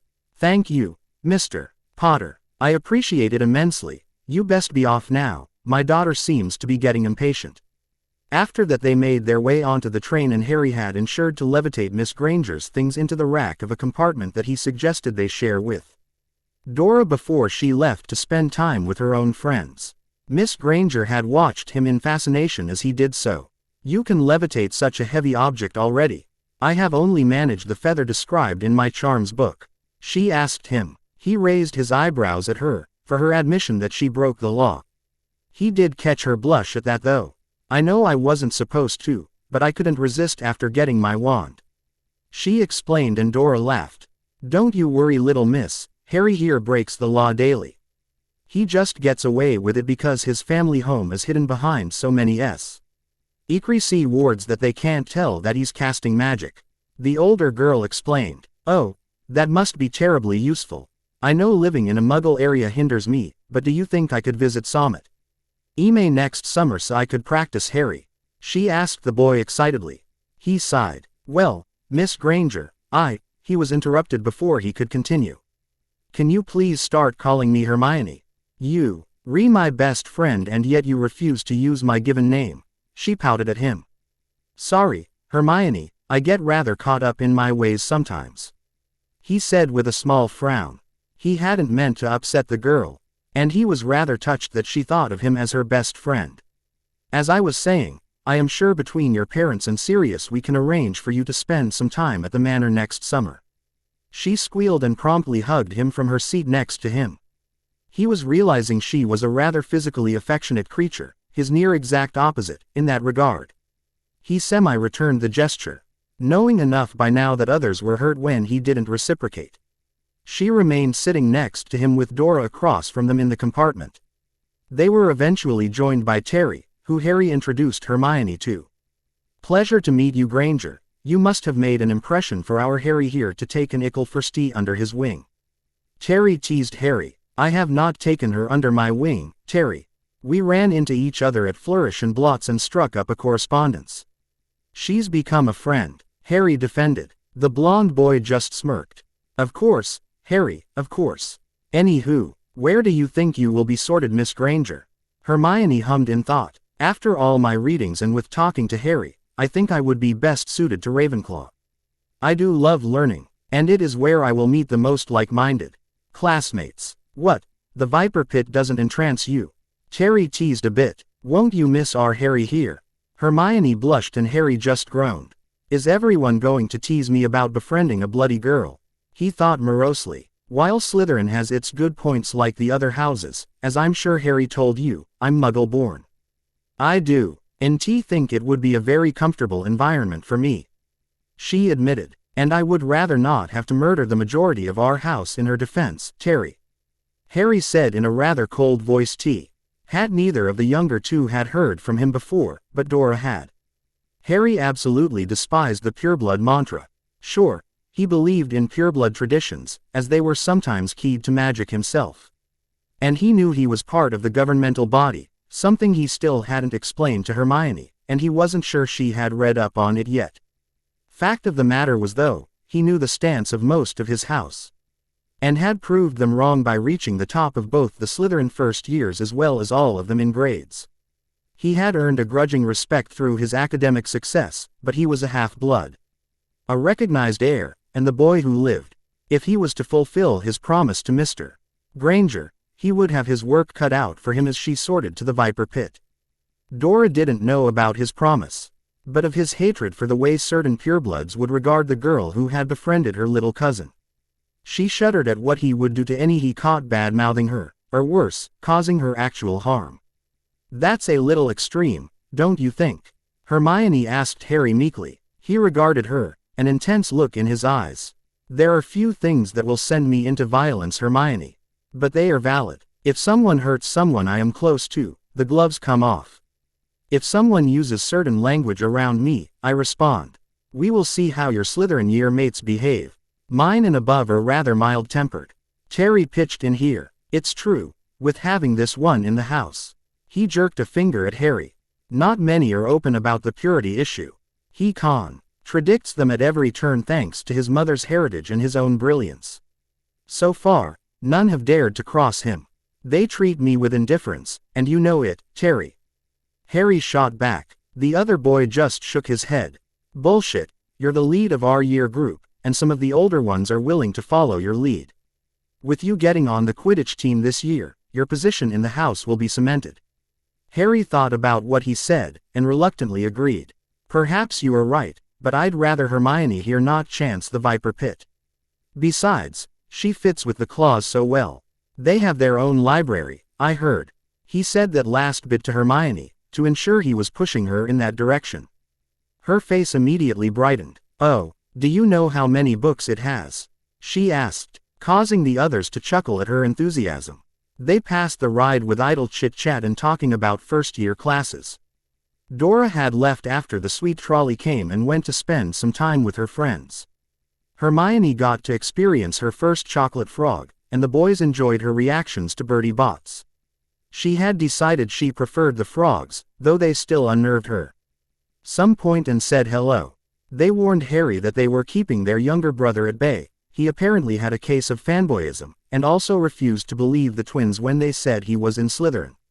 Other than them, some of his year mates he was friendlier with stopped by to say hello and ask him and Terry how their summers were. Very few from Slytherin outwardly reacted when he introduced Hermione to them.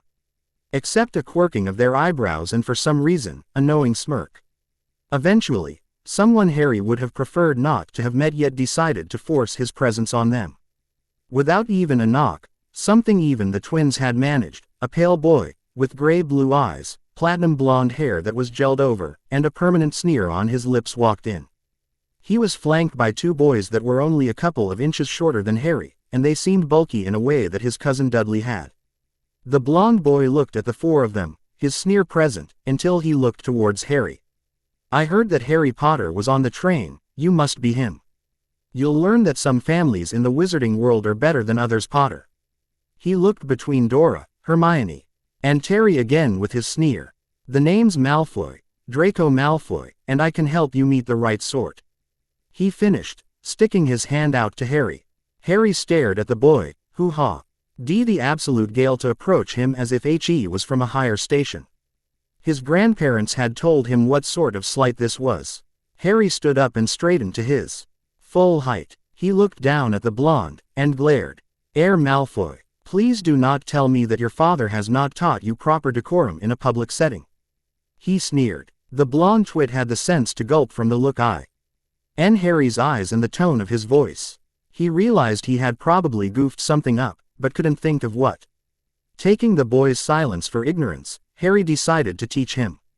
You barge in to the cabin I am sharing with my friends without so much as a knock, proceed to insult my friends with your comments, and then offer your own friendship without proper address. The Malfoy boy swallowed a large lump in his throat at that. His etiquette had been rather poor, but it was all half-bloods and mudbloods in this carriage, his family was above them all. I didn't think decorum was necessary here. He tried explaining. None of you in here are purebloods so. But he was cut off by Hary. None of us are purebloods, are we? He shouted. Oh, great, I guess the content of my blood chong. The fact that I am heir apparent to the most ancient and noble house of Potter, is that it? I suppose you think yourself above me, heir to the noble house of Malfoy. Hary all but sneered. He had been warned of the uppity French family that had married into the Blacks by Sirius. Malfoy looked incensed at this. Watch it, Potter. I am also the heir to the most ancient and most noble house of Black. His father and mother had informed him of that one. With that it put him on the same social step as the Potters, and his pure blood made him superior in his eyes. Hary and Dora both began laughing at that, upsetting Malfoy further. What's so funny? You are, to think that you would be the heir presumptive, when the Lord Black is my godfather, and lives with me. Hary all but snarled with a vicious grin on his face. House Black would never appoint a mudblow. Malfoy quickly found himself silenced and Hary's wand was glowing with a crackling white light and pointing right between his eyes. He gulped. You. Hary began in a soft whisper, but everyone in the carriage could hear him, and none dared make a sound, not even Malfoy's two oafs on his side. Will never use such language in my presence again, Malfoy. If you do, I can ensure you, I will make your time at school absolute hell. He was practically hissing. At this point, even Malfoy's two oafs caught on to what was happening and gulped. They dragged the blonde boy out of the compartment before he could get them blasted. Potter looked pissed. A small, wet trail could be seen where the trio had exited, leaving a hint t. Oh, the state of one of the boy's bladders. Hary eased his magic back into himself and his wand stopped crackling. He took a deep breath and returned to his seat by Hermione. It was then he noticed the three others in the cabin staring at him. What? He asked rather defensively. Terry just broke out into a huge grin. Mate, that was bloody brilliant. I think the little tosser actually wet himself. The boy was then trying to prevent himself being consumed by his own laughter. The look on all their faces. Dora was looking at him a little upset, but a little amused. Hary, as a future Auror, I think I need to inform you that turning one of our cousins into a grease spot is not necessarily legal. Hary refused to back down on the issue. He was in violation of our social norms, and he was about to spew out derogatory language. I would not stand for ladies such as Miss Granger and yourself to hear it while you are in my presence. Reet, was all Dora said, her own hands up defensively, knowing she wasn't going to get anywhere with the kid today. Hary, Hermione said to him quietly. All heads turned to her. She could be seen biting her bottom lip nervously. Are you really part of the magical nobility? He nodded at her. He hadn't planned on breaching this topic until she was more accustomed to their world, but he should have known that wouldn't last. He nodded. I am the last of my house. And we have been around magical Britain since the time of the founders. Did you come across anything about the nobility in any books? Hermione nodded. I didn't want to assume that you would be in that station. I thought there might be more Potters, and you were just related. I also didn't want to know if you held the same bigotry that it seems a lot of purebloods do. I'm glad to see that you don't. But it's still a lot to take in. She said all this very quietly and looked down into her lap. She seemed so small at that moment. Hary smiled sadly. Chin up, Miss Granger. He commanded, and he was rewarded with a questioning look from a pair of watery brown eyes. Some purebloods can be right twits, but don't let that get you down. You, lady, are a witch. Just prove through your actions that your blood means little. You'll be top of your year, or I'll eat my wand. He got a choked laugh and a playful swat on the shoulder for that. Don't be a prat, Hary. She said to him. Now, why didn't you tell me you were set to be a lord and would be part of the magical government when you turned 17? She said as she crossed her arms and gave him a penetrating look. Well, simple really. You had learned that I was famous on your own, so I figured you would learn about my birthright on your own as well. I was right, and you just needed confirmation. This way you got research in. We could start our friendship without something like that in the way, and now, you know. Hary said with a dignified shrug. Hermione's look broke to a silly smile. Well, when put that way, I guess it all worked out rather well, she admitted. Dora chose the time to bring the conversation back to something pleasant though. Yes, the future Lord Potter explained why he is a sneaky little snake. We should be at Hogsmeade Station in about 30 minutes though, so why don't we all get into our robes? She got a couple of laughs from the Slytherins, and Hermione just giggled. The boys took their change of clothes to the bathroom to change, so the girls could have privacy in the compartment. Soon, the whistle was blowing, and they were departing the train. The three our students dropped Hermione off with Hagrid. We leave Miss Granger in your capable hands, Hagrid. Goodbye you two, we shall see you at the feast, Harry said with a grin before he and Terry grabbed a carriage pulled by strange skeletal horses and Dora went off with some of her year mates. What breed of creature do you think is pulling the carriages? He asked. Terry looked over at Heim. Aren't any. Are there? He returned, a bit bewildered. Harry then went into explaining what he saw, and Terry just shrugged his shoulders, not entirely certain. When they got out, Harry reached out to touch one, then guided Terry's hand to it as well. The other boy was rather freaked out that there was indeed a creature there that he couldn't see. Harry decided he would ask Hagrid about it later. For now, he was hungry, and wanted to watch the sorting. They joined their housemates at their table, and traded pleasantries with everyone around them. They were waiting for Hermione and the rest of the first year to come in. And Harry was taking the time to look up at the staff table. The headmaster sat in the middle as always, tonight deciding on sunset orange robes that seemed to just glow. He made eye contact with the man, and he received a nod and a small smile, which he returned. He saw Professor Flitwick speaking with Professor Sprout about something. The two witches he knew to be the Arithmancy and Ancient Runes teachers respectively were chatting as well. The Care of Magical Creatures teacher, Professor Kettleburn, was looking as if he lost another limb over the summer. He finally caught his head of house, Professor Snape, talking to a timid-looking man in a purple turban of all things. Must be the new Dada professor, he thought to himself, already missing Shacklebolt. Harry continued watching the two when the man in the turban turned his head more towards Professor Snape, and Harry was looking directly at the turban.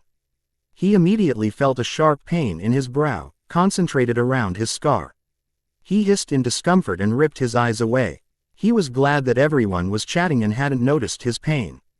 What in the bloody hell was that? He thought to himself. He had never experienced something like this from his scar. He didn't like what this may mean but decided he would write to Sirius about it first thing in the morning. It would be a Monday, and he would have classes. But he planned on continuing his exercise regimen. Soon enough, the large double doors to the great hall burst open, and the new first years made their way up to the bench. He could CK out Hermione's wild hair even from here, and he was anxious to see what house she would go to.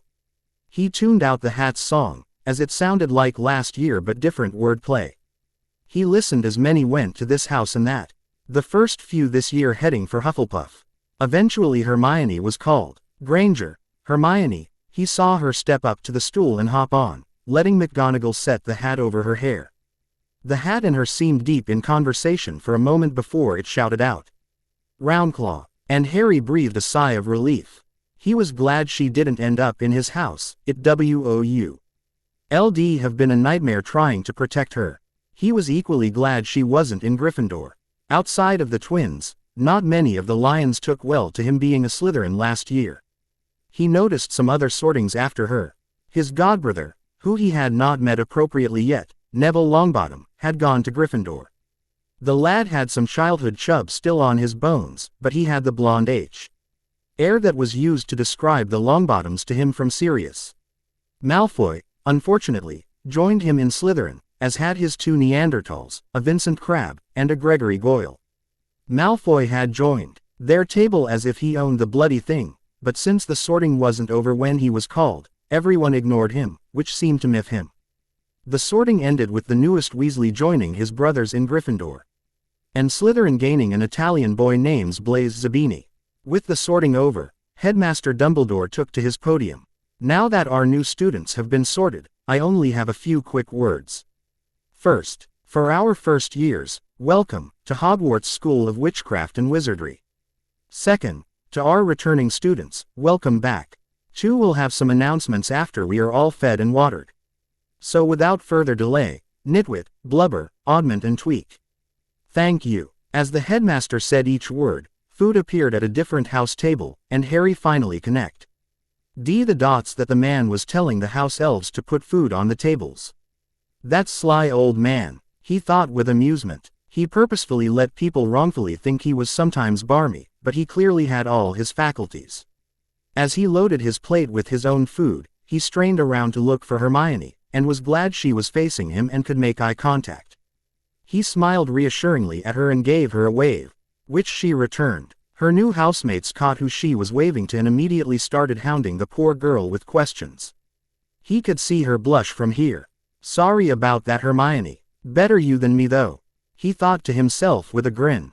Chapter 8. As always, I do not own the world of Harry Potter. That joy goes to J.K. Rowling. This chapter was a bit longer than usual and will cover up to Halloween of the canon first year. It will involve Hermione a good amount, as the actions surrounding her are going to be a molding and growing point for Harry. As you may remember, he has a promise to her father to keep. I hope you enjoy the chapter, and I am sorry for the longer than normal wait in regard to this story, but work and school has been busy. Harry Potter. A year early ch. The remainder of the feast passed by quickly, and soon Harry found himself with Terry in the common room, waiting for the prefects to bring in the new first years. He had already noticed that there were more than his own year group, and it made sense. The year Harry and his year mates were born was one of the most intense times magical Britain ever experienced. The war had been fought in earnest at that time. Soon, all the first years were stood where he and Terry were last year. He knew the blonde Ponce, Malfoy of course. Then he noted that the brat had a Goyle and a Crabbe flanking him. It made sense since they were vassals of House Malfoy. He also took note of a rather cute-looking blonde girl who had light blue eyes and pale skin. He racked his brain from the sorting, and remembered that she was a Greengrass, and likely the heiress to her family. She was from an ancient and noble house, a few steps up from Malfoy. There was a Theodore Nott, also from an ancient and noble house. The boy was very pale and had a ratty face that reminded Harry of his cousin Dudley's friend, Piers. The boy stood not too far from Malfoy. The last boy of the New Year group was the dark-skinned Italian boy, Blaise Zabini. Zabini was from Italy and held no political weight here in Great Britain, but likely did in his home country. Greengrass had a sandy-haired girl Nding next to her who Harry thought her name was Davis or something. He didn't recognize the last name, so he didn't spend much time on her. He noticed the girl from House Bulstrode, a noble house like Malfoy's. She was rather stocky and had shoulder-length brown hair and a squarish face. If he remembered correctly, her older brother Timothy just started his 7th year. They had one more girl in their year, and it was a short girl with black hair in a pixie cut. She seemed to have a nose that was squashed like a pug's. If Harry remembered from the sorting, her last name was Parkinson. He ran out of thoughts on the matter as Professor Snape strode in and delivered the same speech as last year, near verbatim. Soon, the first years were herded to their new rooms, and Harry played a simple game of wizard's chess with Terry, surprisingly taking a win from the boy who usually trounced him. Harry bid a good night to his year mates after that, keen to go to bed and get up for his morning exercises. He went to sleep with a content smile on his face, happy to be back in the castle. The next morning saw him awake at 5, just like every other day. He was glad he wasn't up in Ravenclaw or Gryffindor Tower, as getting to the grounds from the Slytherin dungeons really did not take long at all. He ran to the Quidditch pitch and ran until he lost count that gone around. By the time he finished the remainder of his workout and showered, it was just about 7.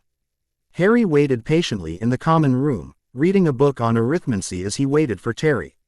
He had all of his schoolbooks in his bag, bless magic. He wouldn't have to come back up looking for specific texts ever again. He only got a few minutes of reading in, as Terry walked in at about 1:15. "I assume you want to avoid the blonde Ponce this morning," Terry said with a grin. Harry just grimaced and nodded. "Very well. Those twerps shouldn't be out here for a few more minutes. Let's get something to eat." And with that the two boys made the short walk out of the dorms and towards the Great Hall. There was only a dozen or so students already eating, and Harry wasn't surprised to see Dora eating away at the Hufflepuff table. Nor Hermione with her nose in what looked like her charms book. Harry waved to Dora and got a response, and just looked over in Hermione's direction in amusement. He knew the girl was bookish, but sweet Merlin Ravenclaw would certainly fit her best. Harry and Terry dug into their food once they sat down, eating everything in sight. "So, are you keeping up your exercise routine while you're here at Hogwarts, Harry?" Terry asked him in between bites. He said it a bit louder than necessary, but Harry knew why. Marcus Flint, the Quidditch team captain for Slytherin, was seated not too far from them. Catching on to what Terry was doing, he followed along. "Why yes Terry, I am. Like we discussed this summer, I plan on trying out for the chaser position this year. Need to be in shape for that and all. Why don't you join me in the mornings? You still plan on trying out for the open seeker spot, right?" Harry noticed that Flint was looking over at them now with an interested gaze. They had planted the seeds in the boy's mind now. They knew that tryouts wouldn't be announced until the end of the week as well. They had time to fertilize those seeds between now and then. "I think I will join you then. I still plan on trying for Seeker, might as well not get lazy. Think we can work some flying drills in as well," was Terry's reply. "Flying drills would have to be during some free periods we can agree on. I exercise for a good while in the mornings, and I need to plan with Dora for our extracurricular spellcasting. We can think of something though." Terry nodded to that, and they continued eating, acting as if they were done with just simple small talk. Soon the hall was filled with students rushing to get food before classes that day. The heads of houses began their rounds, passing out schedules and the like. When Professor Snape stopped at them, he took the time to speak to Harry. "Mr. Potter, I was very pleased with your performance last year. Please be sure to provide the house with a repeat so we can take the house cup once again. Mr. Boot, here you are. I look forward to seeing you both in potions first period." And with that the dour man continued down the table. Harry looked down at his schedule and confirmed that they had potions first. Potions first, and then Transfiguration right after. Should be a busy but interesting morning at least. He commented before continuing to read. Monday, 0900 0950 potions with G. 1010 50 potions with G. 1100 1150 Transfiguration with G. 1200 1500 Transfiguration with G. 1300 1350 lunch break. 1400 1450 free period. 1500 1550 history of magic with G. 2200 astronomy with R Tuesday. 0900 0950 free period. 1010 50 study hall with HR G. 1100 1150 history of magic with G. 1200-1250 herbology with H. 1300 1350 lunch break. 1400 1450 charms. 500 1550 charms no evening period Wednesday. 0900 0950 transfiguration with G. 1010 50 transfiguration with G. 1100 1150 herbology with H. 1200 1250 herbology with H. 1300 1350 lunch break. 1400 1450 Dada with H. 1500 1550 Dada with H. No evening period Thursday. 0900 0950 history of magic with H. 1010 50 history of magic with H. 1100 1150 Dada with H. 1200 1250 transfiguration with G. 1300 1350 lunch break. 1400 1450 free period. 150 0-1550 charms with H. No evening period Friday. 0900 0950 charms with H.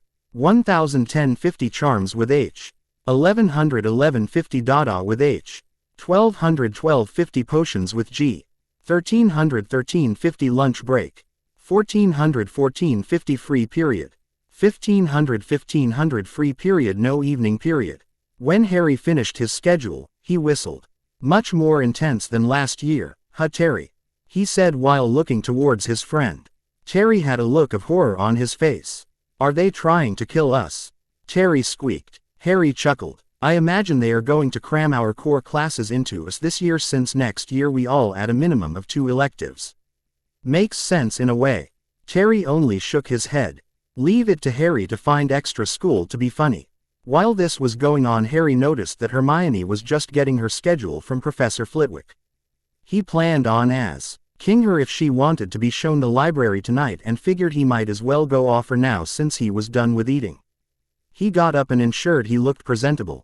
Terry, I'll be having a chat with Miss Granger. I'll meet you in potions, he said as he grabbed his bag and made his way over. He got to stand just behind Hermione, who was studying her schedule to memory it seemed.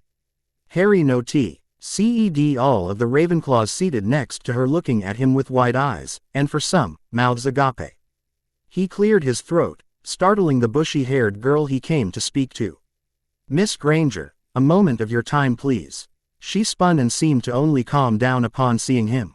Harry, don't go scarring me like that, she admonished as she smiled at her friend. Sorry, Hermione, I'll send Hedwig to you prior to my sneaking up on you in the future. He teased a little, a small grin on his face. It grew a little as he got a giggle out of the girl. Now no need for that, I am sure, you were just being your sneaky Slytherin self. I'm sure. Speaking of Hedwig, do you mind terribly if I borrowed her to write to my parents?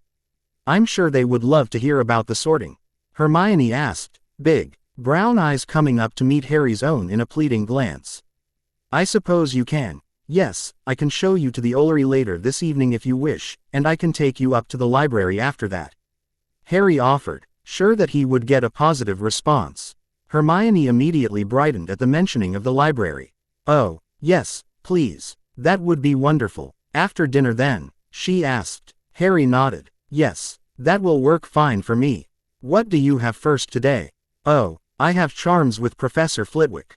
I'm ever so excited. Just based off of the textbook I think that class will be my favorite. There are just so many possibilities when it comes to charms. She practically gushed. You have your head of house first, ironic as I do as well. I have potions with Professor Snape first, and then Transfiguration. My 2 favorite classes back to back on the first day. Yay me, Harry responded with a chuckle. May I see your schedule? He asked. Hermione quickly handed it to him, and he realized that yes. Second year was packed with more classes than first for sure. He also noted that he would be walking into charms as Hermione would be walking out of it on Thursday afternoon.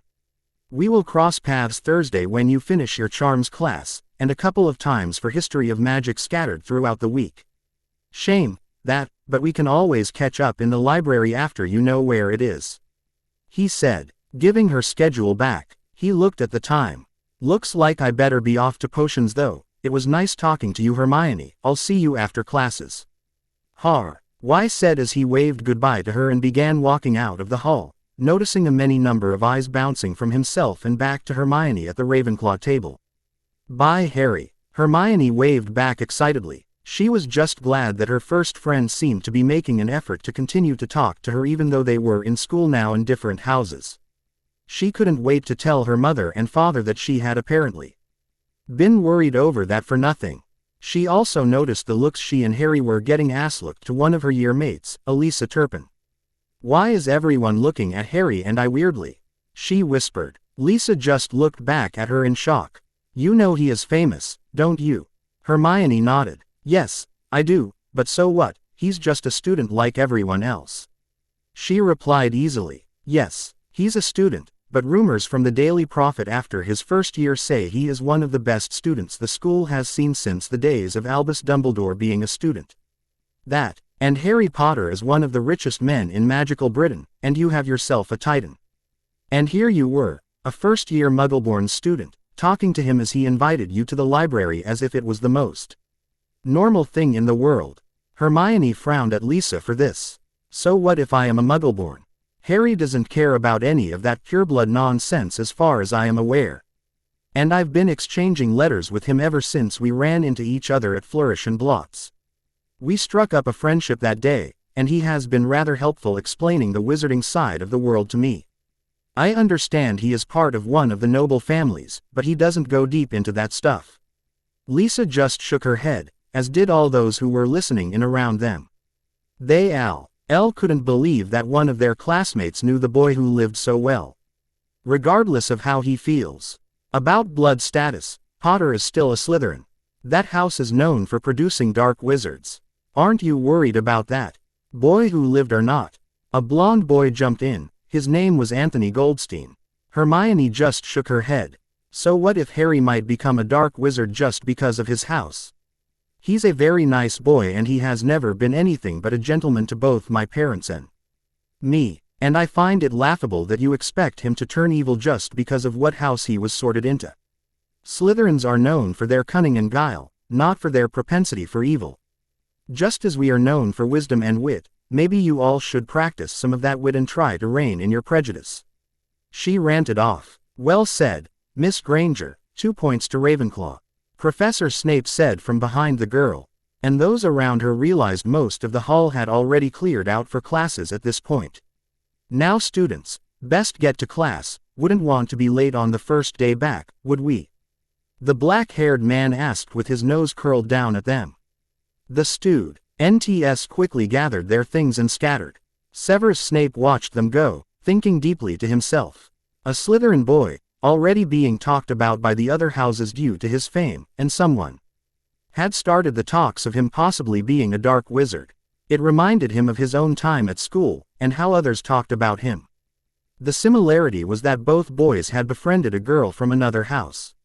It had caused difficulty for Severus himself when he was a student, and he wondered how Harry would handle it. He knew Harry was different from himself. He had originally thought of him only as Potter's spawn, but had learned quickly during the boy's first year, that that was not the case. The child belonged in his house. He was driven by an ambition. To what, he wasn't sure, but the boy had the will to succeed. He didn't take lip from even the older Slytherins. Normally Severus would take that as arrogance inherited from his father, but he realized early on that the boy acted like Lily Evans far too much for his comfort. The boy showed academic brilliance and attentiveness that reminded him desperately of the girl that the boy had inherited his eyes from. The boy had argued WITH housemates in manners of blood supremacy, and had taken the top spot in his year to prove them all wrong. He knew many of his older snakes made the excuse that the boy was the vanquisher of the Dark Lord, and therefore was destined to be amazing, regardless of blood status, but Severus knew better. Harry was a half-blood, just like himself, just like Lord Voldemort, and just like Albus Dumbledore. Half-bloods were often more powerful than their pure-blooded peers. Albus had the theory that it was due to helping correct the inbreeding the purebloods had become accustomed to.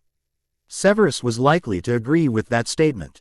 He knew just off of the reports from Minerva and Phileas that Harry dominated his wand-based subjects. He grasped theory quickly, and then had the power to cast.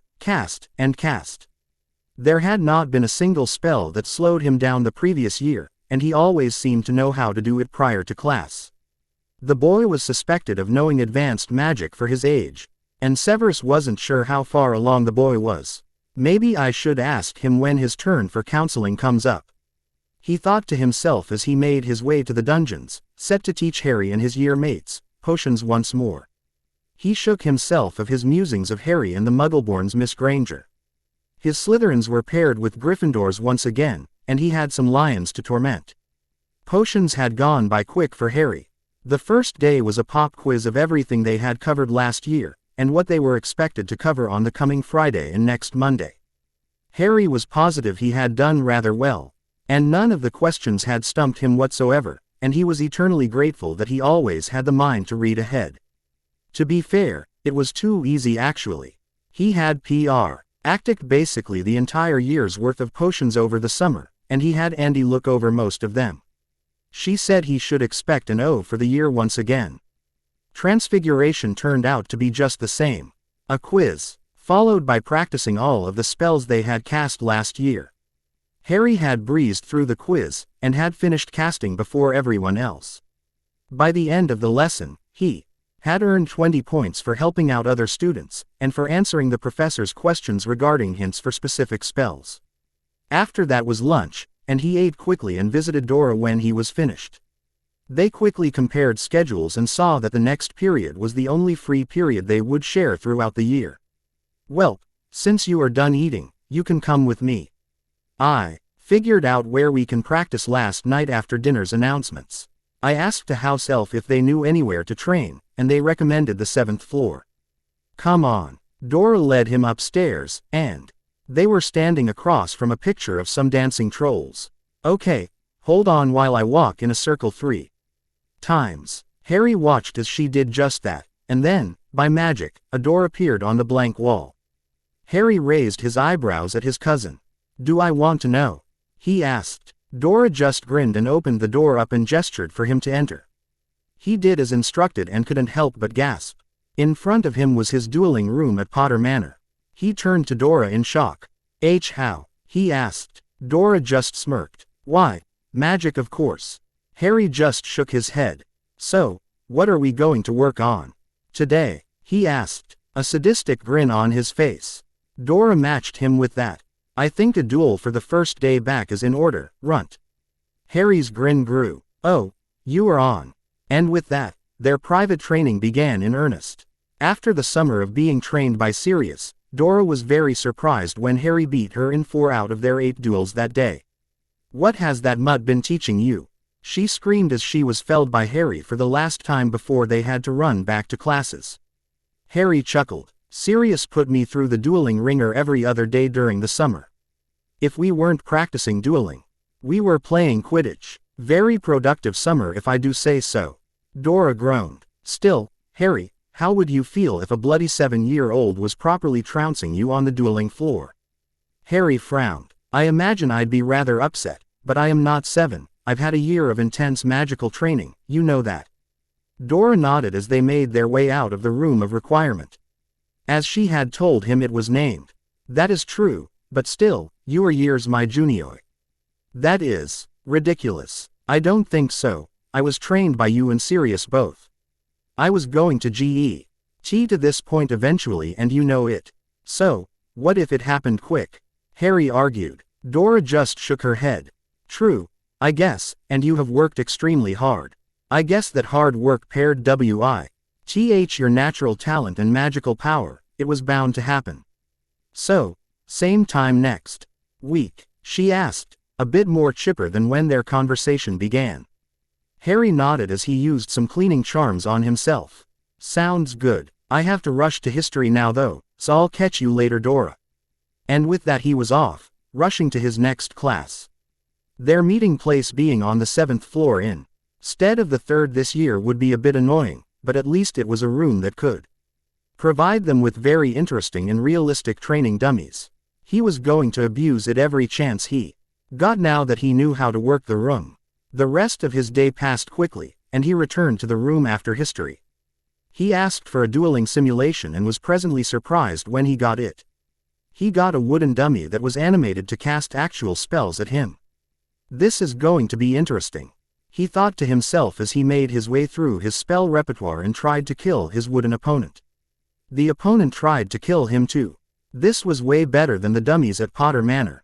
Hary worked up a sweat practicing on the dummy. It seemed to match his own skill level at the moment. While he had thrown some more questionable spells around, the dummy hadn't gone full-blown like he had, maybe because he forced it to use a shield more often than not. He made his way down to inner after cleansing himself with magic again. Terry greeted him by passing him a bowl of rice to load his plate up. Where have you been since history, mate? I was going to ask to practice some Quidditch drills, but you took off rather quickly. Terry said to him. Oh, sorry Terry, I was practicing some spells I read about over the summer. Needed a place alone since I didn't want anyone to get in the crossfire. Hary explained, giving a half-truth. After dinner, I'll be escorting Miss Granger to the Ollery and then the library, so I won't have time tonight either. We have astronomy at 10 anyways. Want to just do some drills in the morning? We have a free period before study hall first thing. Terry nodded. Sounds good to me, mate. Then another, unwelcome voice chimed in. You are going to escort that mudblood. Why do you continue to sully yourself with scum, Potter? Malfoy just had to join a conversation he wasn't a part of, regardless that he was sat a ways down the table. Hary gave a suffering sigh. Mr. Malfoy, if you do not act with decorum, I will be forced to teach it to you in the dormitories away from the nosy eyes of the other houses. If you use that word in my presence again, first year or not, I will be dueling you in the common room. Do I make myself clear? Harry said quietly so no other house could hear him, but all of the Slytherins between himself and Malfoy did hear. And they had a glint in their eyes. Malfoy scoffed. What, you think because you are a second year you could beat a pureblood in a duel? You are delusional, Potter. You still do not use the decorum I am sure your father taught you, very well. I'll let you know a time when I can find it in my heart to pay any more attention to someone as worthless as you are. Harry spoke back in a scathing voice. After that he ignored the blonde sputtering and talks about his father hearing of this. Honestly, Harry hoped Lucius Malfoy heard of it. His brat clearly was spoiled and didn't know how to behave in public. He would duel the little Ponce in the common room. He would arrange it with a prefect for a night when neither the dunce nor himself had astronomy. Harry finished his dinner. ND moved to the Ravenclaw table after bidding his year mates in his house goodbye. He soon found himself behind Hermione once again. He was glad she didn't appear to still be eating, preferring to chat with her year mates. A girl sitting across from her gestured at him, informing Hermione of his presence. She turned around and smiled at him. Oh, Harry, I was just talking about you. I was wondering when you would decide to finish eating. She tried teasing. I am a growing boy, Hermione. I need all the food I can get. He responded easily, aware that he ate a fair bit more than most his age. He had to. He did so much bloody damned exercise a day and used so much magic, he'd pass out if he didn't. She had the nerve to giggle at that, as did a couple of the other girls around her. Harry didn't exactly mind. He had gotten used to that behavior last year. Are you ready to accompany me to the Ollery now? He asked, getting to the point of his visit. Oh yes. She smiled at him. Let me just put my things back in my bag. And then soon the two were out the double doors of the Great Hall. The Ollery was a good walk away, so Harry took the time to ask how her day went. Did you enjoy your first charms class? He asked. He immediately received a gushing 11-year-old girl for his troubles. Oh, it was excellent, Harry. Professor Flitwick really knows his stuff, and he is so passionate about the subject. After that I had herbology, followed by history. Herbology was rather fun, and it has applications to potions class, which I am looking forward to as well. Why didn't you tell me at history was taught by one of the ghosts in the castle? I was ever so surprised. Most of my classmates passed out from that man's monotone. Honestly, while it is disrespectful of them, I can understand to a degree. He even made me a tad drowsy. Study hall was fun. I can ask my housemates plenty and they don't seem annoyed to talk about schoolwork. What about you? How was your day? Hermione fired question after question in rapid succession. Harry was glad he was usually pretty good at focusing as he chuckled as he thought of his answers. Well, yes, Professor Flitwick certainly is a good teacher. I enjoy herbology too, if nothing else but for the fresh air and a chance to work with your hands like in potions. Yes, sorry I didn't tell you about bins, but it's another one of those surprises. I have a bit of trouble staying awake in that class too, but I manage. I'm glad you seem to be getting along with your housemates. As for myself, I had a very good, but very busy day. Double potions followed by double transfiguration was a brutal morning, but I did well on my pop quizzes, I'm sure. I had history as well last period and it was again a quiz, nothing crazy. I met up with Dor A for some family time during my free period, and then I did some self-study until dinner. Now here we are. Did I answer all of your questions? He had a teasing smile on his face by the time he finished. Hermione had the decency to blush at that. Sorry, Harry, you know how I get when I get going while I'm excited. But yes, you answered all my questions. I'm glad you had a good day as well. No need to apologize, Hermione. I know you were excited, and I don't mind the rapid-fire questions. It challenges my brain a bit. He joked back at her and elicited a small laugh. Did you write a letter to your parents already? He asked her. She nodded and proceeded to pull an envelope out of her bag. Yes, I wrote it after I finished the day's homework in my free period. Are you sending a letter as well? He shook his head. No, not today, I am afraid. I'll hold off until Hedwig gets back with your parents' reply. Sirius shouldn't miss me too much, and I don't have any groundbreaking news for him. I typically send an owl towards the end of the week while at Hogwarts. Oh, well, thank you again for loaning me Hedwig. Mum and Dad love her, but they are hesitant to get an owl of our own at the moment. No problem at all. Never be afraid to ask. I'm sure she will be happy with the extra chance to stretch her wings. Hary said as they finally arrived at the staircase to the Ollery. Once up there, Hedwig flew onto his shoulder to nuzzle and nip his ear. Hello girler, to her parents here for you. Would you mind taking it for her? His owl hooted in response and stuck her leg out for Hermione to attach the letter. Soon enough, she was out the window and flying south. Well, now that is over with, you owe me a tour of the library. Hary, Hermione exclaimed as she started to drag him away, getting him to laugh. Easy there, no need to rush, it's still rather early and it will only take about 10 minutes to get there. No need to gas ourselves out. Hermione wasn't having any of that though, and he relented to a brisk pace to appease her. The moment he opened the door to the library for her several minutes later, he watched the twinkle appear in her eyes, and he couldn't help but be amused and wary of what that twinkle might mean as she took in all the books surrounding her. He did not yet realize what monster he had set upon these poor tomes. By the end of classes Wednesday, Hary was very concerned. The last class he just had was Dada, and it was a nightmare. For one, the teacher was a stuttering fool, and seemed afraid of his own shadow. That itself didn't concern him too much. What did was the fact that his scar felt as if it was on fire the entire class. He had done his best to hide his discomfort for one reason. He was suspicious of the professor, and something was seriously wrong with the man. His scar had never hurt before, and now all of a sudden, this man starts teaching, and it flares up. The messed up part is it only happened when Hary looked at the back of the bastard's head. That was why Hary was walking towards Professor Snape's office. He had to raise these concerns immediately and ask if there was anything he could do to mitigate his pain outside of potions. He soon knocked on the man's door and was treated to Severus Snape, looking pleasantly surprised. Mr. Potter, I wasn't aware your counseling session was today, he asked Hary in his usual drawl, with an eyebrow raised.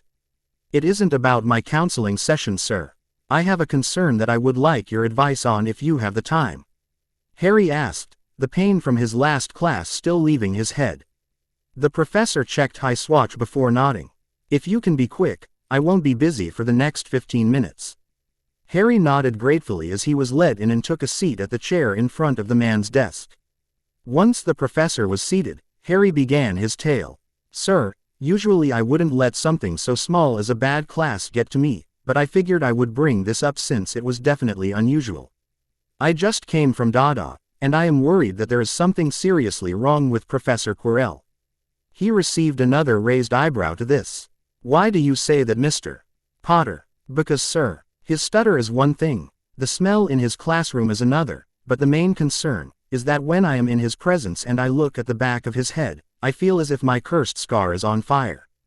Professor Snape's eyes went wide at that comment. What else do you feel when that is happening, Mr. Potter? He asked with concern in his voice. This was troubling indeed. Quote, I can feel as if something is trying to shift my thoughts to random memories, but I can usually shake that off by looking away from his direction or forcing myself to read a passage in my textbook. Hary explained. Professor Snape was surprised some more. He just explained getting hit by a legilimency attack and fighting it off. He may have a natural talent for occlumency. If it has helped, I should start him on that path. Well then, Mr. Potter, while I cannot ascertain the reason you feel that way during your Dada class, I think I have a way to help remedy it. Have you heard of occlumency? Hary shook his head to that question. I thought not, it's a rather esoteric magic. It is referred to as the mind arts, specifically defending your mind from outside attack and influence. Its opposite is called legilimency, which is used to attack another's mind and to read it for its secrets. Hary was now looking at the professor with a hungry, worrying look in his eyes. Could you teach me both of those, sir? Professor Snape shook his head as he pulled out a book from his desk drawer.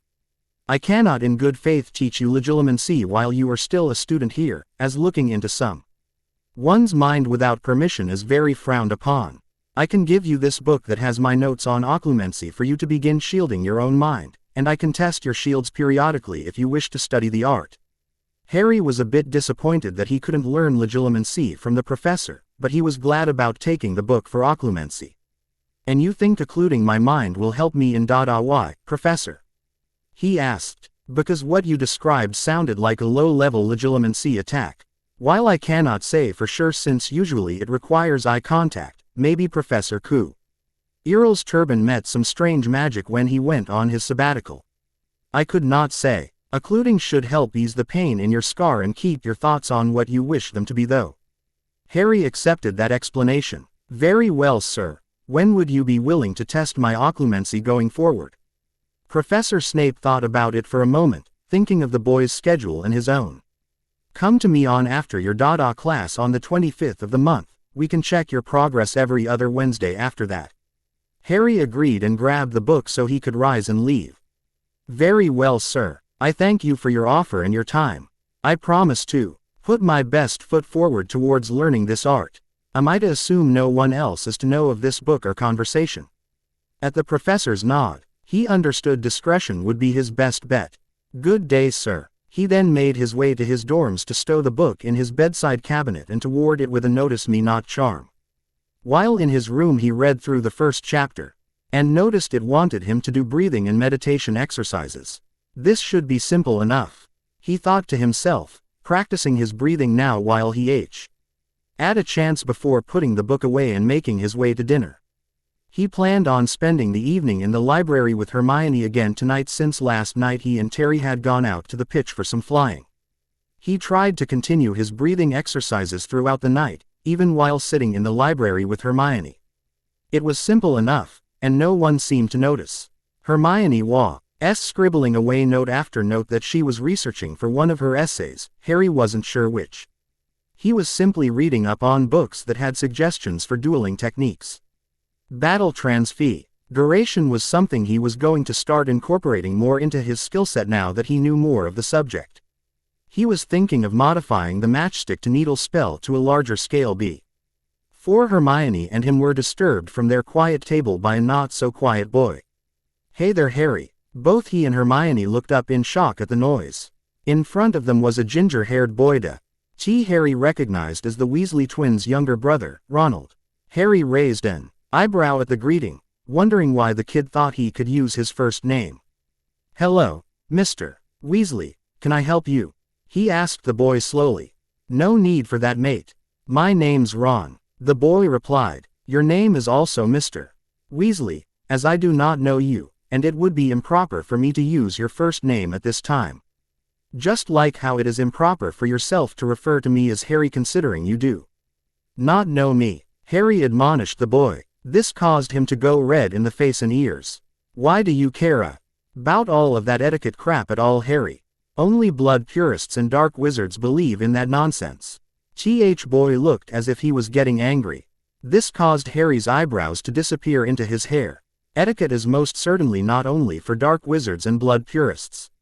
I will remind you that my mother was a Muggleborn, but she had learned the etiquette of this world just as I have ever since I rejoined it. There is nothing dark in proper manners and comporting yourself accordingly. Who gave you that nonsensical idea anyways? I know for a fact that your three brothers who attend the school both exercise etiquette on the regular when talking to people outside of their friend groups. Hary was running out of patience with the kid rather quickly. Well, I don't know why they do that. My mom taught us that that kind of stuff made you go dark. You shouldn't do it either, and you shouldn't even be in Slytherin. How can you stand being surrounded by so many Death Eaters? The Weasley was nearly yelling at this point. Shish, this is a library, Hermione hissed at him. Oh, be quiet you bookworm. No one cares what you have to say, Weasley said scathingly. I'll have you know, I care what the so-called bookworm has to say, Hary hissed as he drew his wand and pointed it at the ginger. Leave us be, now. I will not have you sit here insulting my sorting, my manners, nor my friend any longer. Weasley gulped as he saw the wand. I guess a year in the slimy snake pit was too much already. You're already a dark wizard. Are you daft, boy? Being a Slytherin does not make one evil, you little twit. Be gone. I don't wish to suffer your presence any longer, Harry said, gesturing with his wand for the boy to leave. Luckily, he did, or Harry would have had to resort to hexing the bastard. Once he was out of sight, he turned to Hermione. Don't let his comments get to you, Hermione. I saw your face when he called you a bookworm. I also meant it when I said I care what you have to say, you are my friend. And nothing is going to change that. Especially not little twits like that sorry excuse for a wizard. Harry soothed her, knowing her feelings had been hurt. She gave him a watery smile. Thank you, Harry. That means a lot to me. Some of my housemates still talk to me, but kids from the other houses and even some claws seem to be upset that I raise my hand in CL. Asses so much and answer questions or ask a lot in class. I thought everyone would be equally excited about learning magic as I am. They are already starting to act like the kids in my last school outside of yourself and a few others. Harry frowned at that. Well, don't you worry. If nothing else, while I remain in this castle, you will still have me whenever I am available.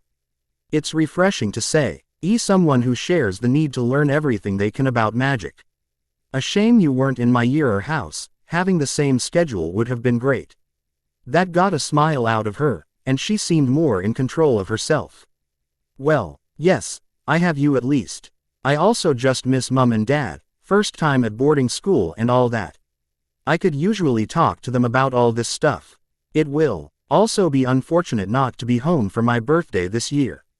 Harry of course knew when her birthday was, having learned of it over the summer, and he knew it was on the 19th of this month. It was 15 days away, but he already had a present stowed away in his room for the occasion. Hearing that she was upset about being at the castle on her birthday, he decided he would do a little bit more for her on that day. He could enlist the help of the house elves rather easily. Well, we can do a little something for your birthday. I'll arrange everything, don't worry. We could even go and see Hagrid that evening. I know he has been dying for me to come down and say hello to him and Fang. I can bring you to his house on Friday. He received smile and a nod for this, and they tapered off back into silence and their own studying. Harry began plotting in his head how he would make sure the girl had a good birthday, and of how the encounter with Weasley reminded him that he had another first-year snot to put in his place. After escorting Hermione to Ravenclaw Tower, Harry made it back to the dungeons and was pleased to see that Malfoy and his stooges were still awake. He made his way over to Katerina, as she was a prefect. "Hello Harry, what can I help you with?" she asked when she saw him walk over. "Hello Katerina, I was just following up on my threats from Monday morning. Mr. Malfoy was being crude and not behaving. I challenge him to an official duel. He may choose the time, but the place will be here in the common room, as is the standard practice. Slytherins had infighting due to their politics all the time. They only ever dueled each other here, away from prying eyes and so that they could keep the appearance of unity in the face of the other three houses." Katerina nodded her head appreciatively. Harry had gone through the entire last year without needing to duel anyone, and he even argued with upper years verbally on matters of supremacy, and still it never came to wands.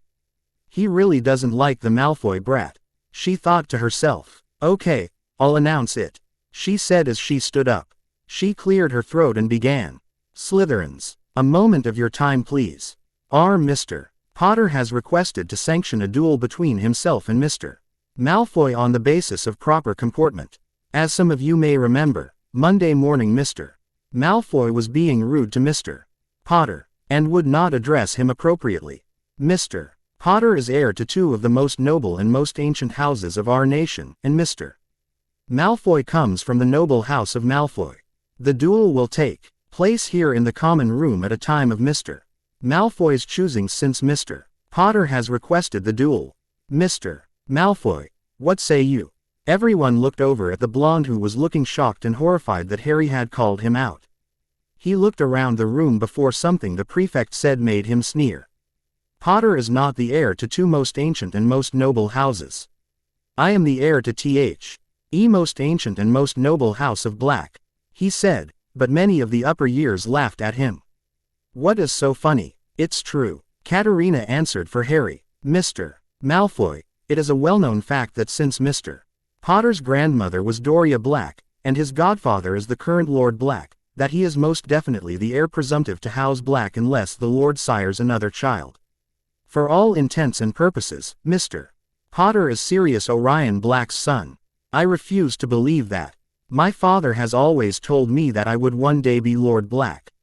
Malfoy shouted. A filthy half-blood like Potter couldn't be Lord Black anyways. The Blacks would never stand for it. The Blacks do not have anything in their charter that says the Lord Black has to be pure of blood, Mr. Malfoy. Harry responded with a drawl. My godfather and I have already checked with Gringotts. Until such time as he sires a male heir, I am next in line for the lordship. There is no fighting that. Malfoy looked at Harry furiously. He could tell the brat wanted to duel him now but was thinking of something. I accept your duel, the boy began. But we will do it after the Yuletide break. Harry raised his brow at that. The brat wanted to wait for a good amount of time apparently. Very well, I accept the time. You best train up hard, Mr. Malfoy, because this half-blood will be after you blood.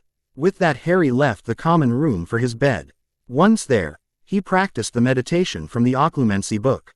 It certainly helped him fall asleep that night, and he got a rather good night's rest.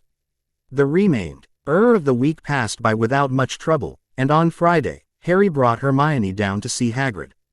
Hagrid kept Hermione suitably entertained with all his stories of magical creatures, and of course the girl's thirst for knowledge could not be satiated. That meeting had gone rather well, and Hermione was the recipient of an invitation to visit whenever, with or without Harry. Before Harry knew it though, it was already over a week back, and he and Terry were trying out for the Quidditch team. It was the second Saturday since getting back to the castle, and it was around 8 a.m. Harry and Terry were sat with their brooms as they got a speech from Flint about only the best of them being led on the team. They only had room for 2 chaser and 1 seeker this year. Harry would be up against 3 other CHRRY had to compete with 2 for seeker. The beaters were Peregrine Derrick and Lucian Bowl. They were rather large 4th years, but then again Harry was a rather large 2nd year. Flint was the only returning chaser. The returning keeper was a 3rd year named Miles Bletchley. 2 of Harry's competition were 3rd years as well, Graham Montague and Adrian Pusey. Harry didn't know the 4th hopeful, and he didn't recognize anyone who would be competing with Terry for seeker. All right you lot, into the air. I want 20 warm-up laps before we get this show on the road. With that they were off, and Harry was surprised to see that he was outpacing the rest of the herd. A good sign for him, he was sure. He knew a few others had Nimbus as well, but he was glad for the advantage. Once laps were completed, they were separated by position. Harry was forced through some passing drills as Terry had to race the other competitors to the snitch. Harry did rather well, he thought. He hadn't missed any passes. And for tryouts Flint wasn't having them go through any complex formations, just the basics. Eventually, Flint just had the trying to score on Bletchley. Harry was PR'd to get 4 out of his 5 shots in, a score that Montague tied. Pusey hit 3, while the other hopeful hit none, and was promptly kicked off the field. Since you 3 have talent, this is what we are going to do. Potter, Montague, you 2 will be joining me on first line. Pusey, you still make the team. Last year taught me that we need reservists. If any of us 3 are injured, you take to the skies. It's a legal replacement as long as you are on the roster. Unfortunately, we had no hopefuls for beater or keeper reservists. Let's go see how the seekers are managing. It turns out Tay RRY was doing very well against the other hopefuls. He was 6 for 10 on catching the snitch, the highest between the hopefuls. Flint blew his whistle and called them back to the green. Higgs, you make the team, you other 2. Better luck next year I am afraid. Flint said. Once the hopefuls had left, Flint addressed his new team. Starting today you play for the Snakes. I expect everything out of you all when on the pitch. We will practice twice a week. Our first match this year will be against Gryffindor. That first game will be on the 9th of November. That means we have just under 2 months to whip you all into shape. That being said, back into the air. I want 20 more laps, and then we practice for real. With that, Harry and the others were put through an almost literal hell. This on top of 3rd early morning workouts had Harry and Terry completely exhausted by the time they showered and made it back to the castle. Once back, Harry forced himself to write a letter to Sirius. And another to Andromeda and Ted to let them know he made the team. He stopped at the Great Hall for a quick lunch, and as he was leaving, he was hounded down by Hermione. "Hello, Harry. You're looking rather beat up. Did you make the team then?" she asked him, walking at his side. Harry smiled at her. "You were looking at one of the newest Slytherin chasers, Miss Granger. I'm off to the Ollery to let Sirius and my cousin Andy know. Care to join me? I'm sure we could go to the library after if you are free." Hermione grinned. "Yes please, would you mind terribly if I sent another letter off with Hedwig? If not, I can use a school owl, but if you are sending mail off anyways," she trailed off, and Harry had to laugh. "I've told you, Hermione, you can use Hedwig as long as she isn't already in flight for another delivery." "Yes, you can send your letter as well. I'll tell Hedwig to stop at your parents last and to wait for them to reply. I must inform you that I have arranged an empty CL.S room on the first floor not too far from the hospital wing for your birthday celebration. Do you plan on inviting anyone along? Dora and Terry said they would join us already," Harry explained. Hermione looked a bit sad. "No one from my house seems to want to join me that night. I fear things have gotten a bit worse in my house. The Ravenclaws treat academia as a competition, but it seems they can get rather petty about class rankings," she said quietly. Harry frowned at her. "They aren't being mean to you, are they?" He had suggested Ravenclaw for her because he figured someone like her would do best there. She would get teased in Gryffindor, abused in Slytherin, but maybe Hufflepuff would have been better at this point. "They don't call me names or anything like that, Malfoy or the youngest Weasley." She let slip and realized her mistake as Harry's eyes seemed to flash a bright green. "What do they call you?" Harry asked her, deathly quiet as he stopped in the middle of the hallway. She gulped at him. "Don't worry about it, Harry, they don't get under my skin, I promise." "No, Hermione, I won't let them harass you unpunished. I've already challenged Malfoy to a duel, but that won't take place until after Yule." "What did those two little snots say to you?" Hermione swallowed again before answering. "Malfoy likes to call me a beaver tooth or a mudblood usually. Weasley calls me Bucky or the know-it-all bookworm." Harry could see her eyes glistening. Harry was pissed. He started walking to the Ollery again, but his stride was fast and angry. He didn't say anything until they had sent their letters off. As they were walking to the library, Harry had calmed down enough to speak. "I'll deal with them eventually. Continue to ignore them, they don't know what they are talking about. You're a brilliant young girl. Your blood has nothing to do with your capabilities, and you have a pretty smile, so I don't know where they are getting this bucktooth nonsense from. Your front teeth are not that much larger than normal." He was promptly glomped by a teary-eyed Hermione. "Thank you, Harry, I know I shouldn't listen to them, but it is getting to be a bit much in this castle. With really only you or Terry or Dora to talk to without judgment." Harry frowned as he hugged the girl back. He was getting used to the girl's over-affectionate attitude and didn't mind as much anymore. It was just a hug. "Have you thought of speaking to Professor Flitwick about your housemates?" he asked her. She shook her head. "I'll only do that if I really need to. I think I will be okay as long as I have you as a friend, Harry." She sniffled. Harry rubbed her back in comfort for a moment. "Then I guess I won't be transferring schools anytime soon," he joked. He got a watery laugh for that, and a swat on the arm. They let go of each other after that and they made their way to the library. That next Thursday was Hermione's 12th birthday party, and he had escorted her to the abandoned classroom where Hagrid, Terry and Dora were in wait. There they surprised the birthday girl with a large carrot cake covered in white frosting with her name written on it and 12 candles lit. Shish. E had teary eyes as they sang her happy birthday. She blew out her candles in one go, and gladly accepted her presents. Hagrid got carved her a wooden flute that she had thanked him for his thoughtfulness. Terry had gotten her some sugar quills, which while she wasn't obsessed with sweets, she was interested in nonetheless. Dora had gotten her some actual high-grade quills for her schoolwork. RRY had gotten her something else though. He passed a rectangular package to her when everyone else had finished. She tenderly took off the blue wrapping paper and gasped when she saw what it was. It was a book, but it was one of the first editions of Hogwarts, a history. "Harry, you shouldn't have." she said as she looked at the text reverently. She had been talking about the copies at the school, only going back so far as the 4th edition. Where did you find this? Harry shrugged. Oh, I had 2 copies sitting in the Potter family library, and I figured you might like one. No reason for me to have 2 now, is there? He finished with a smile.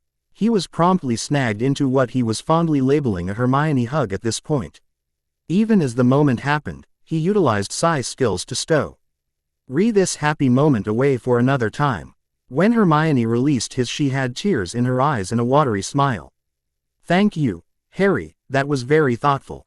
Happy birthday, Hermione, you're the same age as me and Terry now. Harry teased. Come on, birthday girl, let's get everything gathered up, I'll escort you to your common room. With that, their little celebration wind down, and Harry ensured Hermione made it safely to her tower. He still thought it was funny that all Ravenclaw had to do to get in was answer a riddle, but whatever. The days continued passing by.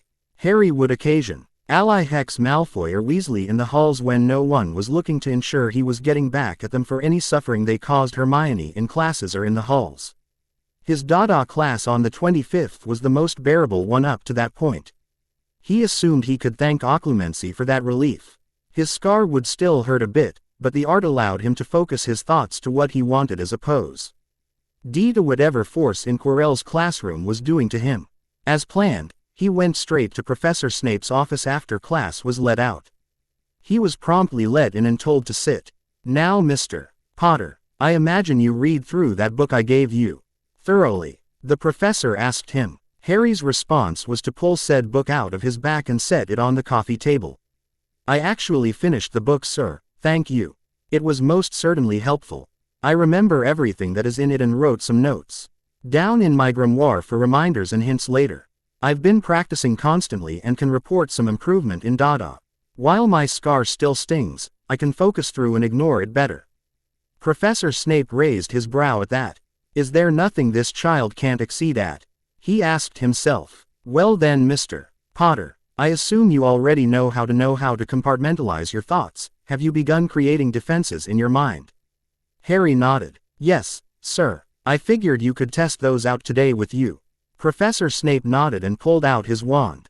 Very well, Mr. Potter. Prepare yourself. After a moment he pointed his wand at Harry and incanted Legilimency. Ha! RRY immediately felt the foreign presence in his mind and focused in on it.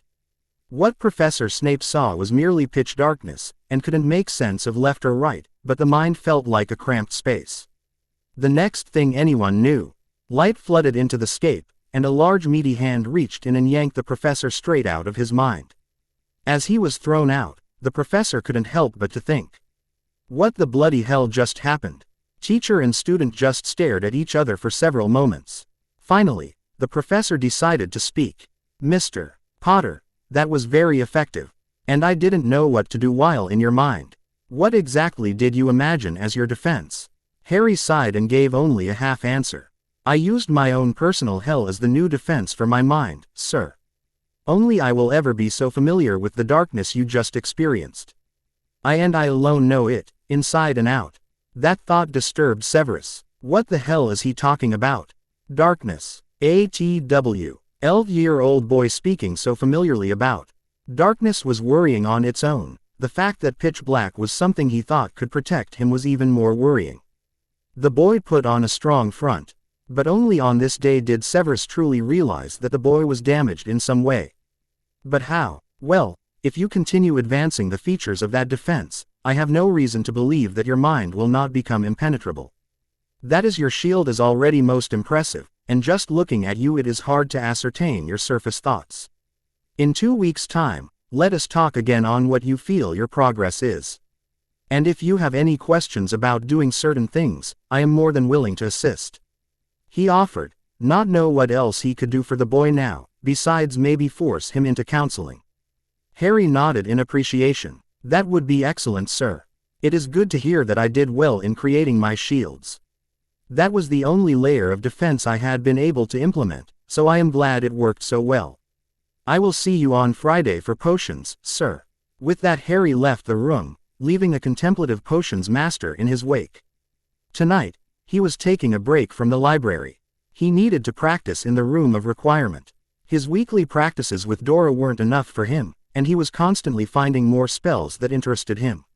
Some of them were of a questionable nature, sure, and he had adapted some of his Transfiguration knowledge into battle spells. When he got to the room, he began by practicing turning random objects like tree branches provided by the room into metal lances. Or spears, like how he could turn a match into a needle. He had been practicing this since he returned to the castle, and it honestly thrilled him. He could do it with the same incantation as the first-year spell, he just had to focus on what he wanted and add more power into the spell. It's almost too easy, he said to himself as he utilized the knockback jinx to send the spear hurtling into the wall. He had to find a better spell for throwing the objects though. That would be his next project. In mixing transfigurations and charms to do battle. The Saint of the Night he practiced some more destructive things, like his lightning spell.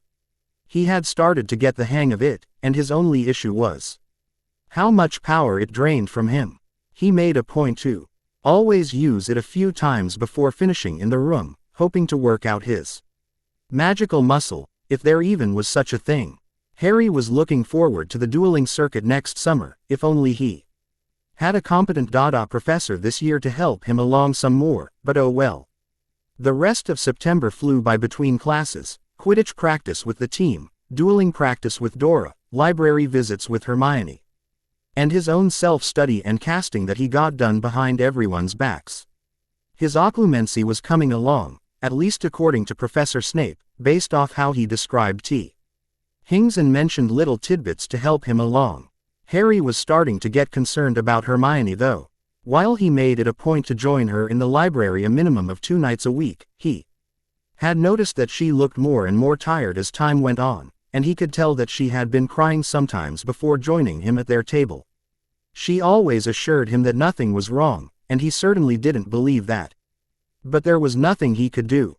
All he could was to offer to be there to listen to her if she needed him to, and that he was here, like he had promised. Soon it was Halloween though, and Hary was lost in his own thoughts on that day. He almost hadn't noticed that Hermione had whizzed past him on his way to Charms class that day. He noticed she seemed rather upset and looked around for a reason why. He could see Neville Longbottom, his supposed godbrother, admonishing the little Weasley shit about something, but he couldn't tell what as they were headed in the opposite direction.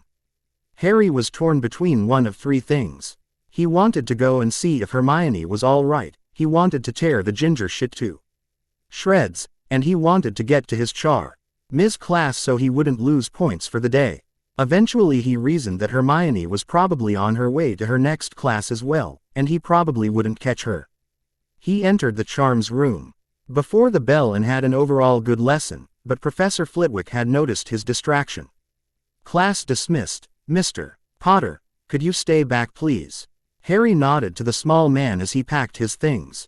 Once everyone was gone, he made his way to the front of the room. Did you need something, sir? He asked politely. I was just wondering if you were doing okay today, Mr. Potter.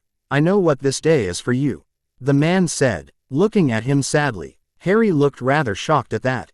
No one had said anything to him about it last year. Yes, I plan on honoring them later tonight away from the feast. I don't think I could go to a celebration on this day. I am also a bit worried about a friend of mine. She seems so tired lately, and I can tell she has been crying, but she won't open up and let me help her. Then she seemed distressed leaving your class before this period, and I don't know what to think or do, sir. Flitwick looked to get even sadder. Yes, I can understand your reluctance to celebrate. I imagine it doesn't seem so festive to you. And judging off what you described, I can only assume you mean Miss Granger. I am extremely glad that she at least has you in the castle, my boy. She does not seem to fit in well, even with most of my ravens. If she was leaving in distress, I can only assume Mr. Weasley said something rather rude to her after leaving the classroom. He had corrected him on the levitation charm in class today, and he was rather upset about it. Hary was at first confused. You guys are still on the levitation charm. I thought we were past that last year. And yes, I figured it was Weasley. Excuse my language, professor, but I think I might hex the twit for making her cry. Flitwick laughed at that. Just don't let me catch you hexing him, and mum is the word. Keep that between you and me. Miss Granger is a brilliant student, just like you are, but she has a bit more passion for charms than you do. I know you prefer Transfiguration even though you are no slouch here. Yes, you were past the levitation charm last year. This class is not, as it has some slower performers than your own year mates. Neville Longbottom is not the most accomplished caster, and neither is Mr. Weasley. So, you're saying a rather poor wizard has been tormenting my rather brilliant of a witch best friend? Harry asked the professor, a rather dark tone taking over his voice, shocking the small man. Professor Flitwick felt the boy's anger in the air. He could feel the ozone pouring off of a 12-year-old boy. This was simply awe-inspiring. He could see he green of his eyes flashing between dark and lit-up variations of the color. He composed himself, realizing he had a very angry student to calm down. Mr. Potter, please, control your magic. He chastised the boy. Harry took a few deep breaths and rolled his power back into himself. I am sorry, sir, but I am not happy right now. Harry admitted. He was ready to turn that little weasel shit into a grease stain. I think I had best separate myself from the rest of the student population today. I am going to go and exercise this frustration away. Flitwick nodded in agreement. Yes, that might be a good idea, Mr. Potter. I expect not to see you at the feast. Just ensure you aren't out of bounds or past curfew tonight. Of course, Professor, Harry said as he turned and left the classroom, leaving a very worried charms professor behind him. Oh, Mr. Weasley, I hope you know what you just released against yourself. Harry's friendship with the twins won't help you now. That was likely the only thing holding him back before. Phileas thought to himself, filled with dread and excitement at what would come next. Harry had gone to the room to work out some of his frustration, and he used it to make a memorial of his parents. After he blew numerous dummies that all looked like a certain ginger apart, he decided he had spent enough time alone, and decided to take a long walk through the hallways. He took his time heading back down to the dungeons. He had just made it to the first floor before he heard a crash and then what sounded like a girl screaming. He immediately took off in the direction of the noise, and realized it was coming from the first floor girl's toilet. He heard another crash and a scream. He ran into the room with his wand drawn and took in an unexpected scene. Heir was a troll standing about 10 feet high with gross, grayish-blue skin. It was barely clothed, and he saw that it was winding up to swing a large wooden club. He saw what the troll was trying to hit. It was a bushy-haired, brown-eyed little girl in Ravenclaw robes, and Harry saw red. With a snarl he whipped his wand at the troll's club to prevent it from falling towards Hermione. The troll was confused as its club would no longer move. It looked up at it wondering why it was floating. Have twisted his wand and morphed the club into a large spear and promptly used his control to stab the troll onto place as he moved, so he was in between it and Hermione now. The troll screamed as it was pierced by the transfigured spear and was trying to pull it out of itself. Harry quickly grabbed Hermione and dragged her away as quickly as he could. He almost got her out of the door before he heard the troll roar and pull the spear from its body. They both turned around to see the beast charging at the two of them.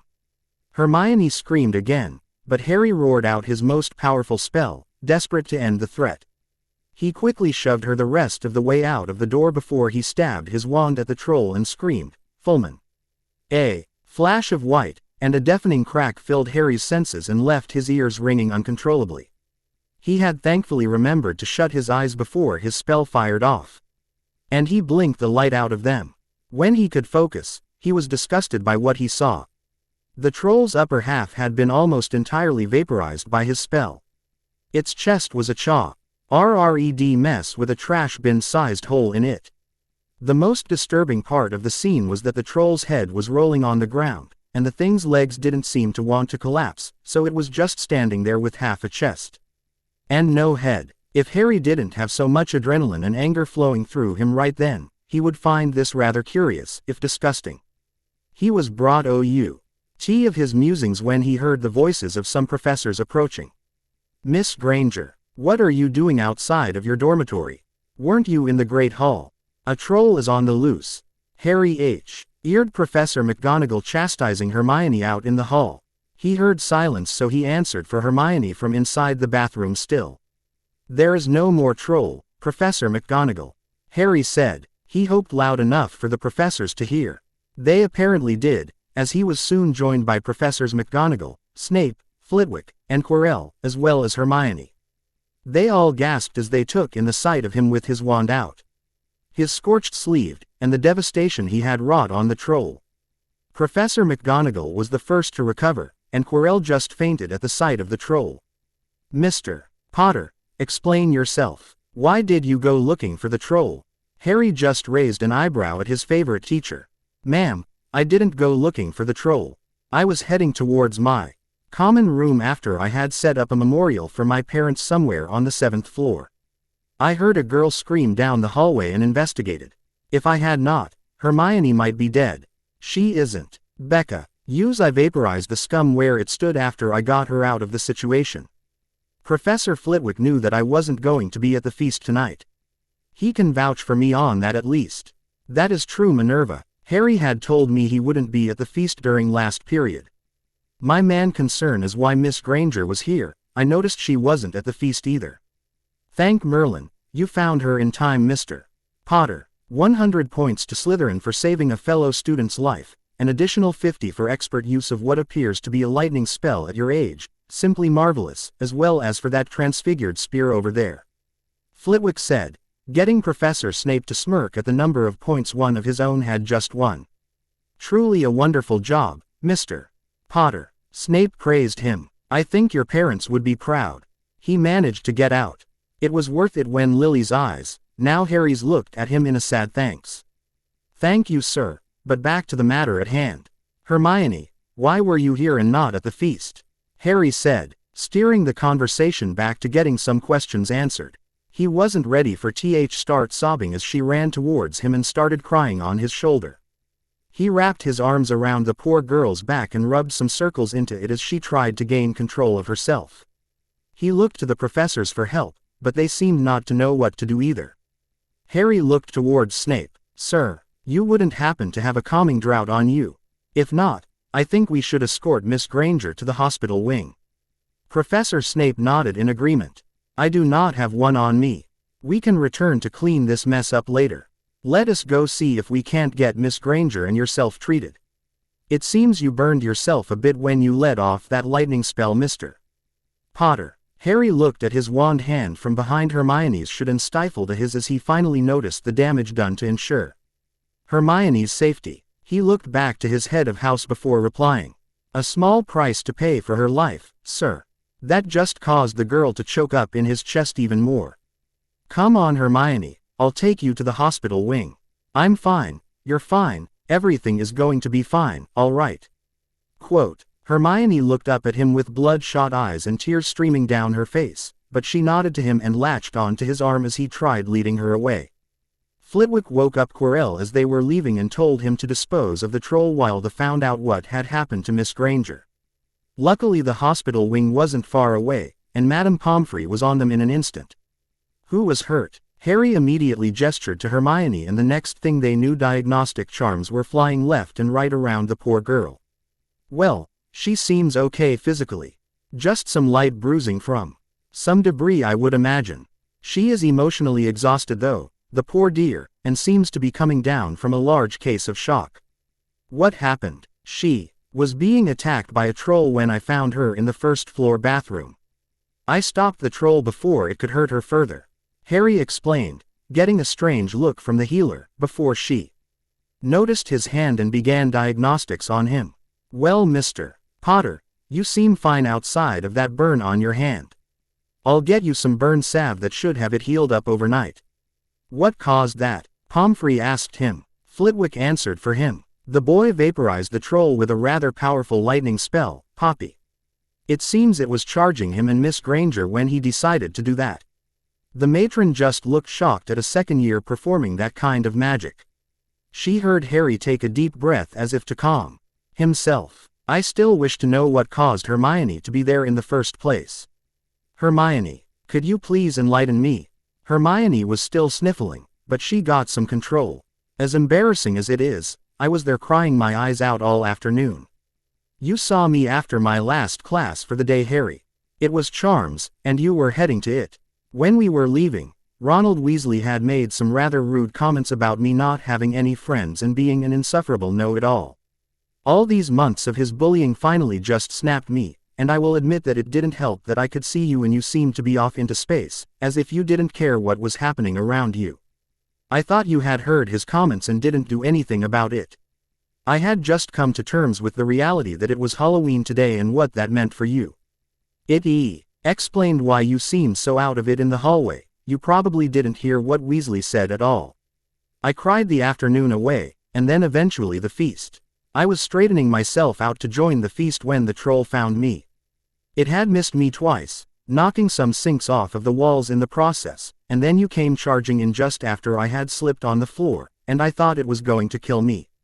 Then you silently stopped its club from hitting me, you turned its club into a spear, you stabbed it, and then you were dragging me away.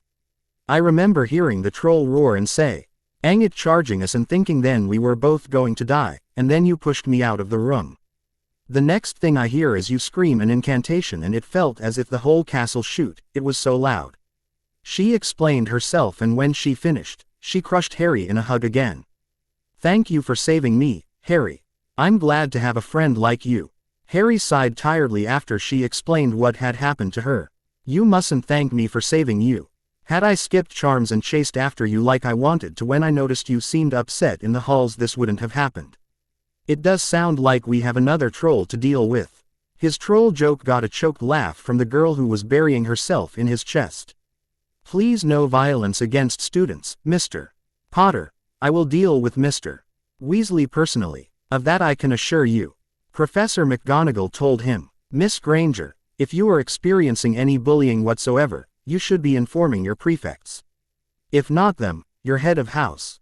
We cannot deal with things if we do not know about it. I am just as glad that Harry here was fortunate enough to find you before something terrible happened. Yes, Miss Granger, I assure you. I would have attempted something at the very least had you come forward about your issues. Flitwick chimed in. As heroic and great of a knight in shining armor Mr. Potter makes, I don't think we need him vaporizing trolls on the regular. That got a sigh from Harry and a giggle from Hermione. I understand that, Professor, and if things continue, I will be sure to notify you.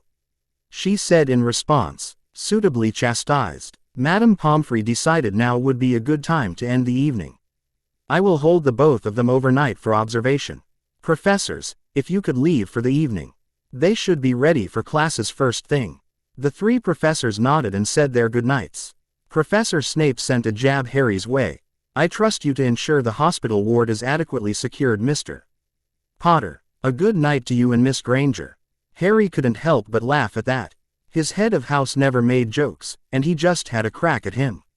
Once the professors were gone, Pomfrey summoned an elf to get them dinner since they skipped it. They ate together quietly, before Harry felt he had to say something. Hermione, he said, grabbing her attention. She looked up at him. Just looking so small after everything that had happened. Why didn't you talk to me about how bad the bullying was getting? I would have done something about it.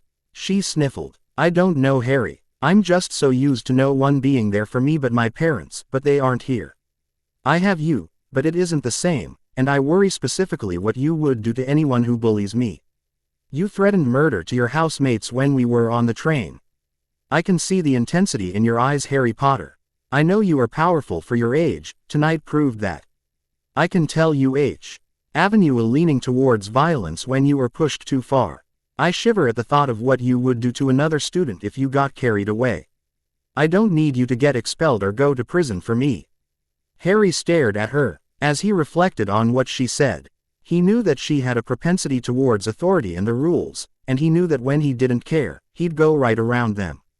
She was right. He had already commented that he would resort to violence against her bullies, and that went against what she thought was right. He could understand where she was coming from.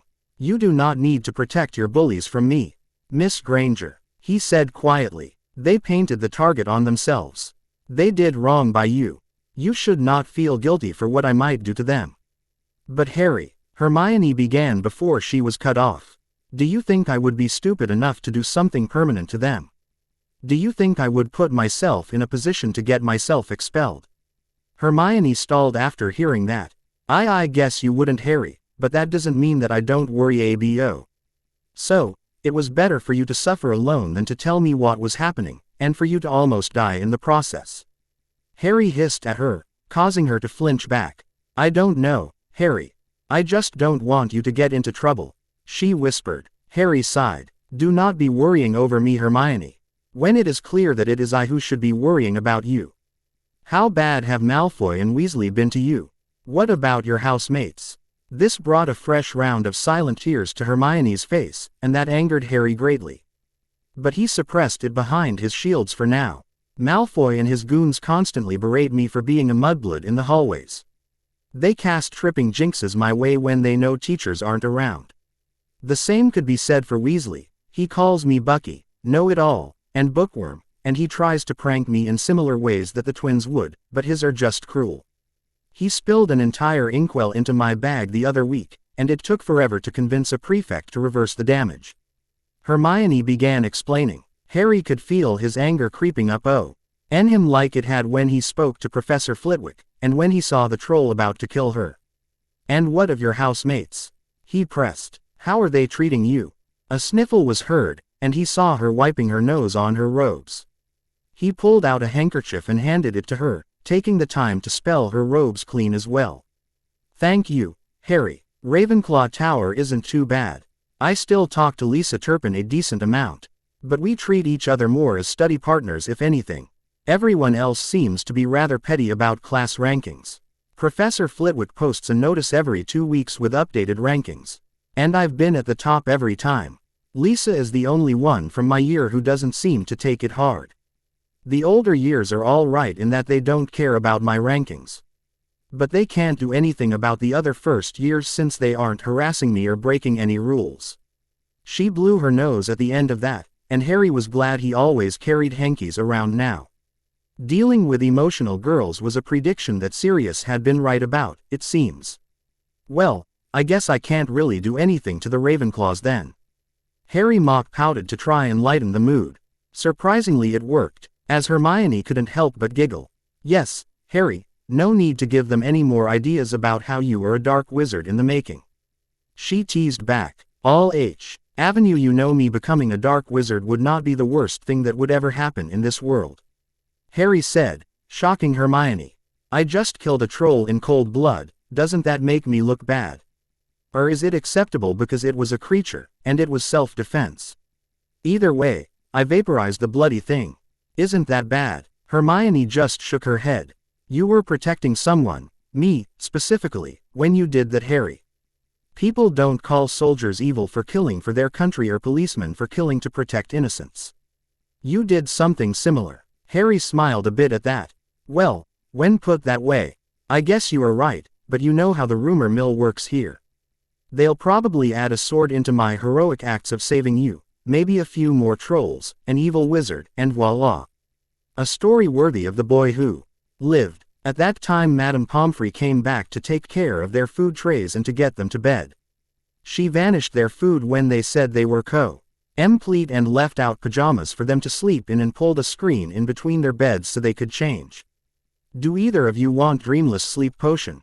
the matron asked them. "Yes, please," Hermione said tiredly. "I'll be all right, Madame Pomfrey. I have some thinking to do before I fall asleep," Harry told her. He could tell Hermione had crawled into bed, and must have finished changing to do so, but he hadn't moved. And he didn't plan on changing. "Are you done changing, Hermione?" he asked to make sure. "Yes, Harry." He moved the screen out of his way and sat down on the chair near her bed with his wand in his hand.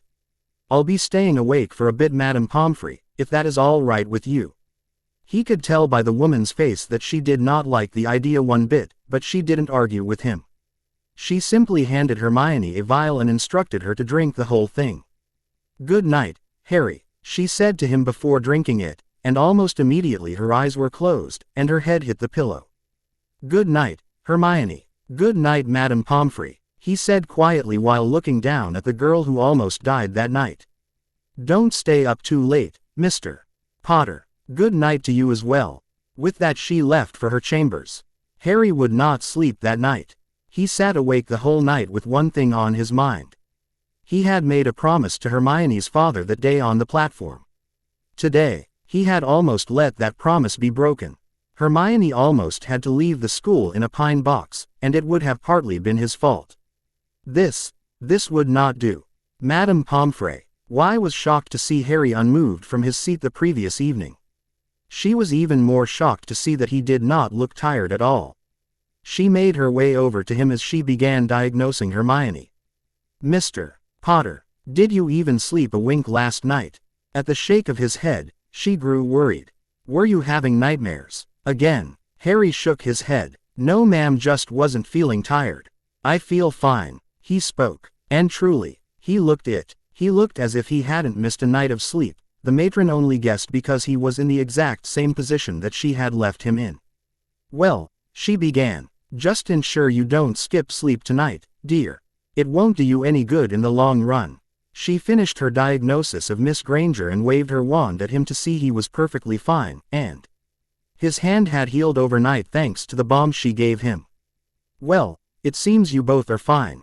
I'll get you breakfast delivered now.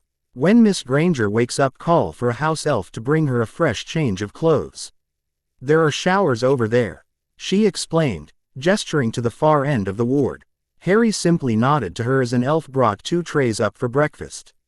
He ate quickly from his chair. He had to go to the bathroom, but he could wait until Hermione woke up. He still felt guilty and a protectiveness from last night. His natural needs could wait. Chapter 9. Hey guys, as always, don't own Harry Potter, J.K. Rowling does. Expect Quirrell to be handled rather anticlimactically.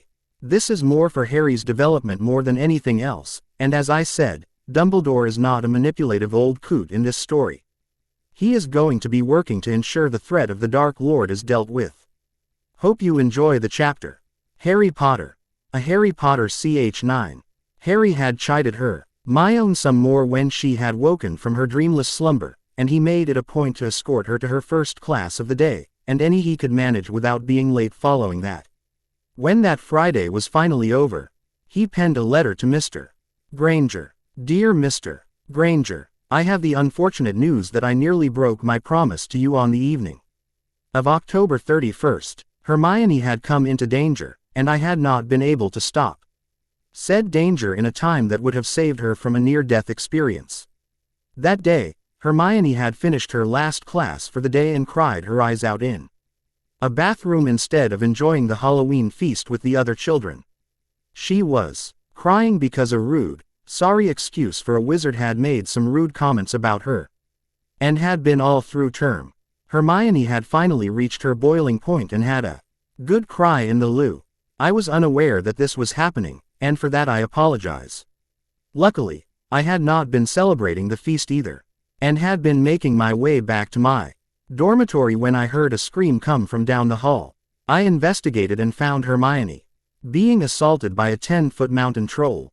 I am glad to inform you that I was able to kill the troll to prevent your daughter Camille that she has been having a rough time due to her affinity for academia, as well as her blood status as a first-generation witch. I am disgusted by my fellow students, and I will be more watchful of your daughter from here on out. I refuse to let a situation like this happen again. I am sure Hermione will write about this incident as well, but I ask that you and Mrs. Granger do not think of pulling her from the school. She is a gifted witch, and deserves to meet her potential here. I know that ultimately it is your decision, but if she does not wish to leave, I hope that you will not force her. Like I said, I will be more protective following this incident, and I will do all that I can to fulfill my promise to you. My word means something to me, and I will not let it become broken, Mr. Granger. My teachings from my family require nothing less. I will handle her detractors, do not worry on that. Sincerely, Harold James Potter, heir to the most ancient and noble house of Potter, heir to the most ancient and noble house of Black.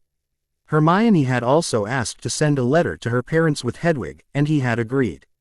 He sent it off without her in the Ollery so that she wouldn't know that he was writing her father. She did not know of his promise to him, and he saw no reason at this moment to come forward with that information. Perhaps at the end of the year when these shenanigans came to pass. He would not get a reply from Mr. Granger until the day before his first Quidditch match. It had read as such. Dear Mr. Potter, I thank you for ensuring that I was informed of the situation. Hermione had of course told her mother. And I all about it. I must thank you immensely for what you did for her that Halloween night. As I have come to understand it, you put yourself at harm for her, and absolutely massacred that troll. To protect her, she was extremely impressed with the spell work you utilized, something she hadn't fully recognized until after her stay in the hospital. Hermione also said that she did not wish to leave the school for her own reasons, and her mother and I have agreed. I feel a bit better about asking you to look out for her, as you have done a splendid job so far. I can rest easy knowing that you prowl that castle with her, especially after your recent performance. If it is okay with you, I would very much like to keep a correspondence between us. I am sure my princess does not tell us everything that happens. There, I don't wish for you to tattle on her, but if something like this happens again, I would like to hear it from you, and how you are going to deal with it. Hermione mentioned that she would be going to watch your first Quidditch match to cheer you on. You'll have to explain the ins and outs of that sport to me. I played football religiously in my younger years and follow it to this day. Your sport sounds interesting and I'd love to hear more. Sincerely, Dr. Daniel Granger. When Harry had read Mr. Granger's response, he had let a sigh of relief out. He was glad Hermione would not be leaving the school. She had become rather important to him over the summer, as the only friend who had no prior knowledge of him being famous. Sure, he had Terry, and he was a great friend, but even Terry had grown up hearing stories about him. He was grateful that Terry had chosen to see past that and get to know the real him, but it was different. Harry and Terry trained relentlessly under the onslaught of Flint, all in the hopes of making fools out of Gryffindor on game day.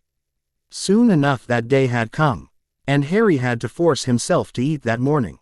While he and Terry were leaving the hall to change at the pitch, he was pleased when he was intercepted by Hermione and Dora and given a good luck hug from each witch.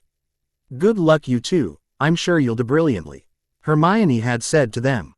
Thank you, Miss Granger, but luck will not be necessary. Terry had responded, trying to appear confident, mostly for his own sake.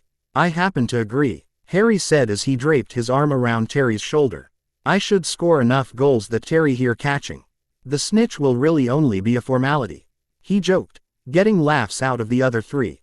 Well, good luck all the same, you two. Hermione and I will be cheering you snakes on, Dora said as she led the younger girl away. Something Harry was glad for. After a conversation with Dora, she had agreed to look out for Hermione as well for the remainder of the year. Dora was happy to warn the girl about owls and newts and the like and would join Hermione in the library for revision when Harry could not. Soon, Harry and Terry were on the locker room, getting geared up as Flint presented the team with a speech. I know we have a rather new and young team this year, what with our last Seeker and other two Chasers graduating last year. That shouldn't matter, you lot have trained hard, and you have the talent. Gryffindor too has talent. They have the only Chaser squad who can give us a run for our money, but I am sure we can outmatch them. Our keeper is just as good as Wood, and while our beaters are not twins, they can hit harder than those bloody pranksters. As far as Seekers go, Higgs here definitely outmatches them. They have that idiot McLaggen to go against you Higgs. I've spotted him on the pitch. He's nothing but a blowhard and he doesn't have the skill or guts to be a flyer, let alone a Seeker. Since we will be closely matched against the Lions lineup, your job is to catch the snitch as soon as possible. Don't worry about goals, it's the first match of the season. If we win, we can trounce the other two teams. Now that your little pep talk is over, if you are all dressed, let's take the field. Flint was positively foaming at the mouth by the end of his little spiel, and Harry had to say the boy brought up good strategy and points, and he was feeling fired up, the last of his nerves leaving him. They walked down the ramps and awaited the announcer to call for their team to enter. Welcome ladies and gentlemen, to the first match of the Hogwarts Quidditch League of the 91-92 term. Our first TMATCH this year will pit the Slytherin Snakes in a duel with the Gryffindor Lions. First, welcome the Slytherin lineup. First, their captain and lead chaser, Marcus Flint. Flint is joined this year by Graham Montague and Harry Potter. For beaters, swinging the bats are Peregrine Derrick and Lucian Bowl. At keeper, Miles Bletchley returns to the hoops from the previous year. Finally, the Snake's Seeker this year will be Terrence Higgs, the voice of Lee Jordan, a Gryffindor in the same year as the twins roared over the magical microphone. Harry and the others taken to the air and raced around the pitch to the cheers of their fellow Slytherins, and some friends spread throughout the stands. He took note that most of the other houses booed them. He figured it was because Slytherin had won each year for over half a decade now. Harry and the team lined up at their starting positions in the center of the pitch, and awaited Gryffindor to be called out. Now we introduce the opposing team. This year, the Gryffindor Lions will be made up of returning keeper, and this year's captain, Oliver Wood. His chaser lineup includes the very attractive Angelina Johnson, Alicia Spinnet, and Katie Bell. At bat are Fred and George Weasley, and this year taking the role of seeker is Cormac McLaggen. I believe we are in for a rather well-matched game, ladies and gentlemen. Now Madam Hooch is having the captains meet in the center to shake hands, and get this. Show on the road. Hooch did indeed have the captains shake hands, and then she released the bludgers and snitch out to fly before she tossed the quaffle into the center of the pitch after all players had taken their positions. After that, it was pandemonium. If it was not for the drills they had gone over, Harry felt he would be doing absolutely pants at this. The Gryffindor chasers knew how to play, and they were a well-oiled machine, but luckily, so were he, Montague, and Flint. Within the first 30 minutes of the match, it was end with the score being 80-70, to Slytherin of course. Harry himself had scored 4 of those goals on wood, and he was rather proud of that. Flint was right that they would be evenly matched by the Lions. Fred and George were on top form, and Derek and Bowl were doing everything they could to neutralize them. The girls had effectively ruined several of their more complex plays, but they were still fighting. Harry just wished that Terry would hurry up and catch the snitch sooner rather than later. Chasing was tiring work. He was weaving in and out of other liars with the quaffle when it happened, though. He had just thrown the quaffle to score his 5th goal, leaving Wood steaming, when his broom bucked. If he had not just returned his throwing arm to the handle, he surely would have been thrown off. Harry stared at his broom in bewilderment when it did it again, nearly launching him completely off, and he ended up hanging from the thing by one arm. He heard Flint call a timeout and try to reach him, but his broom flew higher and higher, as if to avoid any interference. As the bloody stick trying to kill me. His broom continued to buck, until all of a sudden, it didn't. When it seemed calm, Flint approached him and helped him back onto his broom. What the bloody hell was that, Potter? You aren't one to lose control of a broom like that. Harry just shook his head. I don't know, Flint, that was weird. Maybe my broom got damaged. Flint just sneered. Perhaps, if it is acting normally, we can resume the game. Let's go. And with that, they did. Harry and the others did the best they could to gain more of a lead, but the best they managed was a stalemate with Gryffindor stuck at 110-90, in favor of the Snakes. Harry and the rest of the team was relieved when Terry finally managed to catch the snitch after an hour and a half of flying. The teams shook hands at that, and Harry landed as the team was confronted by Professor Snape. Congratulations, my snakes. The man drawled to them, but they could see the smirk on his face. Why don't you all get changed? I just need to have a word with Mr. Potter here about his broom. All slapped Harry on the back for a good game, and Harry told Terry he would catch him at the party in the common room. He turned to the professor when they were out of earshot. Did you want to scan my broom, sir? He asked. He got a shake of the head as a reply. No, Mr. Potter, there is no need. I cannot prove it, but I believe that someone in the stands was actively cursing the broom. Luckily, I was doing all I could to cast the counter curse. While I was chanting the counter curse, I could not look for the individual responsible, but I will say this, someone lit my robes on fire and broke my concentration. From you. Luckily, it also broke the cursor's focus as well. That leaves me to believe that whoever was cursing you was a fellow professor. I will be going to the headmaster about this incident since he could not be here today due to his other duties. I believe it may have been Quirrell. Be very careful around him, Mr. Potter. Also, please talk to your little Ravenclaw friend Ab. Out why setting my robes on fire could have killed you. Harry sighed when he heard that last part. I apologize on her behalf, sir. She probably saw you incanting and got the wrong idea. I will speak to her about not making assumptions. But luckily it worked out. I'll be careful of the one who stutter, sir. He got a nod in response before his potions master stalked off, robes billowing behind him. I got to find out how he does that. Harry smirked to himself. Harry went to shower and change and wasn't surprised to find Dora and Hermione waiting for him, as well as a Gryffindor boy from Hermione's year hanging a bit a ways. Hermione immediately pounced on him with a hug and then broke away to swat his arm. Harry James Potter, do you know how frightened I was when you nearly fell off that broom? Harry just got amused. I imagine frightened enough to set my head of house on fire. Hermione blushed bright red at that, as Dora just laughed. I told you Snape would tell him, and that he knew it was you, Hermione. Well, so what? He was cursing Harry's broom. She replied, indignant. Harry chuckled. Actually, he was casting the counter curse to whoever was cursing my broom. If you hadn't managed to distract the caster as well, I would have been flung off my broom. Hermione and Dora looked horrified at that. The boy who was hanging back spoke up to that though. How are you sure that he was casting the counter? Harry really paid attention to him now and recognized him. He felt a tad guilty. It was his godbrother, and he hadn't spoken a word to the chap all term. Heir Longbottom, I trust Professor Snape with my life. He is my head of house, and I share private counseling sessions with the man frequently. He also had a whole previous year to attempt to kill me as well. Why would he start now? He said. Neville straightened up at being addressed formally. I guess you make a fair point, Heir Potter. You can understand my skepticism based off of how he treats students who are not Slytherins, I am sure. Harry nodded at that. I understand that the professor is often overly strict with the other houses, yes. That does not change the fact that the man has only had my best interest since I began attending the school. He is fiercely protective of all of his snakes, I assure you. Apologies to you, Heir Longbottom. I understand my mother was your godmother, and your mother is mine. I should have introduced myself to you on the train, or after the sorting. My only excuse is that I have been rather busy, what with classes, Quidditch, and my personal studies. He saw the boy gulp. That's all fine. I could have introduced myself as well.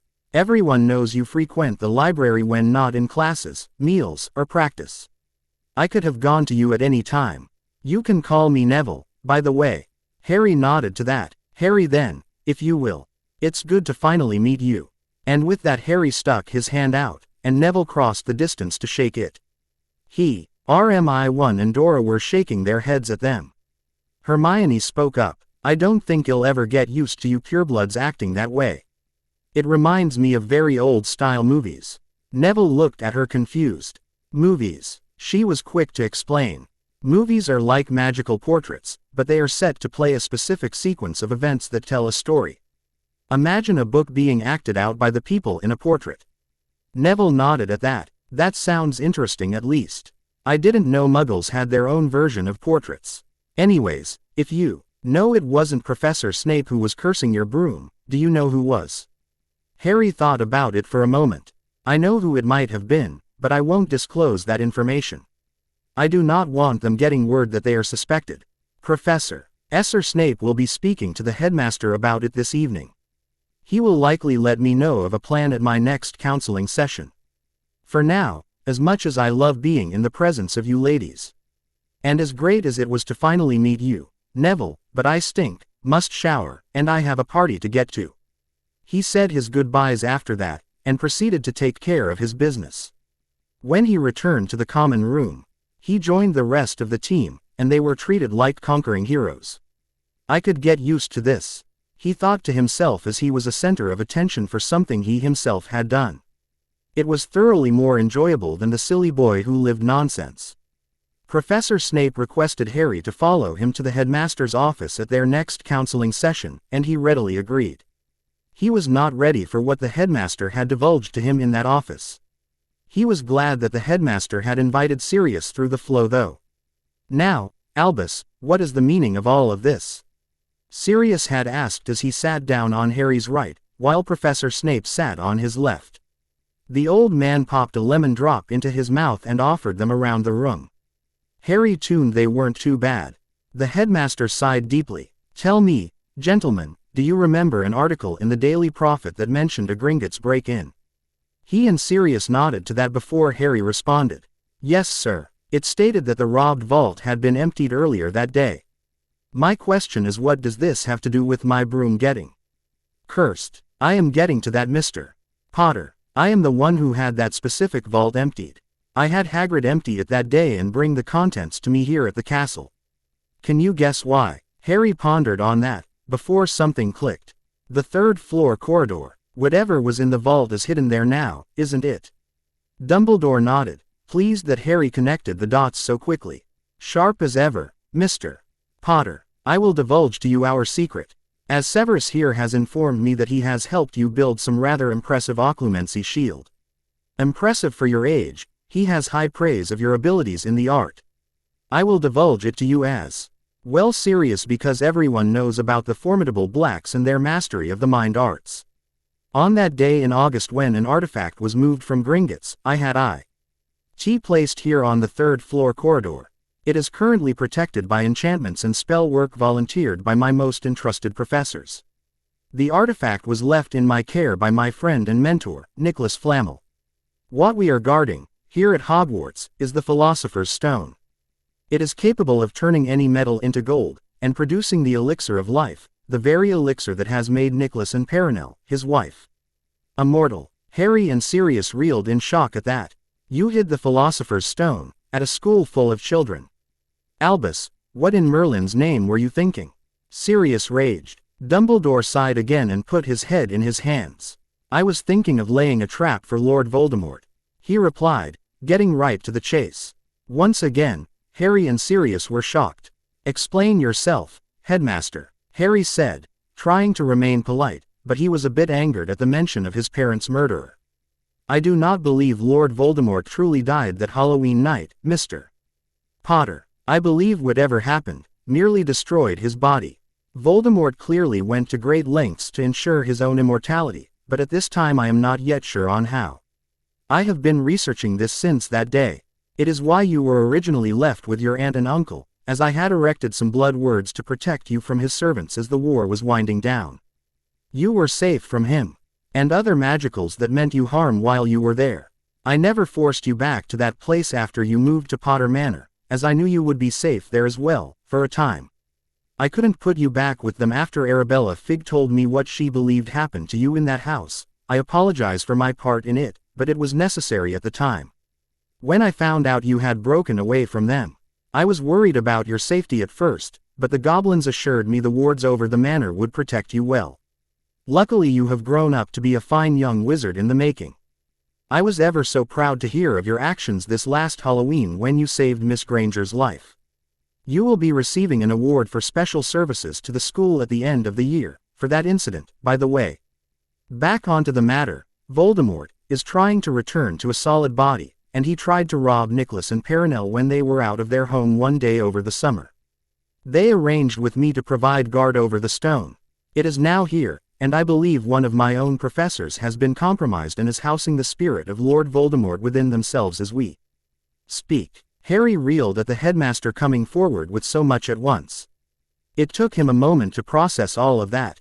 "Thank you, sir, for admitting that. I will have you know my time with the Dursleys was dreadful. And I am glad to be rid of them. I would not be nearly as good of a student had I not gotten out form under their thumb. I probably wouldn't be at the school at all. They hated all things freakish, as they would call it. As for the especial services, I was only saving my best friend. There was no way I would not have done that. As for Voldemort not having a body but being alive, well, that sucks. I was hoping the tosser would never re-emerge, but we can't have everything, now, can we? My main question to you though is, do you believe it is Quirrell? I am sure Professor Snape has informed you of my troubles in his class, my main need to learn occlumency in the first place. Dumbledore nodded. I do believe he is Voldemort's agent here in the castle, and I have checked the wards. Quirrell seems to be possessed by rather dark magic. Why I asked you here today, is to propose a plan. When you have Dada next Wednesday, I wish for you to test a theory of mine. Your blow, OD protection from your mother should still be flooding through you to this day. If Quirrell is indeed possessed, if you make skin-on-skin contact with him, I expect the experience would be rather terrible for him. I wish for to stay back after class that afternoon and approach him. Fake tripping and put your hands on any skin of his if you can. Professor Snape and I will position ourselves in the hall outside while this is happening to ensure you do not come to harm. Do you agree to this? Harry thought about it and looked to Sirius. The man grimly nodded to him. I don't like it, Harry, but I don't want that sick bastard near children any longer than necessary. I don't want you to be at risk either, but I know you can handle yourself if you need to. You've gotten rather good at dueling up to this point. Dumbledore and Professor Snape both raised their brows at this admission. How good is he, Sirius? Kid is bloody amazing, Albus. I've never seen anything like it. Kid can best me every now and again already. I already enrolled him for the U13 circuit here in Britain this coming June. Snape and Dumbledore each looked suitably impressed. They each knew how good of a fighter Sirius had been in the war. The man had been nearly unstoppable but for a few opponents he faced, the Dark Lord and his cousin Bellatrix coming to mind. Well, that makes me feel a bit better asking this of you, Mr. Potter. Dumbledore commented. What do you say? Harry thought about it before deciding. I'll do it, sir. But I have a request for that to happen. Even if we catch Quirrell, do you expect to get Voldemort as well? A sigh was his response. Unfortunately, no, Mr. Potter. Without knowing the kinds of magic he has used to preserve his life, I cannot hope to counteract it at this time. What I do know is we can get his spirit out of the castle if it is not in a host body. The wards will take care of that. We need to confront Quirrell and confirm our suspicions. I will warn you, you simply touching him very well may kill the man. Are you prepared for that to happen? Harry grimaced. If he is being possessed by Voldemort, he is likely the one who let that troll in that almost killed Hermione. For that, I have no pity. If he must die, so be it. He was nearly hissing when he finished that, getting alarmed looks from all three adults in the room. They heard a laugh come from one of the headmaster's shelves. What did I tell you, Albus? The boy belongs in Slytherin, ruthless, determined, vicious, and a speaker to boot. They all looked at the Sorting Hat in shock. What do you mean by speaker, Hat? Harry asked. Why, I mean you speak Salazar's noble tongue, of course. You were a snake speaker. A parcel tongue. Just like Slytherin. It was one of the main reasons I decided you could go to no other house. All of them were floored by that. Dumbledore hastened to ask his own question to that. Is the ability his own, or did he get it from the Dark Lord that Halloween night? The old man seemed to be in a panic. The Hat chuckled. No, he got the gift from his mother's blood meeting up with his black ancestry. His mother was very, very far remoline that died out due to them becoming squibs. And the blacks had parcel tongues in the very distant past. No, the gift is all his. If you are worried about that piece of Voldemort's soul in the lad's scar, don't worry, a simple cleansing ritual at Gringotts will take care of that. What? Harry shouted when the Hat talked about his scar. What do you mean a piece of Voldemort sitting in my bloody scar? All three adults were looking at him. Deathly pale. The Hat responded jovially. Well, that man had done some severe damage to his own soul apparently prior to trying to kill you. When he tried killing you and it backfired, he somehow accidentally split his soul, and that piece of his soul attached unknowingly to your scar. It's not that big of a concern, since it has never been able to possess you. Your moth, ours protection and your own magical power is too strong in its own right. Like I said, a cleansing ritual at Gringotts should do the trick. Those goblins deal with Horcruxes all the time. The three adults gasped at that. Horcruxes. Dumbledore whispered. It makes the most sense, dear Merlin. What has he done? Harry looked to Sirius. What the bloody hell is a Horcrux? He asked, beginning to get frustrated. Sirius swallowed before he answered. A Horcrux is an artifact that contains a piece of a witch or wizard's soul in it. As long as the artifact exists, a wizard can never truly die. As there is always something anchoring them to the world.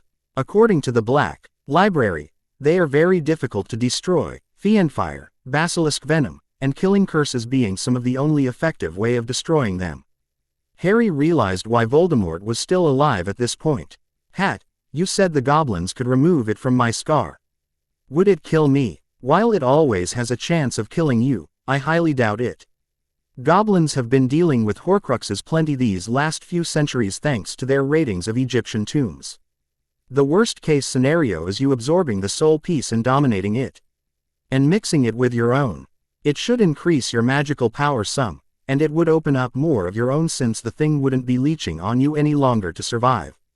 The Hat replied easily. While Harry was thinking of the implications, Dumbledore was thinking of what this would have meant for Harry if the Hat had not divulged with information.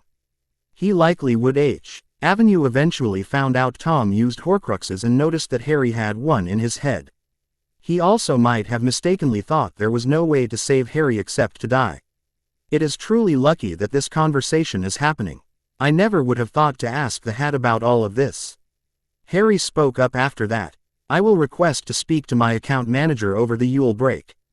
Hopefully he can arrange to get rid of whatever is in my head. For now, that is a secondary concern.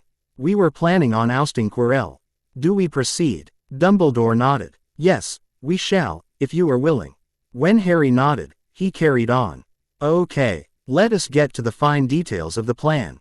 Then, a week later saw Harry in the Dada classroom as the rest of the students poured out. Professor Quirrell, could I have a moment of your time? He asked as the last student left. The professor whipped around to face him, not used to anyone hanging back.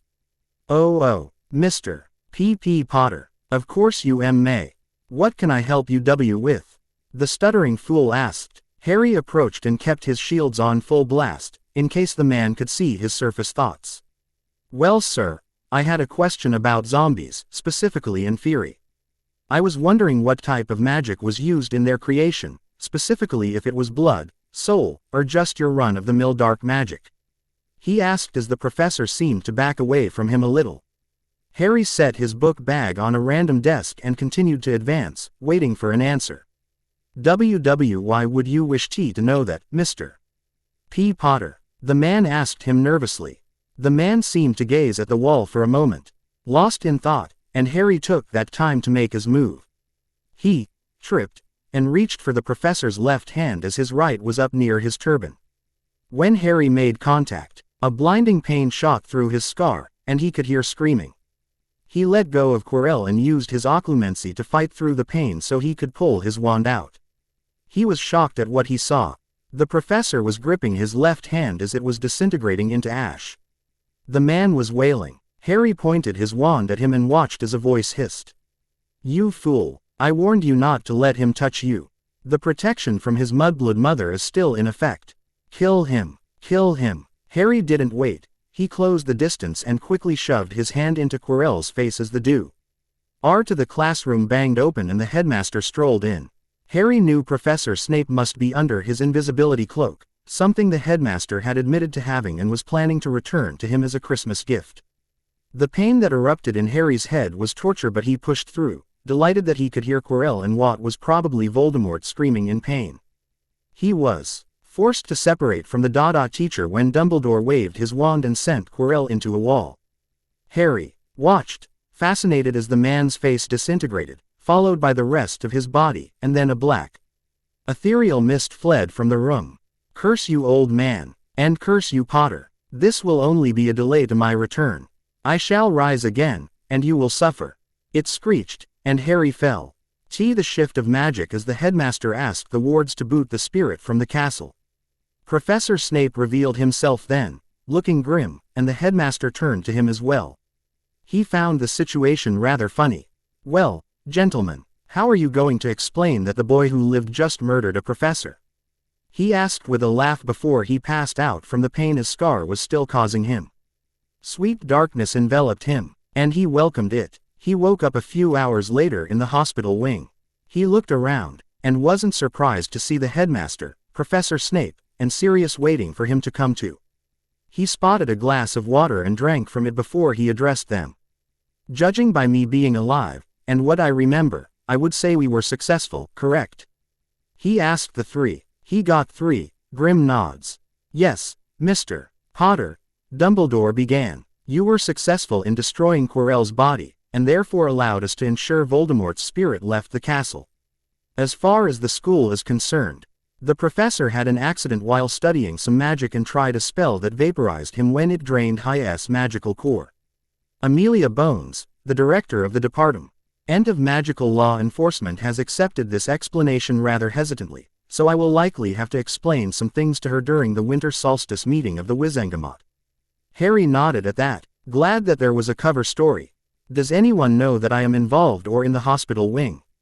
He asked. Professor Snape answered this one. No, they all think you are off doing your self-training at the moment, currently. Dinner has recently finished. No one but us and Madame Pomfrey know that you are here. Snape explained. Sirius chimed in. That was bloody reckless, Harry, but I'm proud of you for what you were able to do. You got the jump on him and didn't even have to cast a spell to finish the bastard. Well, I don't think I wish to end up in the hospital wing every time I deal with him either. But I'll take the small victories. Now that this is all over with, can we discuss what we began arranging in your office, sir? Harry directed that last part at the headmaster. Dumbledore sighed tiredly, before he began his tale. Well, Mr. Potter, at your request, I have already asked Professors McGonagall and Flitwick to provide you with extra training in charms, battle transfiguration, and dueling while you reside in this castle. They will start with you after the Yule break, as we have only a couple of weeks before your. Professor Snape has also agreed to. Here the old man swallowed a lump in his throat. And Sirius scowled.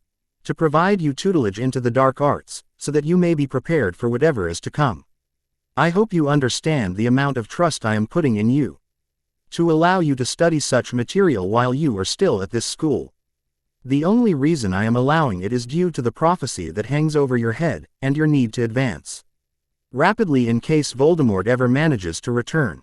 Just remember during your studies with Professor Snape that what you learn with him, you can ever only use in self-defense, and you are not to abuse such magic. I think if you abide by those rules, you should not fall to the madness that is associated with the dark arts. Your occlumency will also help you there. As promised, I have turned over your father's invisibility cloak to Sirius, so he may place it safely at Potter Manor. I agree that it was foolish of me to provide a schoolboy with the means to sneak about the castle and likely abuse it to spy on girls in the future. He finished with a chuckle, trying to relieve the tension he felt, putting so much on a 12-year-old's shoulders. The man was not happy that he had to reveal the prophecy to young Harry at such an age. But the boy was exceedingly mature for his age. He had also pointed out that he had not gotten a chance to be a child while at the Dursleys, and that ruined any fight he had in his old heart to withhold information from the boy now. All he could do was provide him with the best tutors available, and hope it was enough to prepare him for the storm ahead. I'll be sure to be careful of what we delve into, Headmaster. Harry said quietly. I promise, I will only utilize the dark arts in extreme cases, and hopefully, they are never needed. I am glad you agreed to have me properly trained, sir. With that prophecy, if that bodiless bastard ever returns, I am going to need all the help I can get. I like to think I am rather good for my age, but he had decades of experience. And he's a certified madman. Language, Harry. Sirius pretended to chide. It got a chuckle out of all four males. Don't worry, when you aren't at the castle, I will begin teaching you the Black family magic. And I will ask your grandparents' portraits to tutor you in the Potter magic. We have time to prepare. Hup, we will use it. He is correct, Mr. Potter. We will do all that we can to prepare you for your supposed destiny. Snape commented, assuring his young snake that he would be there to help guide him. He owed it to the boy's mother, after all. You make an old man's worries less, Mr. Potter. If I were a good judge of character, and I am, I would guess by your acts this year that we have nothing to worry about regarding you. You have put yourself in harm's way for the benefit of other students. That is something Lord Voldemort never did as a child, I am sure. Stick to your friends, and the dark shall not consume you. I believe we have bothered you enough, and you seem well enough.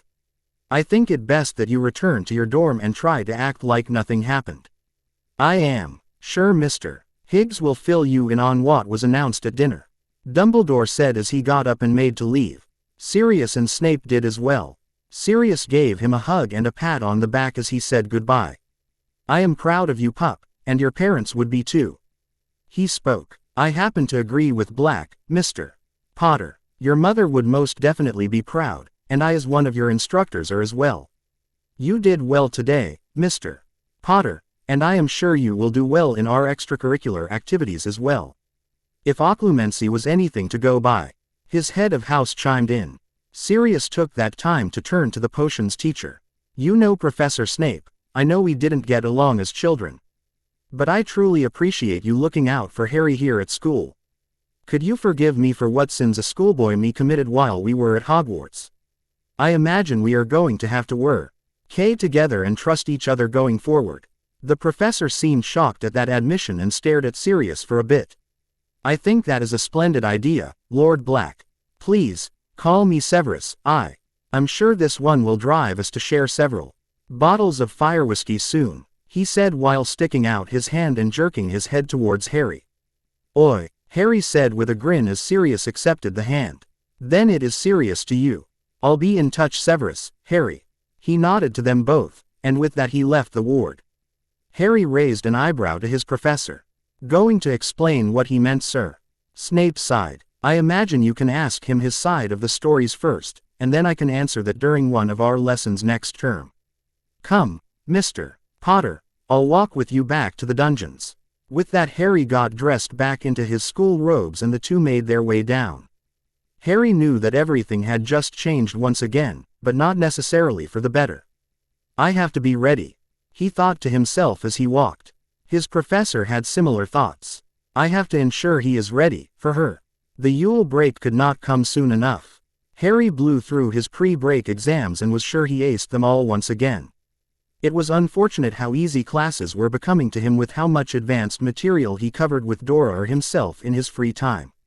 He had to calm Hermione down extensively about her own exams, ensuring her that she would do splendidly. He continued his physical training with Terry in the mornings, even as snow blanketed the ground. They dressed a tea warmer with some Muggle cold weather exercising gear, and Hary would clear the snow with some flames form his wand to keep them dry on the first laps. Quidditch had been an excellent distraction to what had happened so far this year. And the news he had received from the headmaster. Flint did not let up on practices at all, still sticking to his 2 a week minimum. The team was looking nicely for their next match, which would be on February 8th against Ravenclaw. Gryffindor would be playing Hufflepuff the following Saturday. Terry had informed him of the cover story for what happened to Quirrell, as had Hermione and Dora. And also Neville, who took to joining them in the library occasionally. He was sad to have to omit the truth from his friends and cousin, but the headmaster, Professor Snape, and Sirius were all in agreement that they should keep matters of Voldemort tight to their chests for now. Sirius would only be informing Remus, and that was it, so he could help train Hary when he wasn't at school. After exams, Hary found himself sharing a compartment with Dora, Hermione, Terry, and Neville as they all headed home for the break. He enjoyed talking with them all and pretending that nothing was wrong with the world. They talked about how the headmaster had taken over the Dada professorship until an Auror could be loaned to him at the start of the new term. He had been informed that Kingsley Shacklebolt would be returning up until April. He was rather excited about that. Hary hadn't told anyone that he had enlisted the help of Fred and George to rein their youngest brother in. All anyone was aware of was that if Hary got word of Hermione being bullied by the Pratt, he ended up getting pranked by the resident mischief makers in the castle. He was glad they were understanding when he went to them. He hadn't really given them much choice. They either pranked their brother, or he would inflict pain on the little twit. To protect him, they took his punishments in hand. It helped that they were appalled at his behavior to Hermione. Hary had gotten rather vicious in his hexing and cursing of the twit, as well as with the Malfoy taunts. He kept it to first-year spells, and ensured he was never caught, but they would frequently get hit by the curse of the bogies whenever Hermione informed her about her days in class in the hallways. Hary said his hellos and goodbyes to the Tonks. At the station, he and Sirius planned on seeing them at the Manor on Christmas Day, as well as said goodbye to Terry, who would be flowing home as his parents were still working. He got to meet Augustus Longbottom. The Lady Dowager for the house at the station as well, and he could see why Neville grew up to be a rather timid boy. The lady invited him and Sirius to a Christmas ball at their estate, which they readily accepted. After that, Sirius and him escorted Hermione to her parents, who were waiting on the Muggle side of the platform, as they couldn't cross without a magical. He smiled as he saw her run into her parents' arms and hug them deeply. It hurt a bit to watch the display, and made him a tad jealous, but he squashed it quickly. He had come to terms with his parents' deaths, and it didn't do to dwell on what he could not have. He approached them at a slower pace with Sirius. "Doctors Granger, a pleasure to see you again," he said as he shook Hermione's Arthur's hand once he was free and kissed the knuckles of Mrs. Granger. Sirius did likewise. "Mr. Potter, so good to see you again. I know I said it in a letter, but thank you again for saving our Hermione from that troll. I hate to think of what could have happened had you not found her when you did," Mr. Granger told him sincerely. Harry nodded to the man, not sure what to say. "Hopefully she won't be in a situation where I will need to do what I did again, sir," he said neutrally. "Still, thank you, Harry. We feel better knowing you're in that castle with her," Mrs. Granger said gratefully. "That's my Harry, the dashing hero," Sirius teased as he ruffled Harry's hair. Harry swatted his hand away, annoyed, but grateful for the affection nonetheless. "We best get back to the other side so I can apparate Harry back to the manor. It was a pleasure seeing you all again. Happy holidays," Sirius said as he began walking back to the platform. "Happy holidays." The Grangers coursed before Hermione. One closed the distance between her and Harry and gave him a bone-crushing hug, which he returned. "I'll miss you, Harry. Have a good break. You'll write, won't you?" she asked him quietly. "Of course. Happy holidays, Hermione," he said just as quietly into her hair. The elder Grangers watched the scene with warm smiles on their faces, glad to see that their little girl had made such a good friend. When she let go, she waved as they led her away, and Harry stepped back into the magical side to begin his holiday break. Not that it would be much of a break. Sirius had already informed him that his training would be advanced up, and he would be learning to duel him and Remus simultaneously. "Well, I never shied away from hard work before," he thought to himself resignedly, prepared to do what was necessary. He had a fate to fight. As Yule was a 12-day event, they started on the solstice, and would observe Christmas, Boxing Day, and New Year's as they came. On the solstice, he and his living family members, Remus included, all performed a small rite for magic, and it was truly a surreal experience for Harry. The manor seemed to be flowing with excess magic during those days. The day after the solstice, Harry and Sirius went to Gringotts to ask about his scar. They met in Rockjaw's office. "Good day to you, Heir Potter. Lord Black, I hope your gold flows freely." The goblin greeted them. "Hello, Rockjaw. I pray your enemies tremble in your presence," Harry responded. "Let us attack the matter at hand. You said in your missive that you were concerned about some latent magic in your scar, is that correct?" Rockjaw asked, not wanting to dally. Time was gold after all. Harry nodded. "Yes, tell me, are you familiar with the term Horcrux?" he asked, and Rockjaw positively hissed. "Those vile things. You don't mean to say?"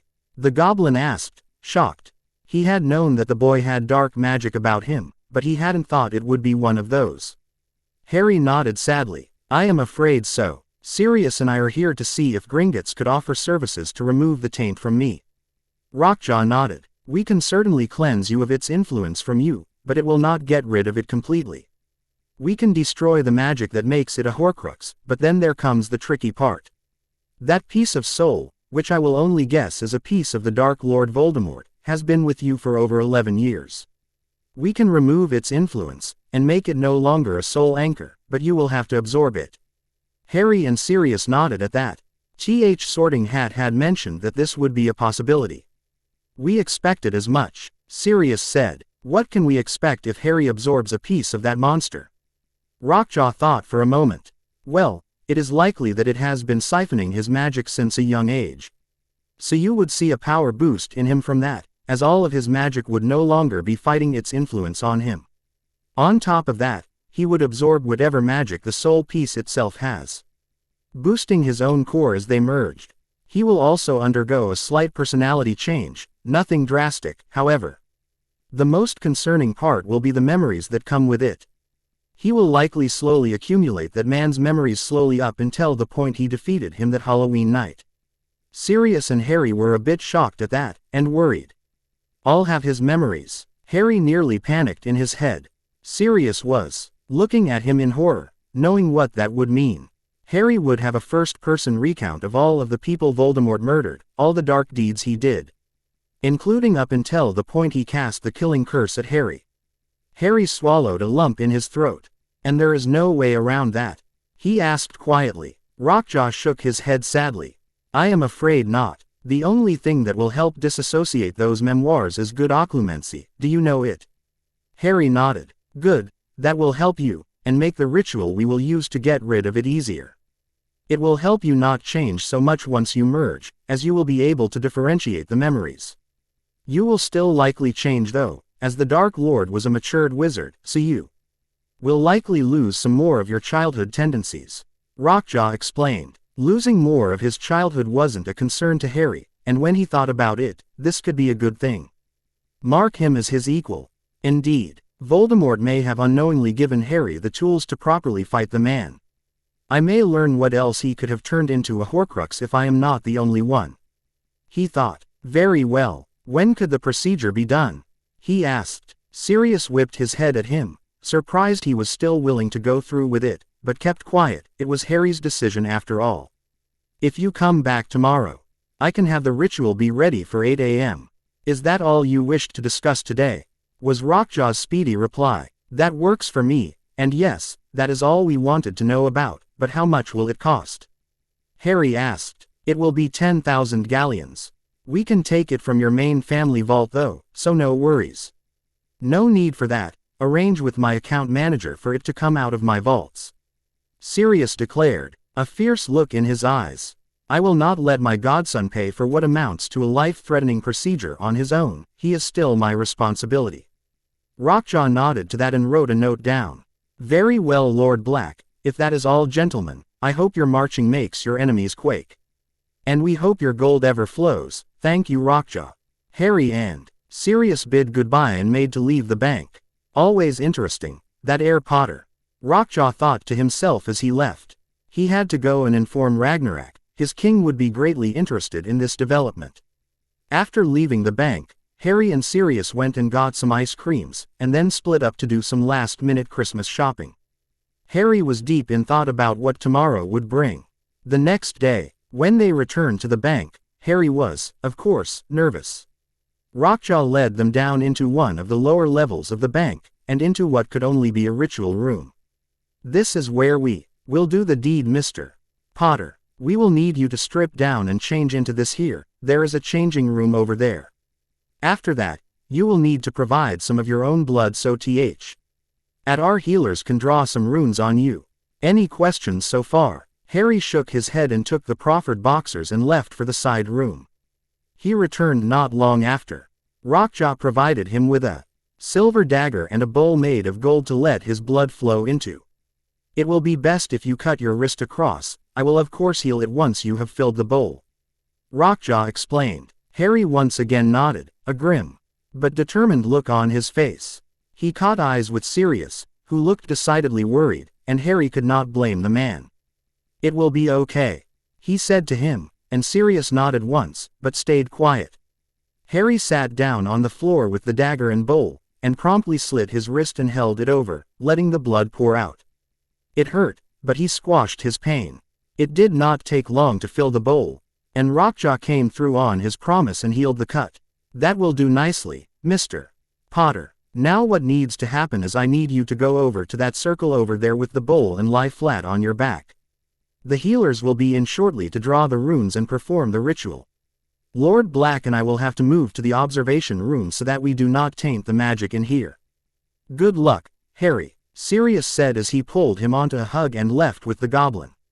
Hary did as he was told and took the bowl and lied in the center of the circle. He did not have to wait long for the healers. There were 4 of them, and they quickly used brushes to begin drawing on him in a very efficient manner. Be sure to remain still, Mr. Potter. We should be done shortly, but we are sure this can tickle a human." One of the goblins said to him. The drawing took only minutes, and he was glad for that. The anticipation was killing him. The next thing he knew, the goblins stopped, and took points at the cardinal directions around him, and then as one, they began to chant. And then, Hary went from laying half naked on a cold floor, feeling a fool, to being in immense amounts of pain. With one blood-curdling scream, he passed out. In the observation room Sirius was staring, horrified. He watched in both fascination and terror as his godson magically floated in midair, as swirls of golden light danced around him and the goblin healers. He wanted so bad to go in there and put a stop to it, but it was the words of Rockjaw that stopped him. "If you interfere now, you'll only get the boy and the healers killed," he said quietly. "All we can do is wait." Sirius had to choke back a sob. Back with Hary, he was in his mind. He was in his darkness, and he felt safe. He could no longer feel the pain. But then, he wasn't in his darkness anymore. He was in a pure white room, and he wasn't alone. What he saw was what looked like a half-human, half-snake abomination of a baby, and it had glowing red eyes, and appeared to be whimpering a distance from him. It was when it and he made eye contact that Hary felt pain again. It felt like eternity, but when he opened his eyes again after the pain abated, the thing that had been with him was no longer there. "What was I doing over there whimpering?" he thought to himself. But then he wondered where that thought came from. Why did he think of that thing he had seen as himself? "Well, that was a piece of your soul, you fool," he thought. But that wasn't right. That wasn't a piece of him. Or was it? He was a bit confused now. And he had to think of who he was. He was Harold James Potter. He was born on July 31, 1979. His parents were murdered by him on October 31, 1980. Wait, that isn't right either, he realized. Then he thought back to what Rockjaw had told him. He had undergone the ritual then, and he had merged with a piece of Lord Voldemort. That was why he was confused. He was mixing up the two memories. He started occluding as best he could. The memories were starting to flood his mind, and they were a bit overwhelming. He secluded them, as there were far too many for him to deal with. He went through this process for what felt like hours until he could confidently say that he knew himself to be who he was, and anything extra he remembered were memories of the monster who had shared his head and body. He got to a point where he did not think of himself as two separate people, and he was just himself. To test it, he opened the memories he had locked away. The first one that popped into his mind was the night his parents were killed. He watched it from the eyes of their murderer. It was horrible, but it helped him disassociate even more. After watching a bolt of green lightning leap from a white wand to his own baby self, he remembered extreme pain, and the next thing he knew, he was back in the ritual room, gasping for air. Christmas and Boxing Day had been a welcomed affair after what happened at Gringotts. Hary had received some new dress robes from Andy and Ted, a book full of jinxes from Dora, a book filled with pranking spells that his father, Sirius, and Remus had used when they were at Hogwarts from that duo. Terry had sent him a broom servicing kit, which was funny cause Hary had got the lad the same. From Neville, he had exchanged sweets with the boy, Hary, getting him some birdie bots and licorice wands, and him getting chocolate frogs and peppermint imps in return. From Hermione, he got a rather amazing gift. It was a pretty realistic pencil drawing of the knight. He saved her from the troll. I didn't know she could draw that well. He had gotten her a copy of the second-year charms text, as he was aware it was her favorite subject, and that she would likely finish all of the first-year spells soon enough.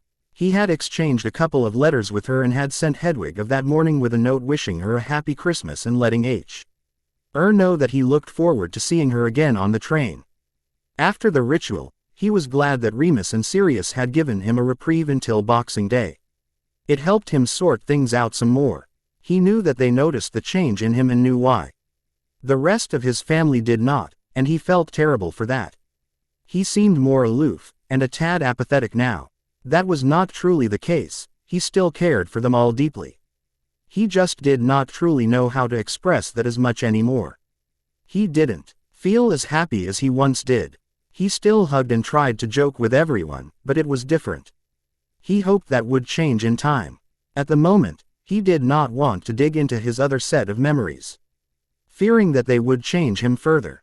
He decided to wait until after second year to begin assimilating everything.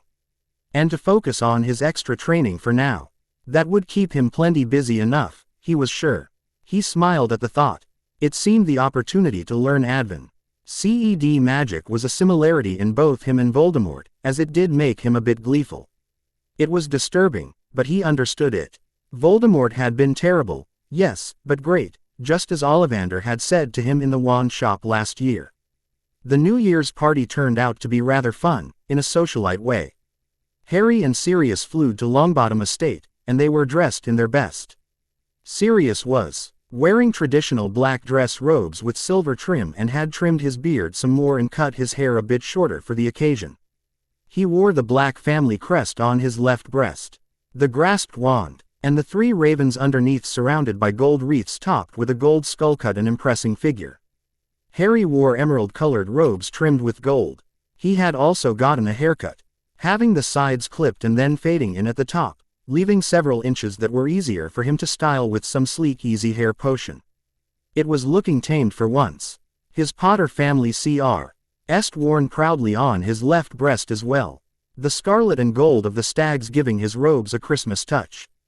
They had been greeted by Neville and Lady Longbottom and were escorted to the ballroom by an elf. While in the ballroom they were approached by a wearing a gold evening gown. Lord Black, Heir Potter. She greeted them with a curtsy. They responded with a kiss to her knuckles. Madam Bones, lovely to see you again, Sirius said with a rakish grin on his face. Madam Bones, I hope your holidays have been well, Hary replied, giving his godfather a look. They have been most good, Heir Potter. It has been good having my niece home from Hogwarts. She is a Hufflepuff in her first year, do you know her? The Auburn Witch asked. Hary had to admit she looked much better out of her work clothes and without the monocle. Guess that is why Sirius is acting like a dog. I only know her in passing, Madam Bones. Being in different years and houses and all is a noticeable barrier. I barely can make time for my friend Hermione, Heir Longbottom, or my cousin Dora as it stands. Hary told her neutrally. Well, that is a shame, but no matter. She is here with me tonight. I underst. And she is friends with Heir Longbottom already. Don't tell her I said this, but I think she has a crush on the lad. I may be opening up talks with Augusta if that continues when they are older. Madam Bones said rather seriously. Hary felt better at hearing that. He thought the woman would try pawning the girl onto him. Phew, he did not need to be dealing with talks of betrothal anytime soon. Not when he was preparing for a possible eventual war. I think Neville may have a crush as well, based off of some of my conversations with him in the library, Hary said with a faked grin on his face. That got a laugh out of the woman. Oh, good. I am glad to hear that. Would you mind terribly if I stole your godfather for a few dances, Heir Potter? This is a ball after all. Hary shook his head. Feel free. He's been eyeing you since you walked up to us. He joked. Oi, Sirius said indignantly as the witch led him away. Hary could actually chuckle at that. He did still find his godfather amusing at least. He made his way over to the buffet table and loaded a plate and found a corner table to sit alone at. He went relatively undisturbed except for a few of the other heirs he knew coming over to say hello. He shook many hands and kissed many knuckles as they brought their parents over to meet him. It was all very tiring. He just wanted to eat. Sirius and Remus had been throwing him through the ringer. Even with his now enlarged and unblocked core, they were working him to the bone, and he found his appetite insatiable. Neville eventually joined him, bring Susan Bones and Hannah Abbott with him. Hello Hary, how was Christmas? Thanks again for the sweets by the way, Neville said to him. I had a pleasant time with the family, and thanks to you as well. Good for you as well I assume. Neville nodded to his reply.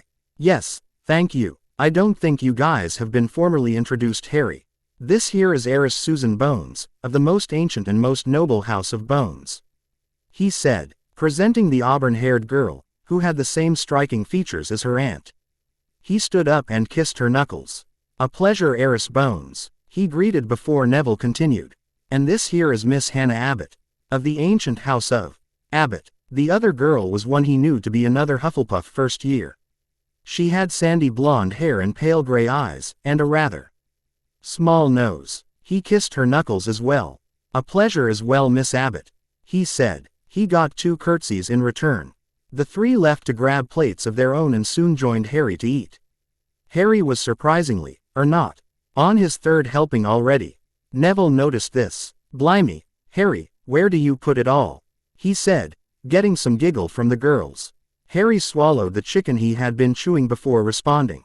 "Well, I run several miles daily, regardless of weather, and I do a fair bit of working out. Add on to that all of the magic I cast daily, and you have me needing to replenish my calories at a cyclic rate. I burn almost all that I eat, thank you." The 3 looked at him as if he was insane. "You mean you exercise often? I thought that was a muggle pastime." Susan asked him. "Well, Eris Bones, not really. I am a chaser for Slytherin, and you need to be in good shape for that position. I also plan on being in the U13 dueling circuit here in Britain after we get let out of school for the year. Duelers need to be in excellent shape as well, or you would get too tired when throwing around spells. Here in Britain, we may duel on a narrow platform, but when I move to the internationals, they utilize a circular ring and free movement is allowed," Hary explained. All 3 made O's with their mouths, and did not press the issue further. Hary simply asked the girls how they liked Hogwarts so far, and what their favorite classes were. He knew Neville's was herbology, but Susan's was apparently potions, and Hannah's was history, very surprising. When he finished eating, he noticed that Neville kept looking back and forth between the dance floor and Susan, so he decided to give the little lion some courage. He stood up and offered Hannah his hand. "Miss Abbott, would you care to dance?" he asked. The girl gave him a shy smile and nodded as she took his hand. He led her to the floor, but not before making eye contact with Neville and jerking his head at bones. He was glad to hear the boy ask the girl as he was walking Hannah to the floor. He could confidently say that though he didn't like social gatherings, he had a decent enough time. Hary was met by another bone-crushing hug when he met Hermione on the platform to return to school. He returned it and took in the feel of her. The girl hugged fiercely, and even with his new personality, he still had a soft spot for her. "You must still protect her, nothing has changed. You'll deal with Malfoy soon," he thought to himself. They said their goodbyes and Hary carried her luggage for her onto the train. Dora was going to stay in a compartment with her friend S for this ride, so they were only joined by Terry. Neville would be with Susan Bones and Hannah Abbott, and a few other first years. The ride went smoothly, with both Terry and Hermione going on about their breaks. It was good to be heading back. Being around these 2 made it a bit easier. He still felt different, but the same at the same time. If that made any sense at all. It took a lot of occluding to try and act as if everything was okay around the school children. He was glad that someone as perceptive as Hermione hadn't nodded Ed so far that he was more quiet than normal. More watching. The return feast was excellent that night, and Hary put several pounds of food away. He knew that he would be having extra transfiguration tomorrow after classes led up before dinner. Considering it was a Monday, that meant he would be using a lot of magic. He was looking forward to it. His additional schedule added battle transfiguration to Mondays and Wednesdays, advanced charms for Tuesdays, dueling for Thursday, and the dark arts for Fridays. The Fridays would double as his occlumency testing day now that Quirrell was gone. He'd still be able to make it to duel Dora on Mondays luckily. And it wouldn't affect his Quidditch practice, as Flint preferred mornings. Those days he just had to wake Terry up extra early to work out. He would still be able to meet up with Hermione in the library after dinners, so that was good. The rest of the year set to look extremely busy though. He was excited. The night back in the common room, Hary asked Katerina to get Malfoy to declare when their duel would be, as long as it would take place after dinner if it was not a class day, and not during when he should be at Quidditch practice on Saturdays. Slytherins, a moment of your time. Mr. Malfoy, have you decided on a date on which you and Mr. Potter will duel? The prefect announced. The blonde Ponce looked up from his game of wizard's chess with a nonplussed look on his face. It seems he had forgotten that he had been challenged. The boy looked at Hary and sneered. I'll duel the worthless half-blood on February 7th. Hary raised his eyebrow at that his Quidditch team hissed in fury, angry at the blonde. That's the day before our match against Ravenclaw. Flint screamed at Malfoy. "Do not worry, Captain," Harry said, getting the older boy's attention. "I assure you, I'll be in peak condition for the match. I accept the date, Mr. Malfoy, and I'll be looking forward to it," Harry said coldly, before he left for his room, leaving a slightly shocked common room, and a blonde idiot who swallowed a lump that formed in his throat. Chapter 10. As always, I don't own Harry Potter, but J.K. Rowling does. Good for her, and for me. So, we are going to go down a rather more depressing, violent Harry route at this point. To recap, Harry has planned training with Snape, McGonagall, and Flitwick, as well as some with Sirius during breaks. He knows the prophecy at this point, since he had learned occlumency rather well with the help of Snape's notes, and his own talent. Harry is going to be rather vicious in his dealings with Malfoy. Now that Quirrell is done with, second year is going to go by semi-smoothly with no real issues. Drama will return soon though after this chapter. Hope you enjoy. Expect this chapter to be rather scattered as it covers a lot of ground in only about 10,000 words. Oh, a surprise reveal during Harry's duel with Malfoy, by the way, using it as a setup for next year. Harry Potter. A year early ch10. Now that Harry knew the only threats in the school was the Malfoy pawns, Harry let some of his attention relax, and he focused more on his new academics, his Quidditch, and his friends. Hermione and Dora both seemed he was quitter than usual, but neither had said anything since the amount of time he spent with each barely changed. Terry also knew something was up, as he spent the most time with him. Having all the same classes and always partnering up, Terry took it in stride as well, figuring if his friend had troubles, he would talk about it when he wished. He knew Harry well enough not to press him on issues. It never ended well. He was just glad they shared Quidditch, as Harry always seemed to relax a bit once he was in the air. Harry dove into his lessons with McGonagall, Flitwick, and Snape. In his first meetings with each, he specifically requested that they not go easy on him, and they weren't. Each was a brutal taskmaster, and every second of it thrilled Harry. He was catching on to the more advanced material at an alarming rate, and he had a discussion with the headmaster and Professor Snape about that specifically. During that discussion, Harry had come clean with everything that had happened when the goblins took care of the soul shard. "I occluded his memories as best I could, sir, but there was still a change in me. I feel a bit more detached, for one. And classwork seems even easier now than it did before the break. I still read ahead and try spells ahead of time, but it's just too easy. Half the time, it's like I'm rereading the material and relearning the wand movements and incantations. I almost never have to try a spell more than twice to get it at this point," Harry explained. "It's true, Albus, he goes through potions with an expert ease. And in our first dark arts lesson he learned the Opungo and Revulsion jinxes almost instantly. He even got the knee reversal hex down quickly, and that one is severely more complicated than the toenail growing hex." "Which he already knew," Snape said, adding to the impact. "At the rate Mr. Potter is growing, he could take his owls in potions and dada by the end of the year, I am afraid." Dumbledore sat listening behind his desk with his fingers laced under his chin. "I am glad you came forward with this, Harry. Can I call you Harry?" At the boy's nod, he continued. "I am hesitant to move you up in years, as that would cause unneeded attention to our situation. At least not yet at least. I'm fine with that, sir. I don't exactly want to go through school any quicker than I need to. I love being at the castle, and I do enjoy the challenges that come with the extra lessons you have arranged. While grasping the material is rather easy, using it in a fight is decidedly more challenging. And Professors McGonagall and Flitwick both put me through the ringer. Perhaps next year when I take my electives, they will make school more difficult," Harry said, looking a bit hopeful. That gave the old headmaster an idea. "Which electives do you currently plan on taking, Harry?" "Ancient runes, arithmancy, and care of magical creatures, sir. I am sure those three will help to spread me a bit thinner," Harry responded, wondering where the man was going with his line of questioning. Dumbledore paused to think some more. It had been done in the past, and several of the more intelligent students had succeeded. "Would you care to take all of the electives next year? Your schedule would give you less time in your core classes, but I don't think that would be an issue for you." Harry didn't answer immediately, thinking. How exactly would that work, Headmaster?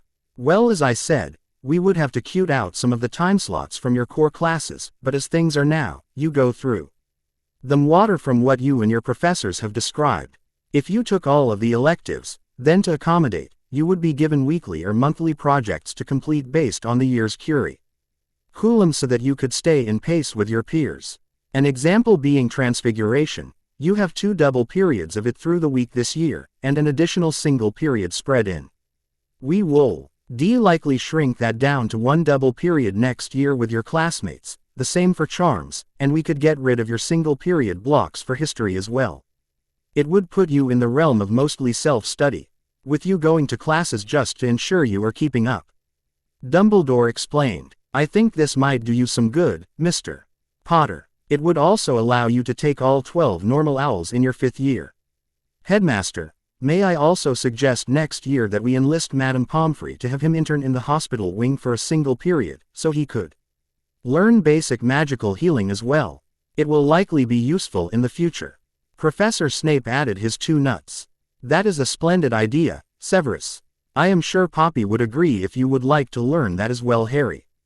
Dumbledore replied. Harry nodded. Then I think adding those 6 subjects would be good, gentlemen. It will be sure to spread me thinner. I assume I will lack free periods and study hall next year. Yes, that would be unfortunate. But you would gain more than you lost, and hopefully it will challenge you and help teach you more time management as well, something you are already rather good at with your current schedule. The headmaster said, letting a smile come to his face. I will give you another thing to look forward to. If you get outstandings on your Transfiguration, and Potions Owls in your 5th year, I promise to tutor you in alchemy during your 6th year. Harry couldn't help but grin at that. Alchemy was one of the most difficult and esoteric arts in their world. I would like that very much, sir. Dumbledore smiled at that. He had always loved studious children. It reminded him of his younger years. Excellent. Now that we have broached the concern of your ease of magic and rapid advancement, let us get back to the more concerning issue. You absorbed the piece of Voldemort that was in your scar, making it a piece of yourself. Through occlumency, it did not completely change who you were, but the memories, even though you have not been viewing them, have been showing through in your school and wand work. You say you feel a bit more detached to those around you. Do you think anyone has noticed? This got rid of Harry's grin. Yes, I believe they have, sir. My cousin Dora has noticed I am quieter these days, and she seems concerned that when her and I have dueling practice that I've begun to essentially wipe the floor with her. Don't get me wrong, she is talented, and a force to be reckoned with, and will grow when she joins the Auror Academy this summer, but I appear more vicious and relentless when we hash it out. He took a breath to pause.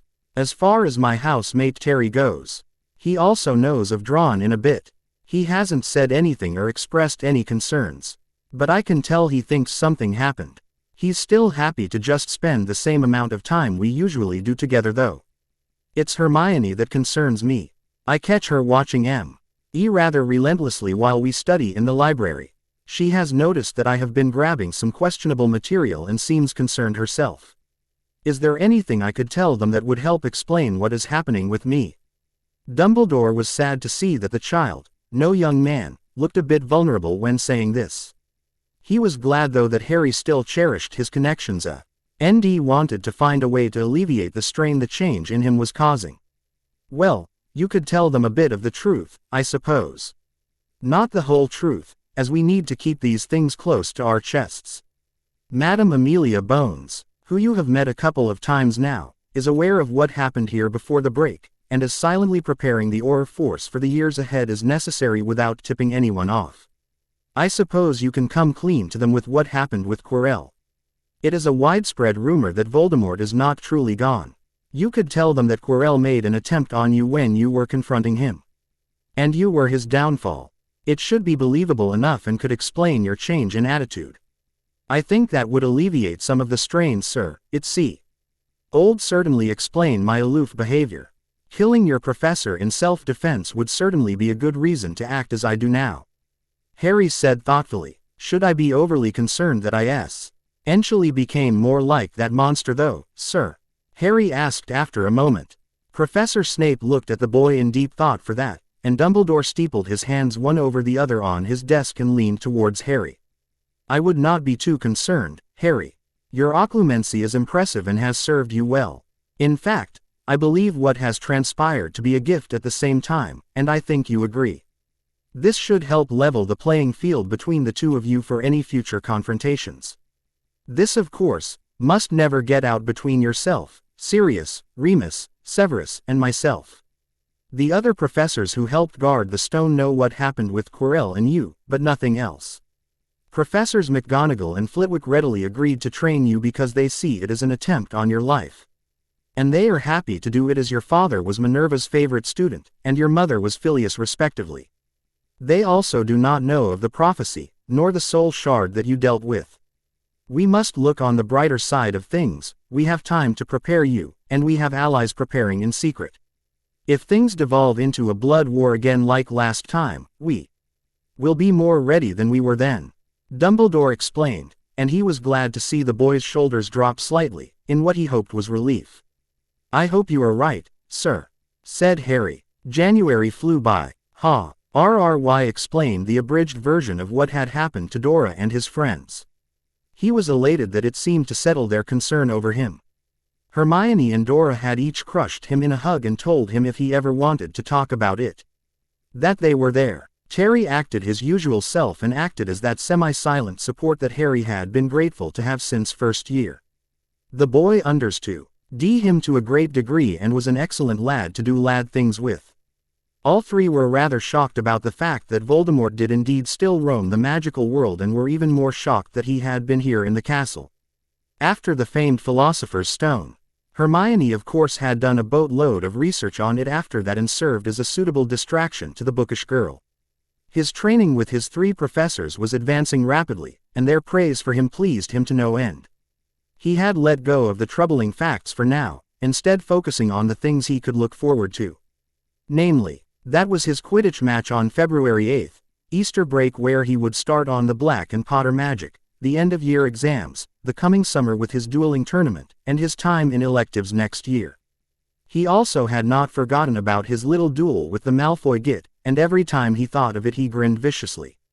He had done some more of his own spell research, and had advanced his shielding capabilities, and added 2 nasty surprises for the lout. One would prove rather shocking, and the other would be awe-inspiring to the audience of the Snake Pit.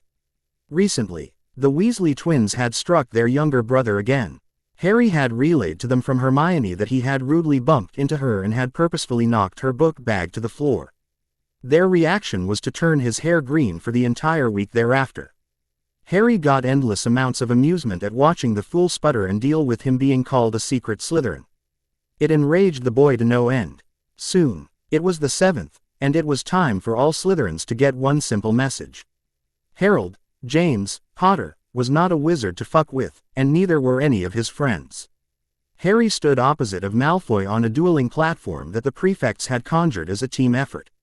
Katerina was acting as the proctor as she was the one who had announced it originally. Malfoy as glaring at him but seemed to have a smug look on his face that made Harry question if the boy's father had taught him anything over the break. It wouldn't help. Slytherins, we have all been waiting for this duel since nearly the beginning of the year, Katerina announced with an amplifying charm. Second-year Harry Potter has challenged first-year Draco Malfoy to a duel over proper decorum and etiquette, which Mr. Potter says Mr. Malfoy broke. As we all know, Mr. Potter is the heir currently to 2 most ancient and most noble houses. Mr. Malfoy has been rude to Mr. Potter numerous times throughout the year. They will settle their difference on the dueling platform. She then turned to the platform to address the 2 combatants. Gentlemen, dueling etiquette states that rules of a duel must be disclosed prior to a match. The rules are thus: no permanently disfiguring spells, none that could kill, and the use of the unforgivable curses is outlawed. Do we have an understanding on that? Malfoy only nodded with a sneer to the older girl, while Harry replied properly. Yes, Miss Couture, he said with a respectful nod in her direction. Now that that is covered, if one of you is disarmed, stunned, or rendered unconscious, I will call an end to the duel. Is that understood? She received additional nods. Very well. Do either of you gentlemen wish to declare spoils of victory now? Malfoy jumped at the chance to speak first. I do. When I beat the disgusting half-blood, I wish for him to resign from his position as chaser on the Quidditch team, and for him to kiss my boots like the proper little mudblood he is. Many of the house hissed at that, even the reserve chaser. Pusey had remained an active part of the team, and all of the 4 chasers got on very well. He didn't like the prospect of not earning his place as a starting chaser. He was the prideful sort, in a good way. Flint looked murderous. How dare this first year try to ruin his team? Harry only stared back at the boy, his usual emerald eyes cooling rapidly, as he looked straight into his eyes. It unnerved the boy and made him squirm, and this made Harry smirk. I find your terms acceptable, Mr. Malfoy, he said, getting surprised looks from his team, and many of the house. If I should win though, and I will, I expect you to never utter the word mudblood from your disgraceful mouth again. It seems your father has taught you poorly. No worries, I will correct his misteachings. Malfoy looked appalled at the ultimatum and did not say anything until Katerina prompted him. Accept the terms. She said pointedly. She wanted to get this over with. She had an essay to write. I do. It's not if the uppity half-blood could beat me anyways. The boy tried to drawl in an imitation of their head of house which nearly caused Harry to snort. The boy looked a fool trying to imitate such a distinguished man. Very well then, gentlemen. The other prefects and I will erect shields, so no stray spells hit other students. Now both of you bow. Harry did so, never taking his eyes off of the Ponce, and was a little mad when all the little shit did was nod his head in return. He would pay for that slight soon. Now, on my count, you may begin. On 3, 1, 2, th. Malfoy had began casting in between the count of 2, hoping to get the upper hand and surprise Harry. Expelliarmus, the boy had shouted, and a bolt of red spell fire raced at Harry. Harry simply leaned out of the way and rose an eyebrow at the boy. He promptly put his left hand in his pocket, and stood, waiting for what was next. Malfoy snarled at the easy dodge, thinking for sure he would have won in one fell swoop. He brandished his wand again. Mucus ad nauseam. Harry lazily flicked the spell into the shield barrier and grinned viciously at the boy. Malfoy began throwing spells with reckless abandon at that, nothing topping the first few spells from the second-year curriculum, something the boy's father must have shown him over the break in preparation. Harry continued lazily flicking the spells this way and that. He was getting ever amused that while the boy knew some spells, his fire rate was slow, and his casting was weak. This went on for several minutes before the boy seemed to break. That's it, you filthy bastard, let's see how you deal with this. The boy raised his wand again, panting, and casted a spell that impressed Harry. Serpensortia. A cobra launched from the boy's wand and landed in the middle of the platform. The blonde grinned smugly at Harry, thinking this would scare him. Harry couldn't help the evil smirk that came to his face, and chuckled, unnerving all. Harry listened to the snake, while watching for any movement from Malfoy. He flicked a few more spells away. Who dares disturb my slumber? I was fast in hibernation. Harry smiled at Malfoy, and then looked at the snake, and spoke. It was the blonde one across from me, little one. Quote, every jaw in the common room dropped. Potter had just spoke Parseltongue. Malfoy looked like he was going to piss himself. The cobra looked at Harry. A speaker. And it bowed its head to him. Please return me to my nest, speaker. Of course, little one. Vipera evanesca. The cobra vanished, and Harry looked back to Malfoy viciously. You look surprised, Mr. Malfoy. Harry drawled as he brandished his wand and fired a silent spell that Professor Snape had taught him. Levicorpus. Malfoy was promptly yanked to the air by his ankle and yelped. He maintained his wand and continued trying to cast at Harry, but he couldn't aim as well and most missed. The rest were shielded. Harry approached the little shit slowly. When he was right in front of him, he grabbed the boy's wand hand so that he could no longer cast. This allowed duel to continue since his opponent was both armed and conscious.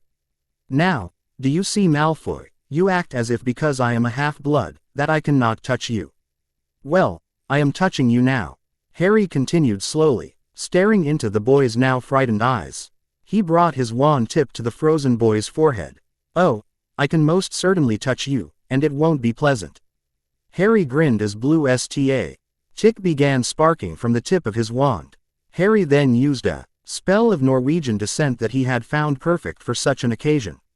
Shokus. Shocks of electricity raced through the idiot's body, causing him to convulse and to scream in pain. Hary had let go of his wand hand just before he finished the incantation, and enjoyed the boy's cries a bit too much. All in the common room looked on in shock as the Malfoy boy screamed in agony, and then let his bladder go.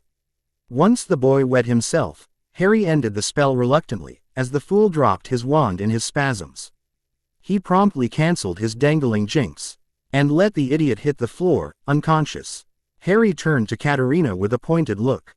Her jaw was wide open, and a look of fear was on her face. He cleared his throat, snapping everyone's attention back to him, and away from the mess of the boy who was in a pile on the floor. "Are you going to call the match, or must I embarrass the idiot some more?" Hary asked slowly. Katerina shook herself and reapplied the amplifying charm. "Mr. Potter has won the duel, as Mr. Malfoy has been rendered unconscious," she shouted. She and the other prefects promptly cancelled the shield spells, and 2 7th years rushed to check Malfoy's health. One turned to Katerina. "The boy is fine, he will likely sleep through the night, and be twitchy for a few days, but Mr. Potter didn't do anything permanently damaging to him, except maybe his ego." Katerina nodded at that. All eyes returned to Hary at that news. Hary was the one who spoke the question everyone was thinking. "Bloody hell, Hary, you're a Parselmouth." The boy was looking at him in partial awe.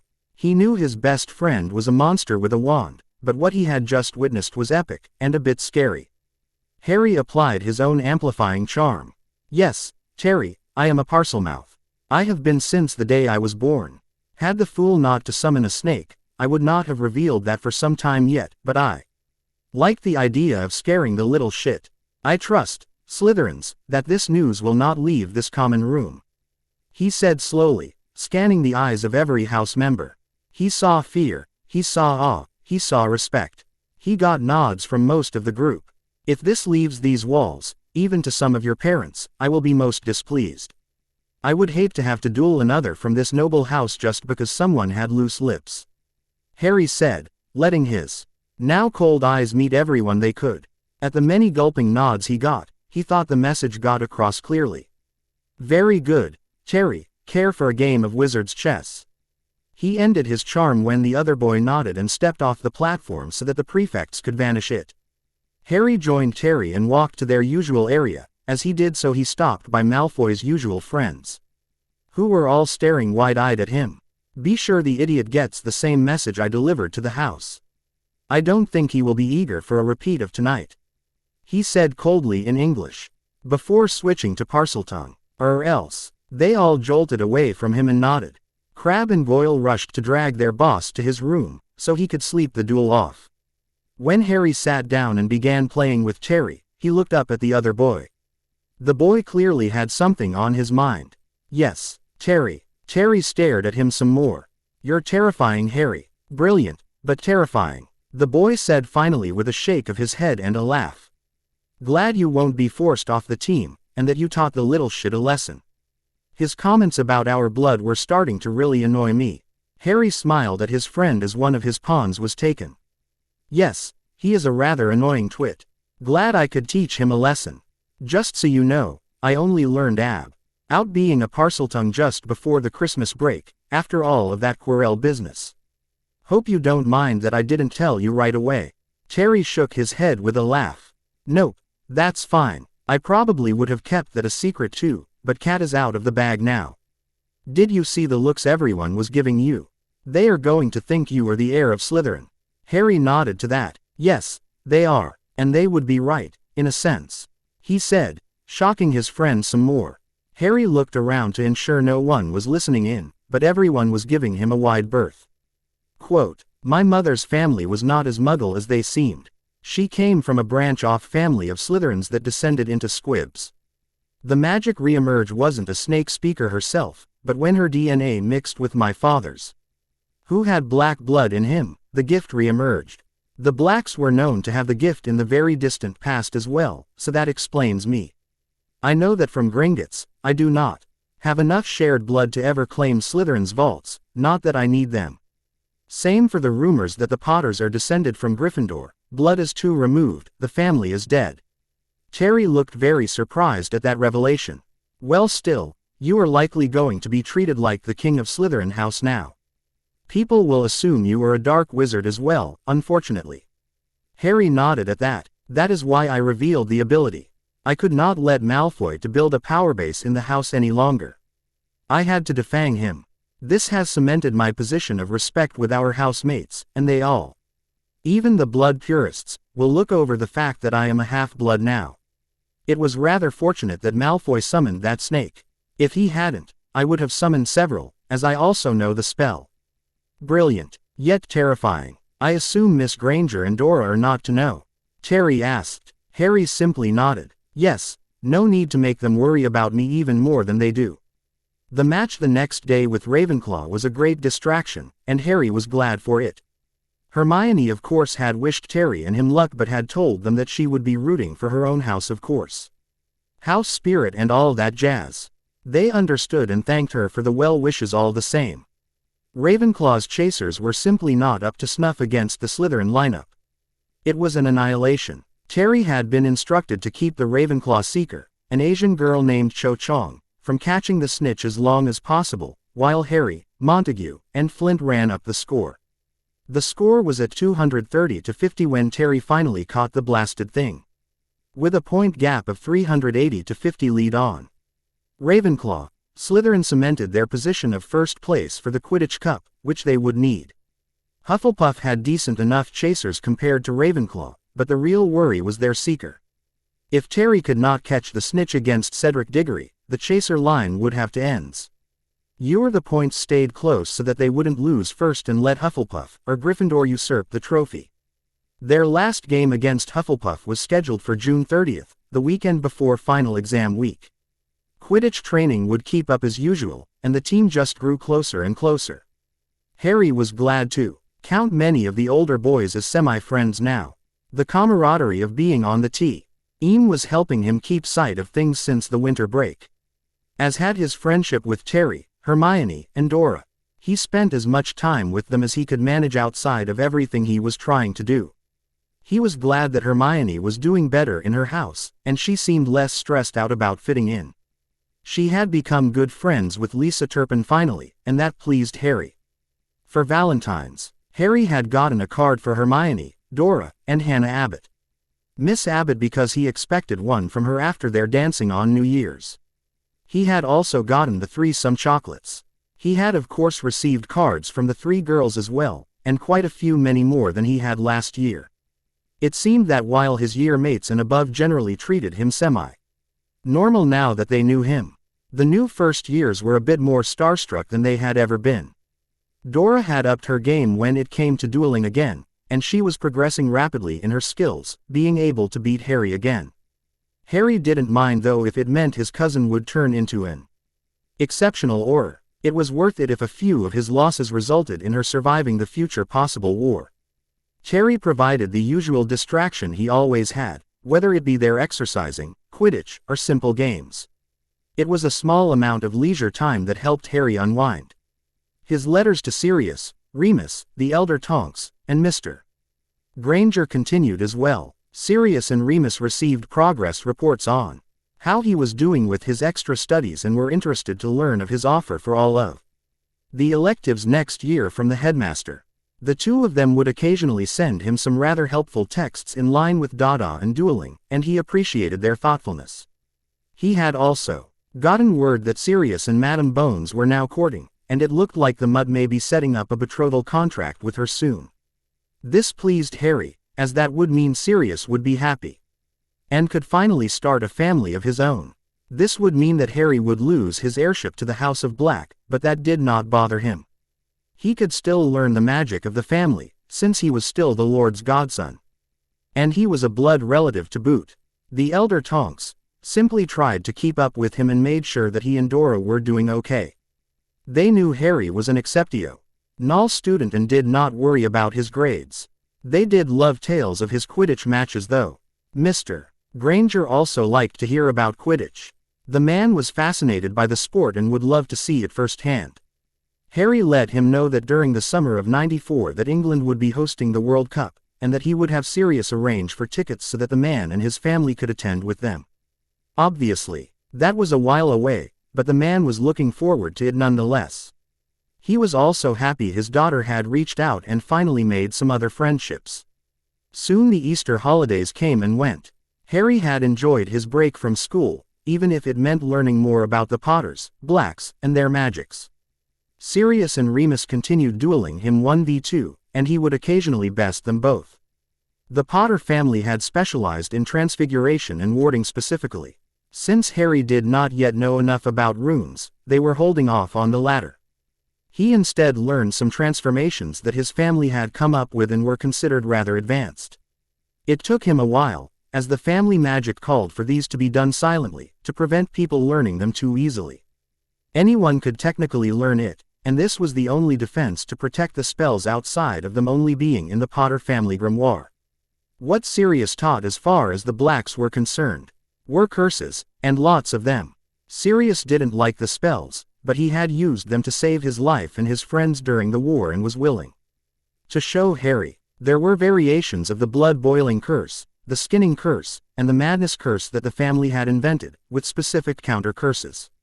It was scary what magic could be used for, in Hary's mind. But he also took some glee in learning these things. Magic was magic, after all. The break was too short, and he returned to the castle with his friends to continue on as they were. The year simply flew by after that. Terry had worried over what electives to pick, but had settled on ancient runes and arithmancy, deciding he might like to be either a warder or a spellcrafter when he left school. And those were the two best for him. Well, the boy also wanted to be a professional seeker, but he needed options. Hary had taken to helping tutor Neville, and by extension Susan Bones, Hannah Abbott, and Lisa Turpin with the help of Hermione. She had formed the little study group that would join he and her in the library occasionally for revision. Hary was curious why Neville seemed to have difficulty with spell casting, as he usually had the correct incantation and wand movements, and took Hary's advice for each spell willingly, but it still took him longer than most to get a spell down. It was strange. He didn't mind the extra people being around now, as they were friendly enough. He got to make sure that Miss Turpin wasn't using Hermione, as the girl was rather intelligent on her own, and that pleased him. He had very many discussions about spells with the two Ravenclaws that he had. Enjo's always good to speak to other intellectuals. Susan Bones and Hannah Abbott were generally quiet around him. Susan did seem to have a crush on Neville though, and would look at him more than she would ever look at Hary, a small blessing. It did seem though that their night of dank ing had created a small crush with Miss Abbott. She seemed fine with just doing studying in his presence occasionally, and he put it out of his mind. He didn't need the extra unwanted attention from girls. He had gotten enough well wishes on Valentine's Day. Hannah had been one to send him a card, and he had reciprocated, since he had expected it. In his extra classes, his three professors were ushing him to learn more and more spells silently now they knew he could do even some. This had set him back a bit, as they made him go through everything he had learned thus far until he could do so with all of his spells. It was a pleasant challenge though, and it helped slow him down some. All new spells were taught to be done silently as well, so it stunted him perfectly. Dora wasn't happy and he started throwing silent spells around though. After he got her a few times, she returned in kind, and she started winning more often again. Getting silent spells thrown at him did make it more fun though. With Flitwick and McGonagall, nor Snape, he could never get the jump on them. They were simply masters of their crafts. Even on his dueling nights, when he was allowed to use all that, he knew excluding the darker curses. He couldn't even touch the tiniest professor in the castle. The man had inhuman speed. Granted, he was half human and half goblin, and a world-renowned dueling champion, but still. Soon the Hufflepuff match came and went. It had been rather anticlimactic, as they had overtrained and overestimated the opposing chasers. They had steamrolled them, getting a 200 point lead when Cedric Diggory had finally caught the snitch after a good seeker duel with Terry. He couldn't prevent Terry from catching it and ending the game any other way, and Harry, Montague, And Flint had been relentless all match. That common room party had been a good one. Someone had gotten loads of butterbeer, which Harry enjoyed immensely. The older years had even snuck in some elven wine and a rare fire whiskey. Harry partook in the wine a bit but shied away from the stronger stuff. It would not do well to get too relaxed. He was sure Malfoy would have taken it as an opportunity for revenge for their duel. Speaking of the Ponce, he and his merry band of misfits had stuck to themselves for the remainder of the year. He was glad the Ponce had behaved himself and seemed to avoid him at all costs. The Weasley twit had been appropriately brought to heel by his brothers. The boy had finally correlated that if he was mean to Hermione, bad things happened to him, and had backed off. All was well. Exams came around and went. Harry had once again had to calm down Hermione from her studying overload. It had amused him rather well though when he had all but snagged all of her books and dragged her outside by the lake for an entire Saturday afternoon. She had argued at first but had relented when she saw how nice of a day it was and how good it was to feel the sun on her skin. She had been getting a little too pale for Harry's liking. The exams were even easier than the last year for Harry if that was even remotely possible. He was sure he did fine. As his tournament as to take place a week before he was to return to Potter Manor, Dumbledore had given him permission to flow home on the morning of the 19th so he could make it. He would return for his last week of school after that, which would just be getting introductions for what all of his classes next year would be signing as pre-reading and homework. It would be a light week as no work was expected to be due. Hermione, Terry, and Dora had all seen him off after breakfast and had wished him luck before he went to the headmaster's office. In front of the stone gargoyle, he gave the password, Ice Mice, and made his way up. The door was already open for him. The headmaster looked up at him and smiled. Harry, good to see you again. How are you feeling about the tournament? He asked. Harry grinned. Honestly, sir, I fell a little over-prepared. He admitted. Do you think I should hold back? The man shook his head. No, Harry, as long as you abide by the rules, I think you should perform at your very best that you are capable of. My reasoning is this. Should war come, we need the public to be confident in you. You will be a beacon of hope. Your grades here are a matter of public record, so not many would be surprised to see you do well on the circuit. Most on the circuit are home-taught, and do not attend Hogwarts, but you should see a familiar face or two, but they will be from the U15 and U17 bracket respectively. Harry nodded to that. It made sense, and it made sense that he wasn't the only student into dueling. It was one of the few sports in their world. He wondered who would be attending as well. Well, sir, Sirius is surely waiting for me. I think I will step through now. The headmaster waved a hand to his fireplace. By all means, Harry, I will see you Sunday afternoon when you return. Then, he was back at the manor, and immediately after went to London to get him checked in. The duel would be held at an arena that was in Diagon Alley. Sirius, Remus, and the elder Tonks walked with him.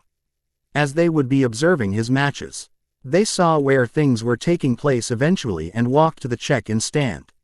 A young, blonde-haired witch with glasses was running it, and she didn't even look up as she asked, "Name, please." She was sorting through paperwork from the last competitor. Harold James Potter, Harry said simply. The girl froze, and slowly looked up at him in shock. She shook her head and immediately looked for his name on the roster. She looked back up when she found his name and tapped it with her wand, which made a check mark appear. You're checked in, Mr. Potter. Please wait by platform 2 for your first match. Over today, Saturday, and Sunday, you will have 2 matches a day. Everything is sudden elimination, no permanently disfigure. Ring curses and no unforgivable are permitted at the tournament, everything else is fair game. Any questions? Harry shook his head. Very well, you are contestant number 7, here's your badge. Harry took the proffered badge and was amused that it was the same number as his Quidditch jersey. Odd, that. Harry went to his platform with his family and waited for things to get rolling. Eventually a DGY man wearing yellow and black striped Quidditch robes came up onto the platform. Harry saw him tack out his wand and use the amplifying charm.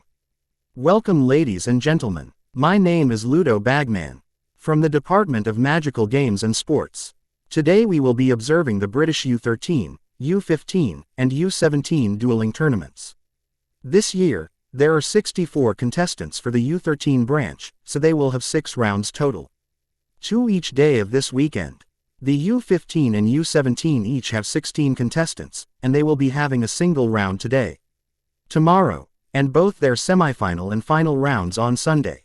Since there are many more rounds to do for the U13 block, they will be utilizing Platform 2, which I am standing on, and Platform 3. The U15 and U17 blocks will be completed on Platform 1. Now, I will call out the first matches. 1 from the U15, and 2 from the U13 blocks. The man said to open the tournament up. The man called contestants out by their numbers, it appeared, and he wouldn't have to wait too long. He and the adults decided to just hang at Platform 2 and wait for his number to be called. He looked back to Platform 1 and saw to his surprise that Cedric Diggory was in the U15 tournament.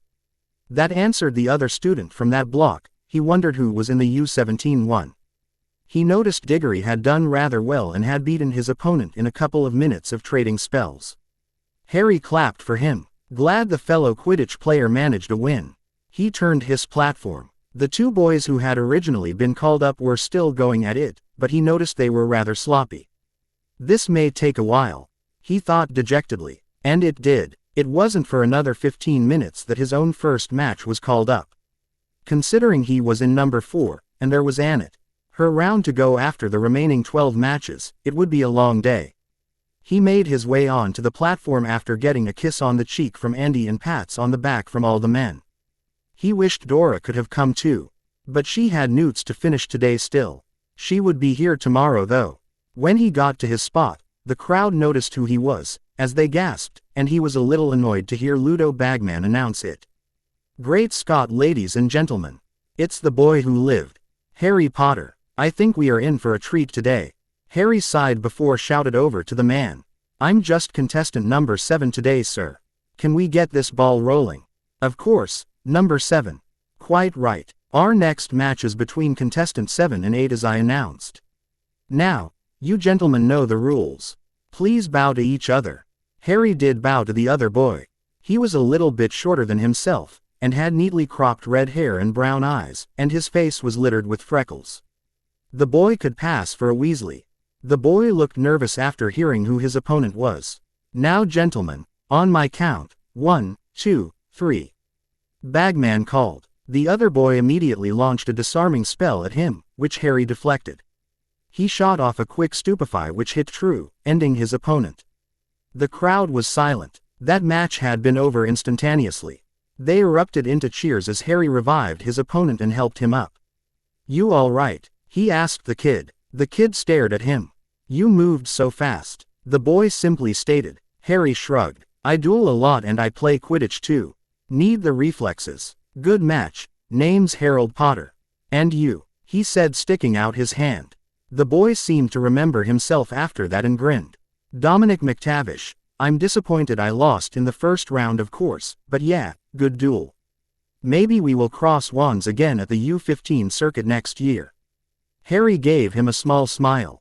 I hope so. Nice meeting you. With that, they both left the platform, the crowd still going crazy. Bagman was still at it and hadn't called the next contestants up yet. Ladies and gentlemen, that was the fastest match so far today, over in 2 spells. Marvelous. Well done number 7. Bagman had winked at him. And Harry couldn't help but chuckle at the man's antics as he reached his family, all of whom promptly congratulated him on a job well done. The day proceeded, It wasn't until around 2 in the afternoon that his second duel popped up. He had to trade a couple more spells with the witch he fought, who tried to overwhelm him by firing a spell chain at him. He had been impressed, but she couldn't batter his shield and winded herself in that first volley. He promptly stunned her as well. After that, they were told to be back at 10 the next day if they did not wish to watch the rest of the matches. The U15 and U17 blocks had already finished for the day, so Harry wasn't interested to keep watching. They all ate a late lunch at the Leaky Cauldron and talked about the day. Harry had been a little disappointed with the level of challenge his first 2 competitors gave him, but he squashed it. He had been receiving rather advanced training, and he had The memories of a murdering megalomaniac that made him learning magic almost a cheat code. He shouldn't expect normal children to be able to stand up to him, it wasn't fair. I wonder if I will even bother with the U15 circuit next year. He had thought to himself. Hary returned to the castle Sunday afternoon victorious. Diggory had been the runner-up for the U15 block, and it turns out that Ollivanders had made it to the semi-finals for the U17 block. He had run into them both in between the Saturday duels. Hary had not had difficulty with his following opponents. It had been a clean sweep. No one had touched him or even come close. He didn't think he would join the circuit again next year. He would wait until his opponents were in the U17 block perhaps. He had been assailed by Hermione and Terry almost immediately upon his return, and he retold his happenings for the weekend. They were very happy he had won, and Terry had teased him that he would only be more famous now. Hary had promptly told him to stuff it. The remaining week of school flew by, and it was time to leave the castle for good. Well, for the summer at least. Flint had given Hary and Terry a heads up before they left the castle though. Apparently, Malfoy was trying to have his daddy buy his way onto the Slytherin Quidditch team. The man had offered to Professor Snape to buy a full set of Nimbus 2001s with the sole condition that Hary and Terry be kicked off the team. I have already talked to the professor about this in length and we are in agreement. This would only give the house a bad name, and it would be obvious what happened to everyone else. You two are good players, and you helped us with the Bloody Cup this year. I won't have that Ponce ruining our dynamic. I asked the professor to refuse, and he has agreed. Slytherin prestige is better earned, not bought. Flint had ranted to them rather passionately, and they were glad to hear that their captain thought that way. Hary would have been pissed if he had been kicked off of the team for new brooms, which he was sure he could ask Sirius to donate a set to every Quidditch team in the school and he would probably do. Malfoy really was pathetic if he thought that little ploy would work. The train ride home had gone smoothly. Hary ensured Dora sat with them, as it would be her last time, as she had just graduated. He would miss his cousin dearly next year, as well as their dueling practice. Having the metamorph around had been one way to liven the mood whenever she wanted to get silly. Terry was going to the States for the summer, Florida specifically. His parents wanted him to experience the tropical climate and have a chance to go to Disney World. Hermione had gushed to that, saying she had been to the park in Paris, and it had been a great time. Hermione and her parents would actually be going to southern France for the first 2 weeks of vacation as well, so she would not be around. Dora was off to the Auror Academy next week, so she wouldn't be available to be a distraction from his training either. He was glad to hear that Neville had no lasting plans and invited his godbrother to the manor whenever he wished. As long as he wrote or called over first. The boy happily agreed but admitted that he would be rather busy in his greenhouses this summer, as his grandmother had gotten a fresh shipment of seeds for a variety of plants. Susan Bones had stopped in his carriage to warn him that with his godfather courting her aunt, she would likely be at the manor frequently. That was something he already knew, as Sirius had to ask him permission as it was his house. He wasn't bothered by it, he liked the girl enough as a friend, and she would soon be a pseudo-sister if Sirius ever popped the question to Madame Bones. Eventually the ride finished, Hary said his goodbyes, he got his typical hug from Hermione, a man-hug with Terry, a handshake with Neville, a wave to Susan and Hannah each. Then he, Sirius Remus, and the Tonks, apparated to the manor for a welcome-home dinner. Tipsy outdid herself with the feast she prepared. She looked rather tired though, and Hary remembered that he should look into getting another elf soon. They are trying to kill me. Hary had decided a week into being back home. Remus and Sirius were destroying him every bloody day. Mornings were for his torture. Sirius had gotten too fit with Hary not around. The bastard had fitted the manor with an entire Muggle gym and made him utilize it after every morning run. At this rate, Hary would be more fit for a beater than a chaser. He wasn't opposed, but he preferred splaying the defense. After he finished working out, and he had breakfast to recharge, they had the nerve to place him at the library desk and begin to lecture him about all manner of things. After lunch, they would either practice new spells, or duel. For the entire afternoon. Don't get him wrong, He loved to be pushed, but this was insane. When he asked them about it, they had replied in unison. "We already lost your parents, Hary. We can't lose you too." That had sobered him and shut him right up. They were doing everything they could to help prepare and advance him. They did not really treat him as a child anymore, as he didn't really feel like it ever since last Christmas. He was grateful for that. Sirius covered down on Transfiguration and the dark arts, as well as the family magics, now that he was home, and Remus covered charms, and Dada. They both taught him the dueling aspect. Just because you are the British U-13 chains champion doesn't mean you get to slack off. Battle is nothing like dueling. We won't teach you dueling, you're going to fight us. Had been what Sirius had told him the day after he got back. And fight they had. Every day left him battered and bruised.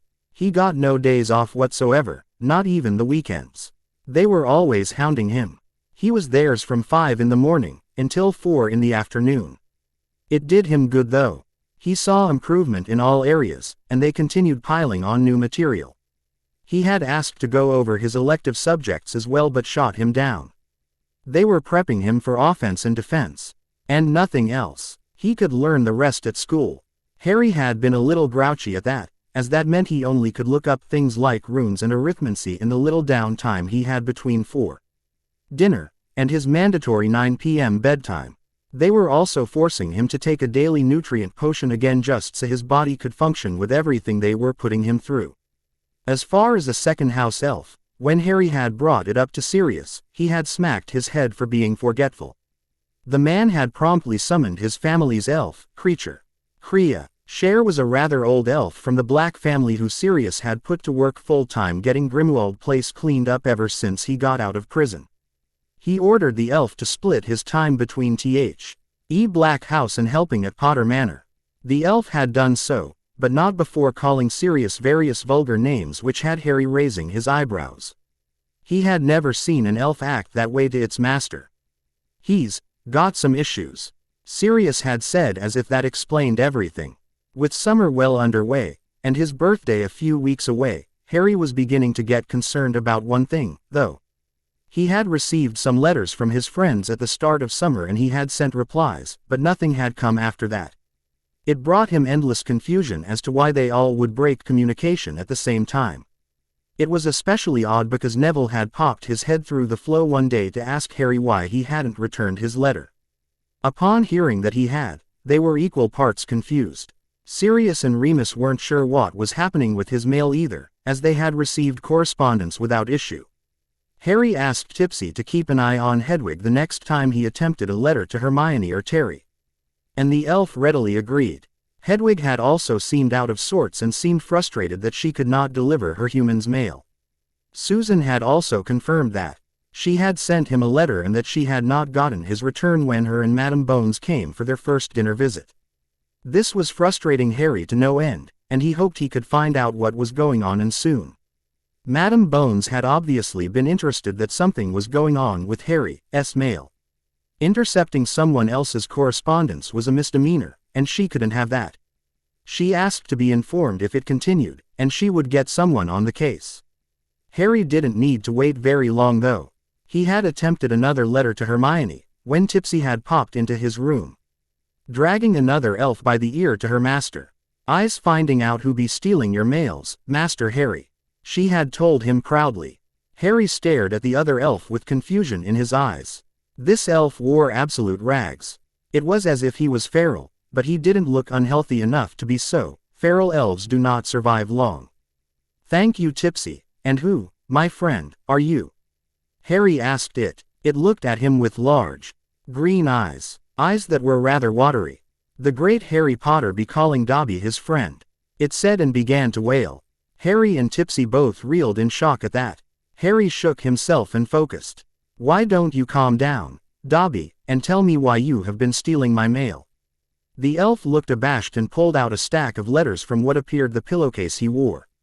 He handed them back to Hary, and he saw it was his letters back out to his friends, as well as some additional ones trying to get in contact with him again. Hary looked through them quickly and decided he would have Tipsy his letters personally and immediately while he talked with this strange elf. "Tipsy, Please deliver my replies to my friends at once, ensure that none of them not around muggles who do not know of magic when you do so. Stay to explain that I have had mail issues if you can, it is fine if there is no way. Tipsy had immediately popped away. I asked you a question, Dobby. Why were you interfering with my mail? He asked again. The elf gulped. Because, Mr. Harry Potter, sir, terrible things are going to happen at Hogwarts School of Witchcraft and Wizardry this year. Harry blinked at that. Such as, he said while raising his brow. Dobby mustn't say, sir, he is forbidden. Dobby can only try to warn Harry Potter not to return to school this coming year. There is a plot, Dobby. I must return to Hogwarts this year if there is a plot. Do you know why? Harry asked the elf quietly. The elf shook his head. No, sir. If there is a plot and if any of my friends are in danger, then I will need to be there to see that it fails. Harry said slowly. I will not allow them to be in danger without being in the thick of it with them. Do you understand that, even if I had not received any mail the entire summer, I would have still gone back? I can reach half of my friends by flow alone, Dobby. You cannot stop me from talking to them, and you cannot prevent me from going to school. Now, you have warned me that something will be going on this year. Can you tell me what, so I can prepare the headmaster? Dobby cannot say what will happen, sir. He has been forbidden by his master. He can only try and warn Mr. Harry Potter, sir. The elf wailed dejectedly. And you have warned me, Dobby. I will be cautious this year, I assure you. But you must not interfere with my life anymore. Do you understand? If you do, I will set Tipsy upon you, and she is rather fierce in protecting me. Harry warned the thing. Dobby does not like it, sir, but he will leaves you alones. Be careful this year, Mr. Harry Potter, sir. The elf agreed, but it didn't look like it wanted to. Thank you, Dobby, for the warning. I will ensure your master's plans fail. Harry said as he stood. I think you should leave now. Mr. Harry Potter, sir, has thanked Dobby. So noble, so great. Goodbye, Mr. Harry Potter. The elf then apparated away. Harry let out a breath. What in the bloody fuck is going to happen now? He asked no one.